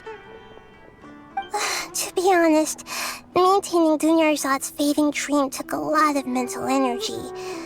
I think I may need to rest for a while. Oh, and you don't need to worry too much about the sage's activities for now. The Akasha won't be able to conduct another project on the scale of the Sub-Zero's samsara in the immediate future. Go and get some sleep. Leave everything to us. What a relief. This is truly the most exhausting birthday I've ever had. Traveler? Paimon? Why am I here? Do either of you know? Maybe you were sleepwalking. You know you can't wake up a sleepwalker. We happened to walk by, so we thought we'd wait for you to wake up. I see. Huh. I should visit my maintenance personnel sometime. Oh, I'm fine. I better go. Thank you.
This is order. No touching! For Rex Lapis! Allow me! Covenant of the Deep!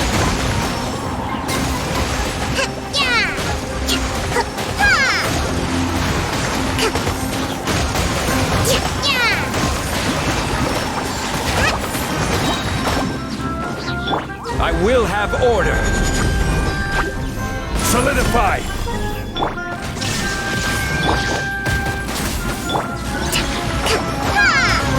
Billowing surge! Hold the line!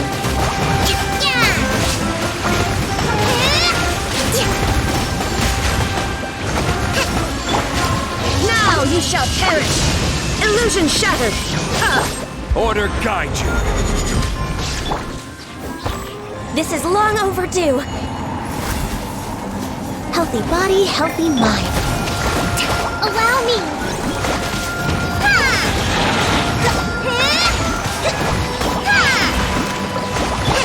I will have order. Gather. Born of ice and frost.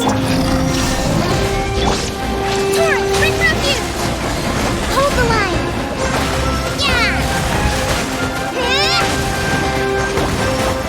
Let's move on.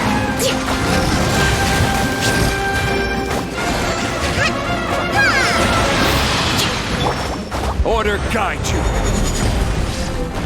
Stabilize. Shine down. No touching! Allow me!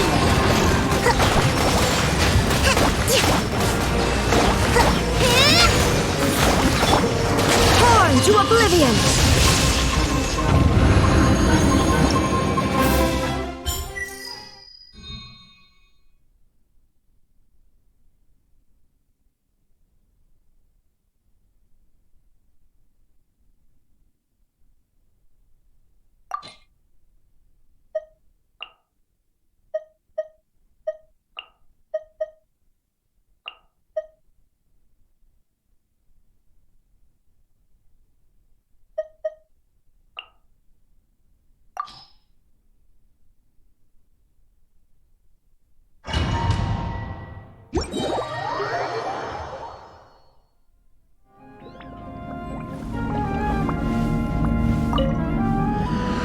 Solidify. There's no end to this. This is order. There is no escape. Hold the line! Here come the fireworks.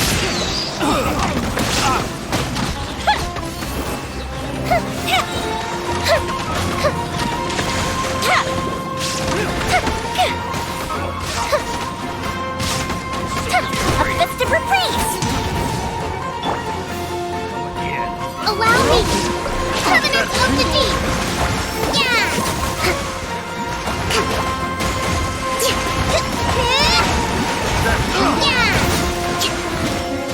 A brash maneuver! Order guide you.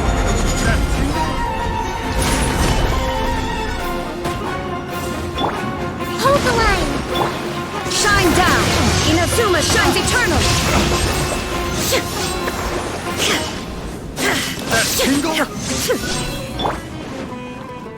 Are you? Torrent, bring refuge!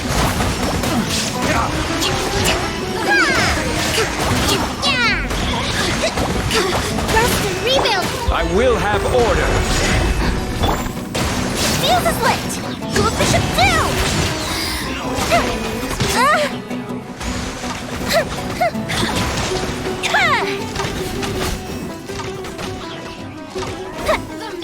Order guide you.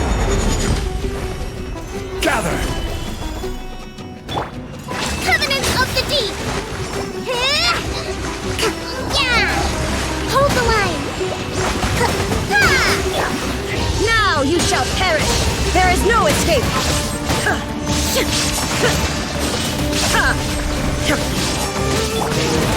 This is order. Rise.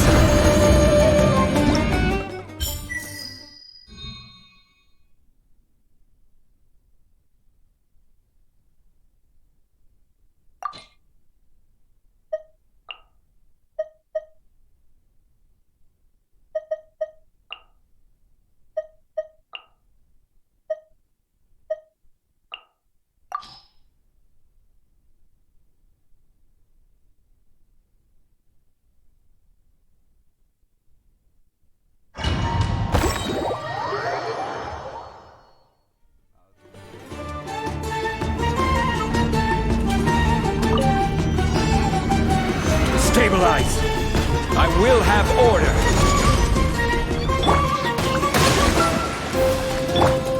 For Rex Lapis! Torrent, bring refuge!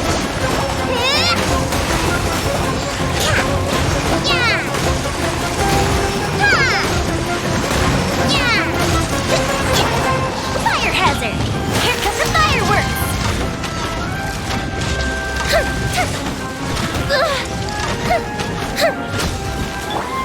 Order guide you. Rust and rebuild! Fuse is lit!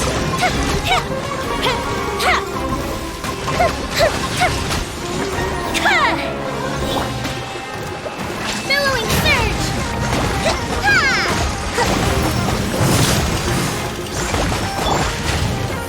Gather. Upsets to freeze! Fire hazard! Hold the line! This is order. Born of ice and frost. This is long overdue.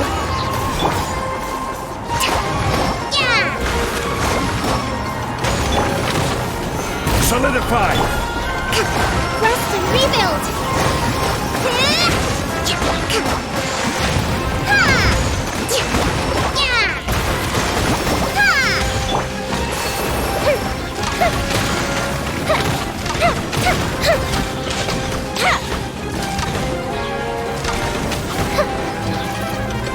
I will have order. Torrent, bring refuge! Hold the line!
Feeling lucky For today? Rex Lapis!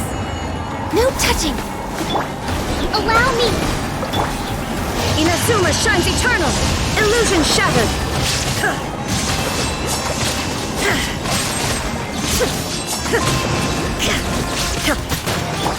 Order guide you. Stabilize. Billowing surge! Yeah! That's close enough. To apply!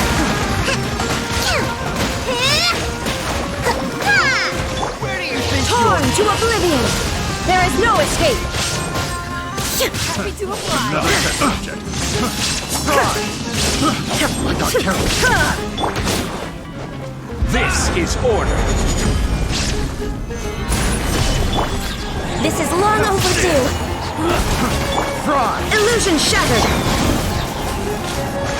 Torrent, bring refuge! Yeah!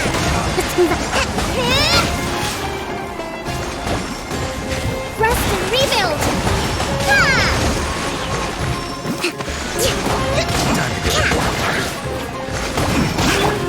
Inazuma shines eternal! Shine down!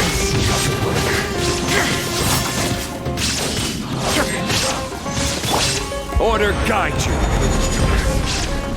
Gather. Access denied! All hail!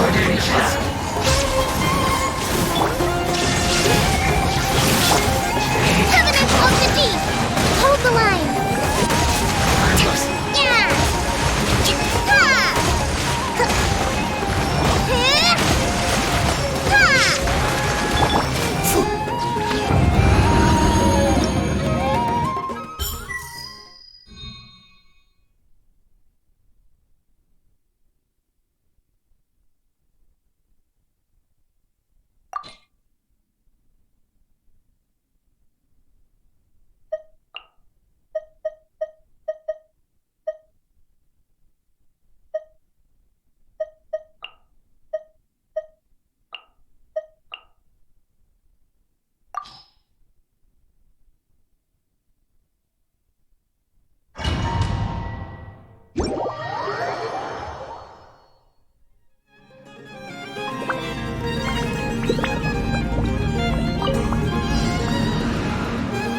Solidify.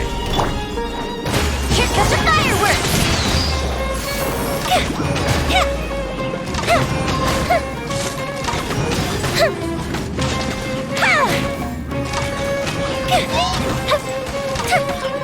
I will have order. Gather. Illusion shattered! Now you shall perish!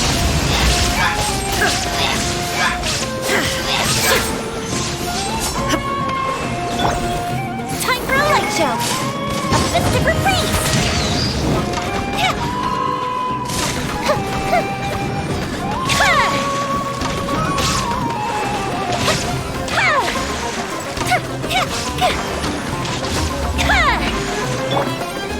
This is order. Solidify. Fuse is lit!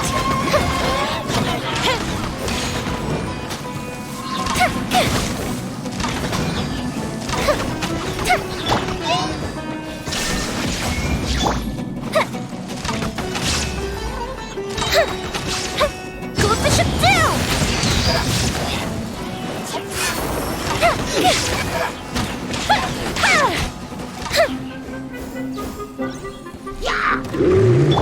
I will have order. Gather. There is no escape! Torn to oblivion!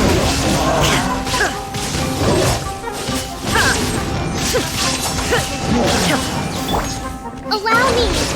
This is order. Fire hazard! Here comes the fireworks!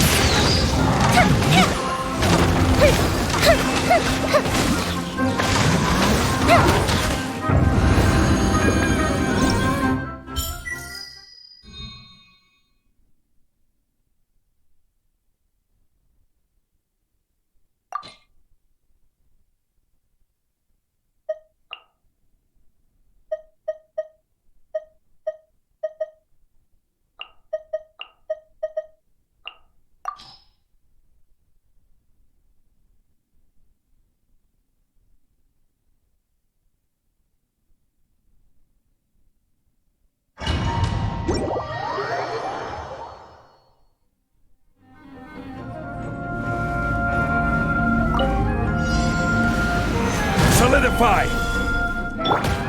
Rest and rebuild! Blaze over! Order guide you! Inazuma shines eternal! Illusion shattered!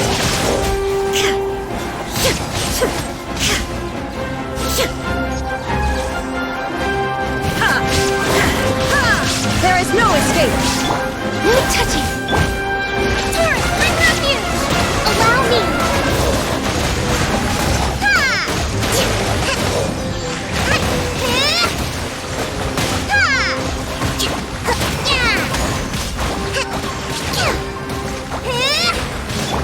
This is order! Stabilize! Now ye shall perish! Illusion shattered! This is long overdue! Hold the line! Covenants of the Deep!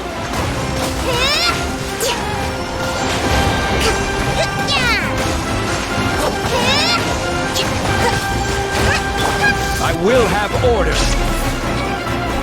Gather! Born of ice and frost! There is no escape!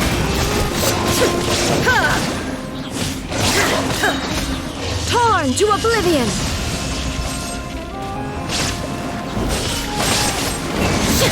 Shine down!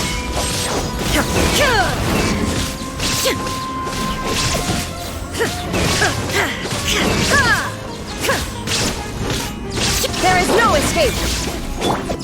Rest and rebuild!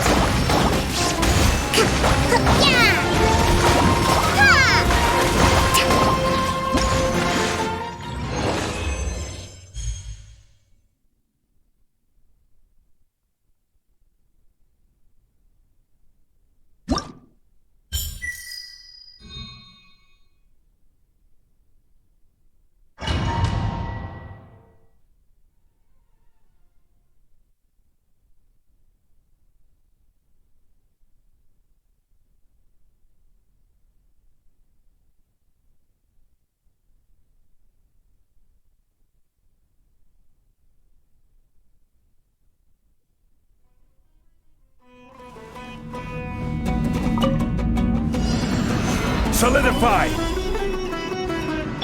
No touching! Happy to oblige! Allow me! For Rex Lapis! Order guide you!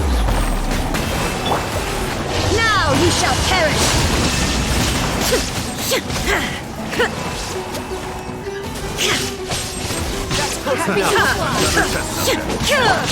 Billowing surge! Hold the line!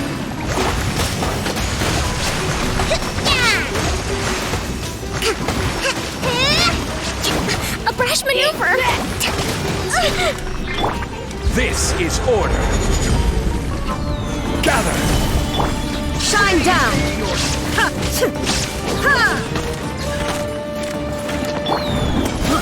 I got careless. Allow me! Have a little taste. Inazuma shines eternal! All hail! I will have order! Covenant of the Deep!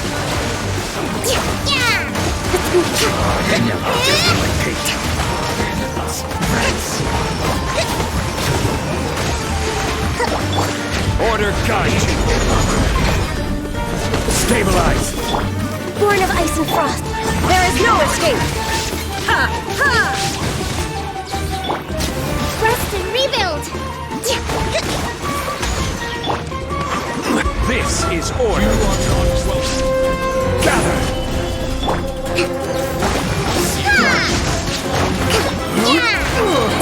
Torrent, bring refuge! Can't run!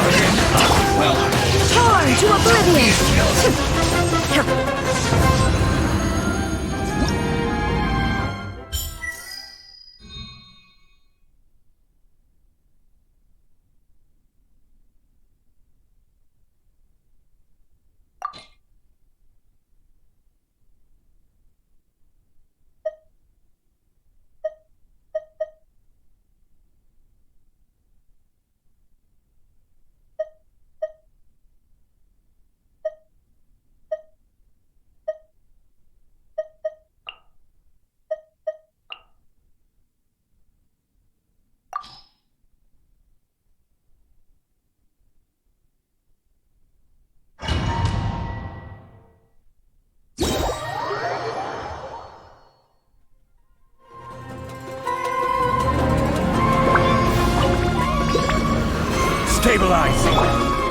Illusion shattered!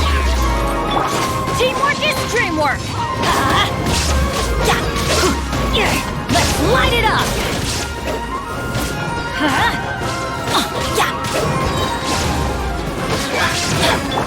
Order guide you. Goldfish of Doom! Time for a light show! Shine down! I'm going in! Let's light it up! Now you shall perish! There is no escape! Off we go! Let's light it up! Teamwork is dreamwork!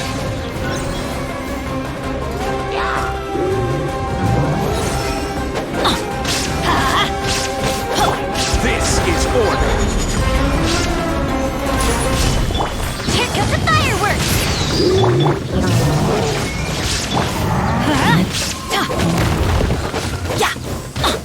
Why do they never miss? Let's light it! Couldn't break the curse.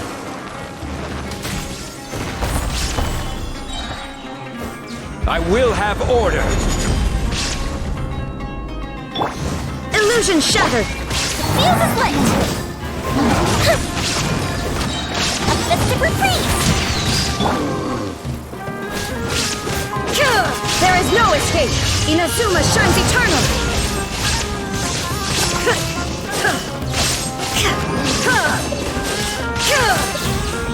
Illusion shattered! This is order. Stabilize.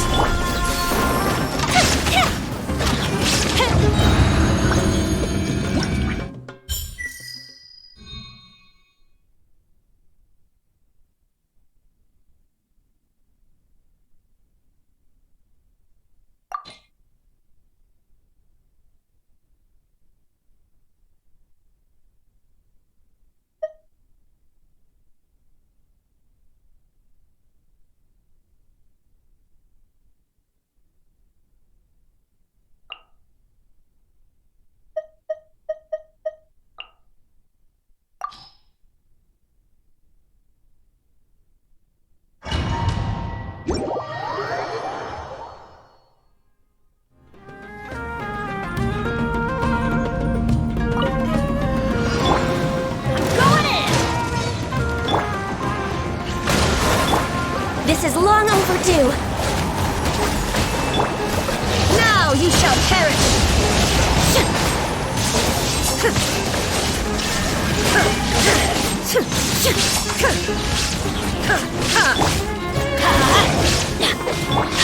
Billowing surge! Hold the line!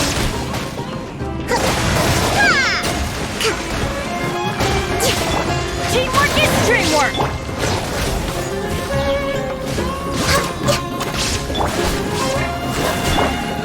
Inazuma shines eternal!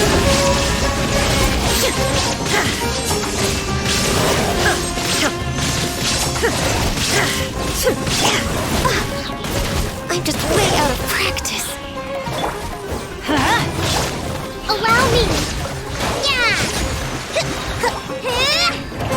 Torrent, bring refuge! Yeah!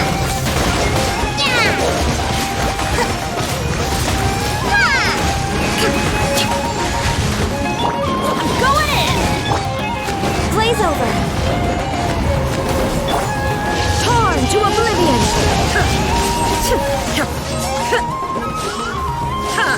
Shine down! Hold the line!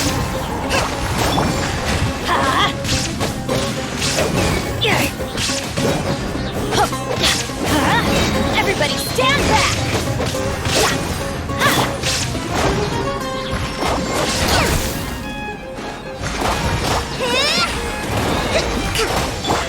Access denied.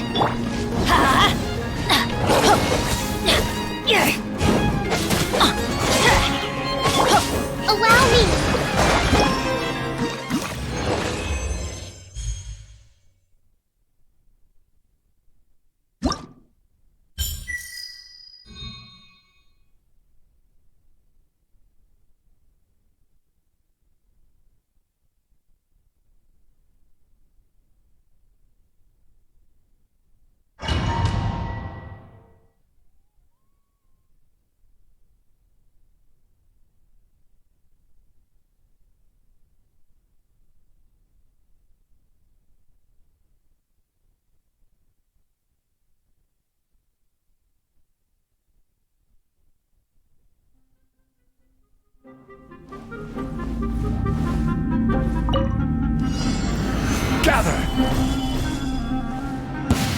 I will have order.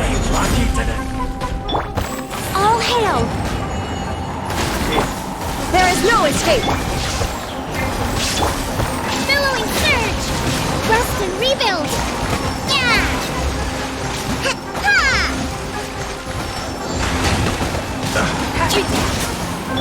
Order guide you. No touching! Shine down! Inazuma shines eternal!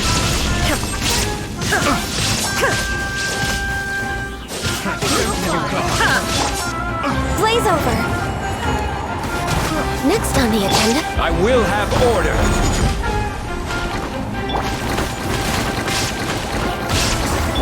Illusion shattered! Torrent, bring refuge! Hold the line! Time to go to work.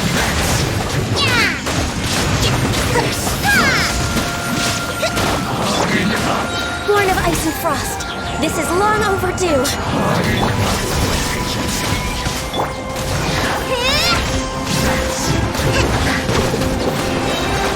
Covenants of the Deep!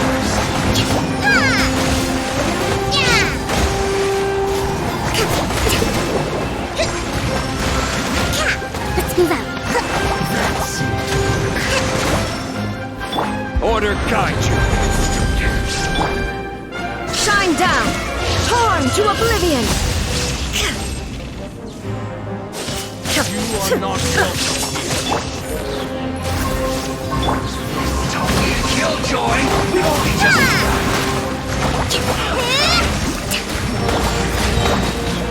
Billowing surge!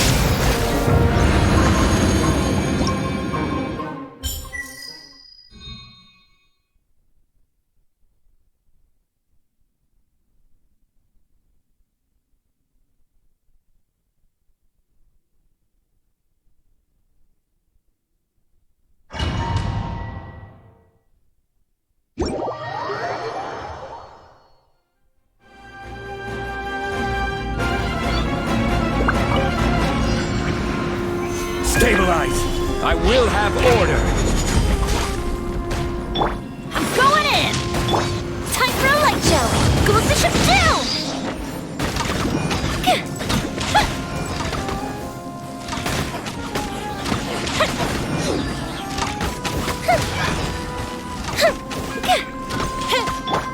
There is no escape! Now you shall perish!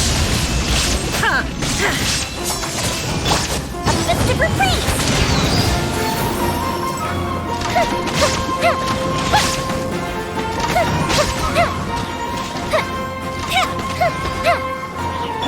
Everybody stand back! Adventures! Shine down! Let's light it up! Gather! This is order. Goes the ship down! Teamwork is dreamwork!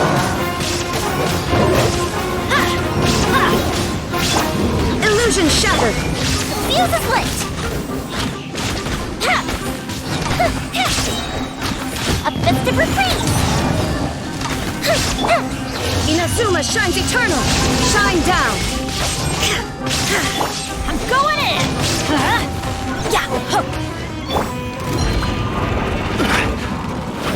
Order guide you. Stabilize. Fire hazard! Goes the ship down!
Shine down!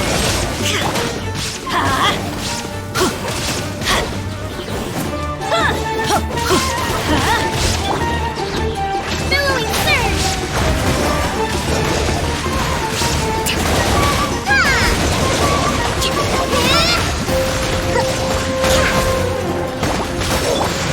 This is long overdue.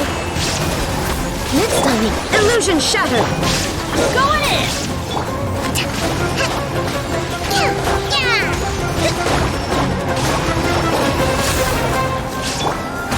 Inazuma shines eternal.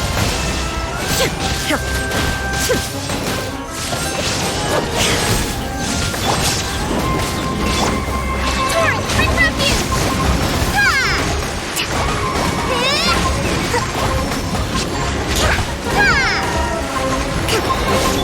Teamwork is dreamwork. Hold the line! Born of ice and frost. Shine down. Now you shall perish.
Let's nip that in the bud.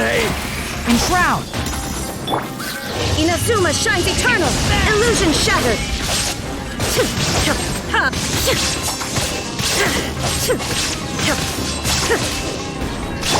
This is order. Gather. Can't see.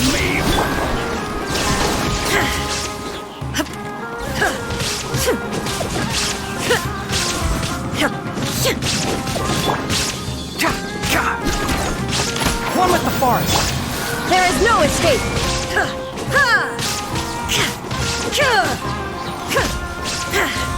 Happy to oblige. Now you shall perish. Illusion shattered. I'll uproot you. Can't see.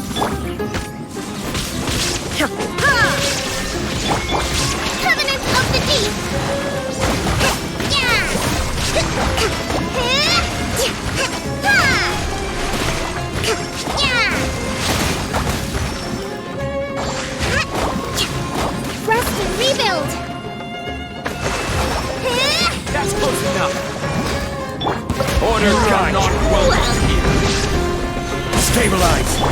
Enshroud! There is no escape! I hear everything! Inazuma shines eternal!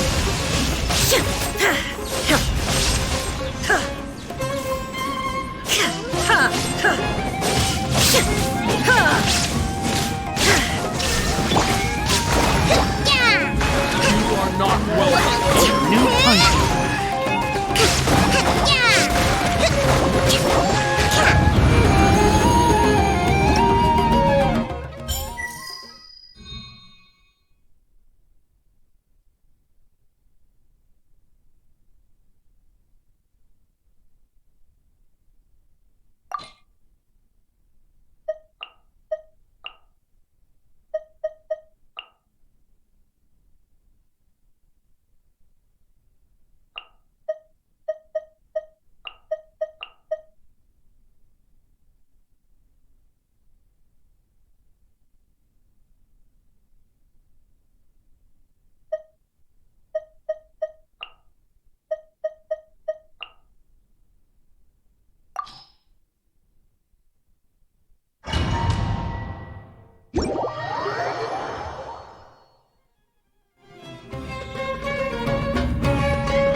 Blaze over!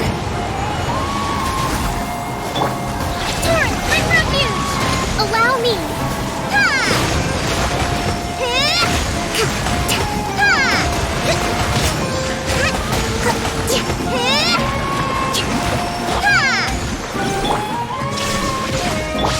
Let's nip that in the bud!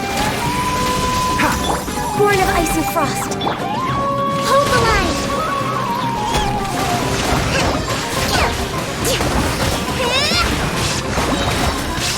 Billowing surge! Illusion shattered! Torn to oblivion! Enshroud! Access denied! All hail! There is no escape!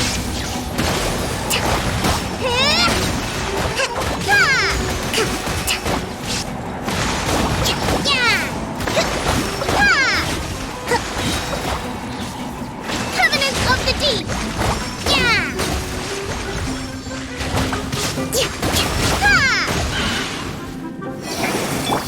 I hear everything!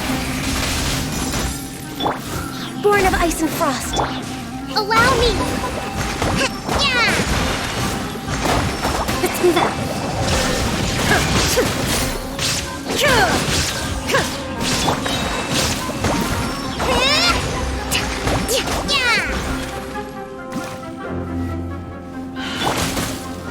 Access denied!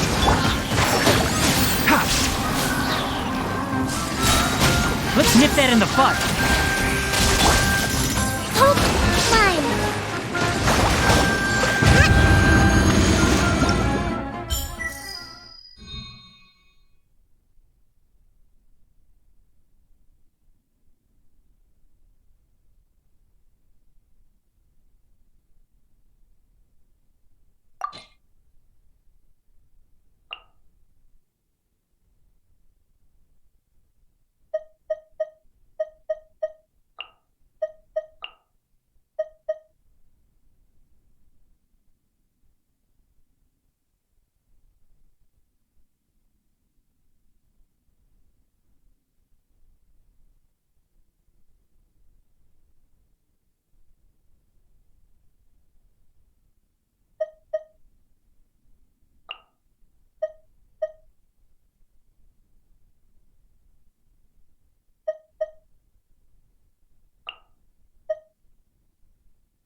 Can't see? A different place!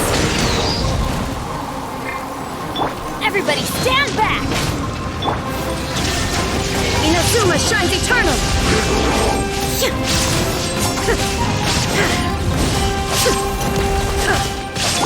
I hear everything!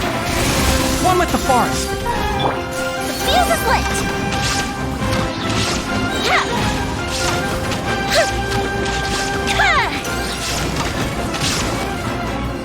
Go with the ship down! Can't see.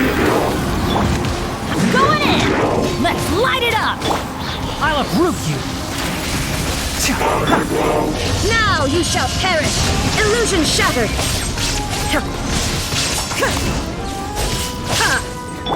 One with the forest! Time for a light show! Here comes the fireworks!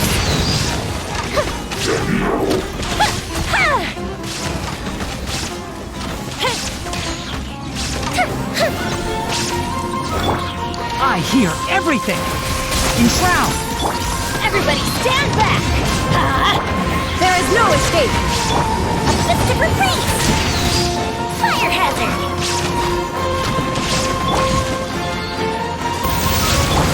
Let's light it up! Inazuma shines eternal! Illusion shattered! Teamwork is dreamwork! I'll uproot you! One with the forest! Go with the ship down! Time for a light show! I hear everything! Keep up! Everybody stand back! Let's light it up!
Solidify! Blaze over! Born of ice and frost! Allow me! Shine down! Torrent, bring refuge! Ha!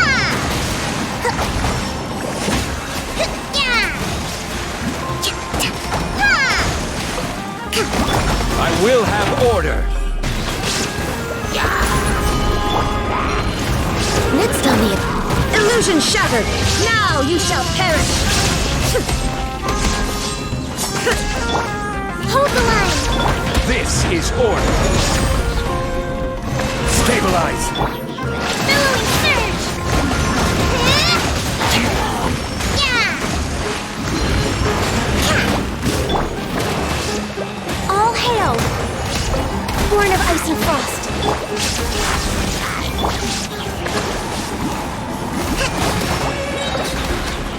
Covenant of the Deep!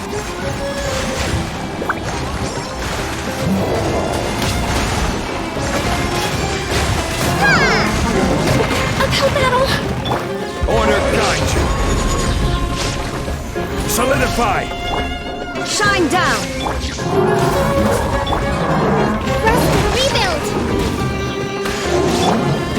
Torn to oblivion!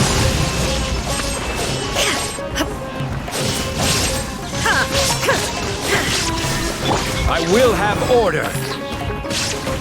Stabilize. For Rex Lapis! Torrent, bring refuge! Hold the line!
Teamwork is dreamwork!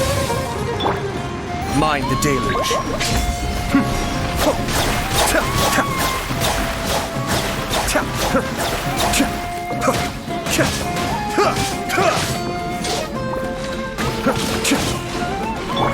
Allow me!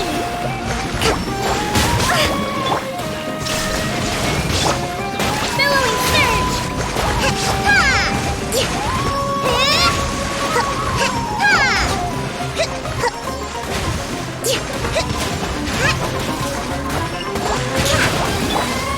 Inazuma shines eternal!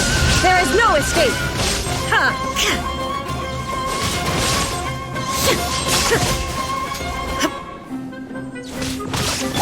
I'm going in!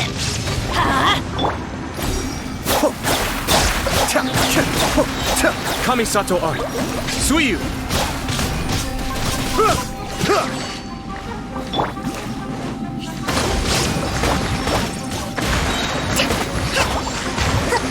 Torrent, bring refuge!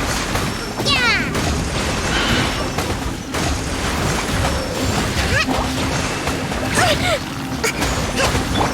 Cascade.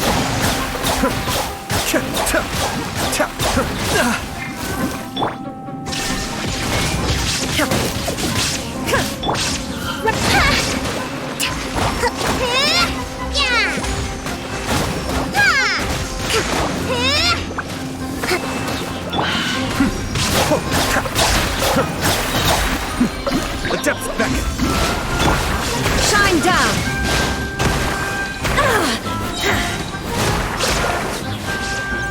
Now you shall perish!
Kamisato on. Suyu. Feeling lucky today. Escape.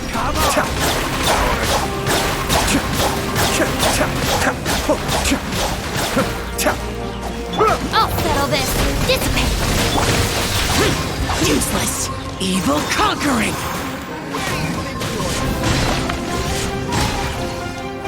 Worthless. Worthless. Worthless. Illusion shattered. Coward. Take that. The depths back. Our bond is strong. Lightning purified. Lament. Worthless.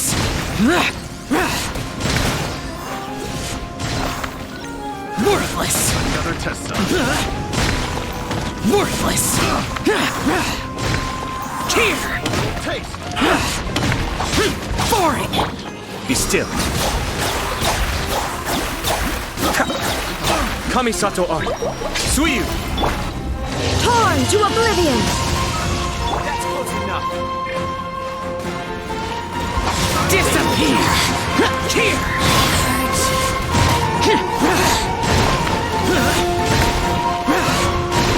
Worthless. Here. Worthless. Prepare to die. I'll settle this.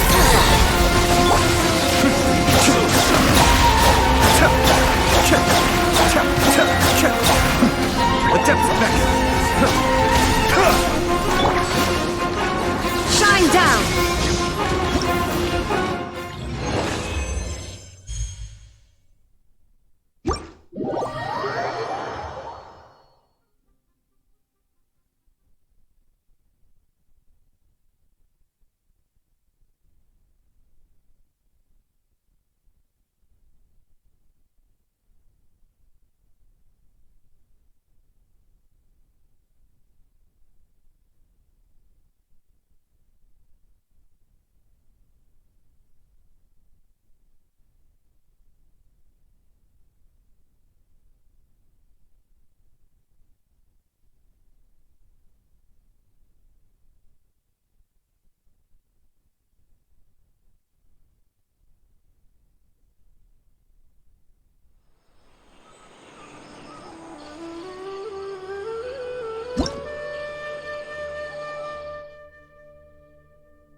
Solidify!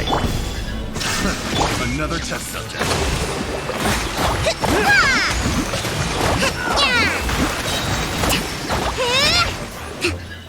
Covenant of the Deep! The wrong test subject.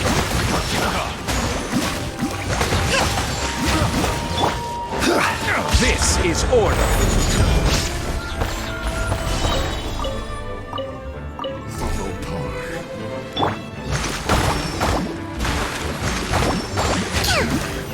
The hunter becomes the hunted.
Illusion shattered!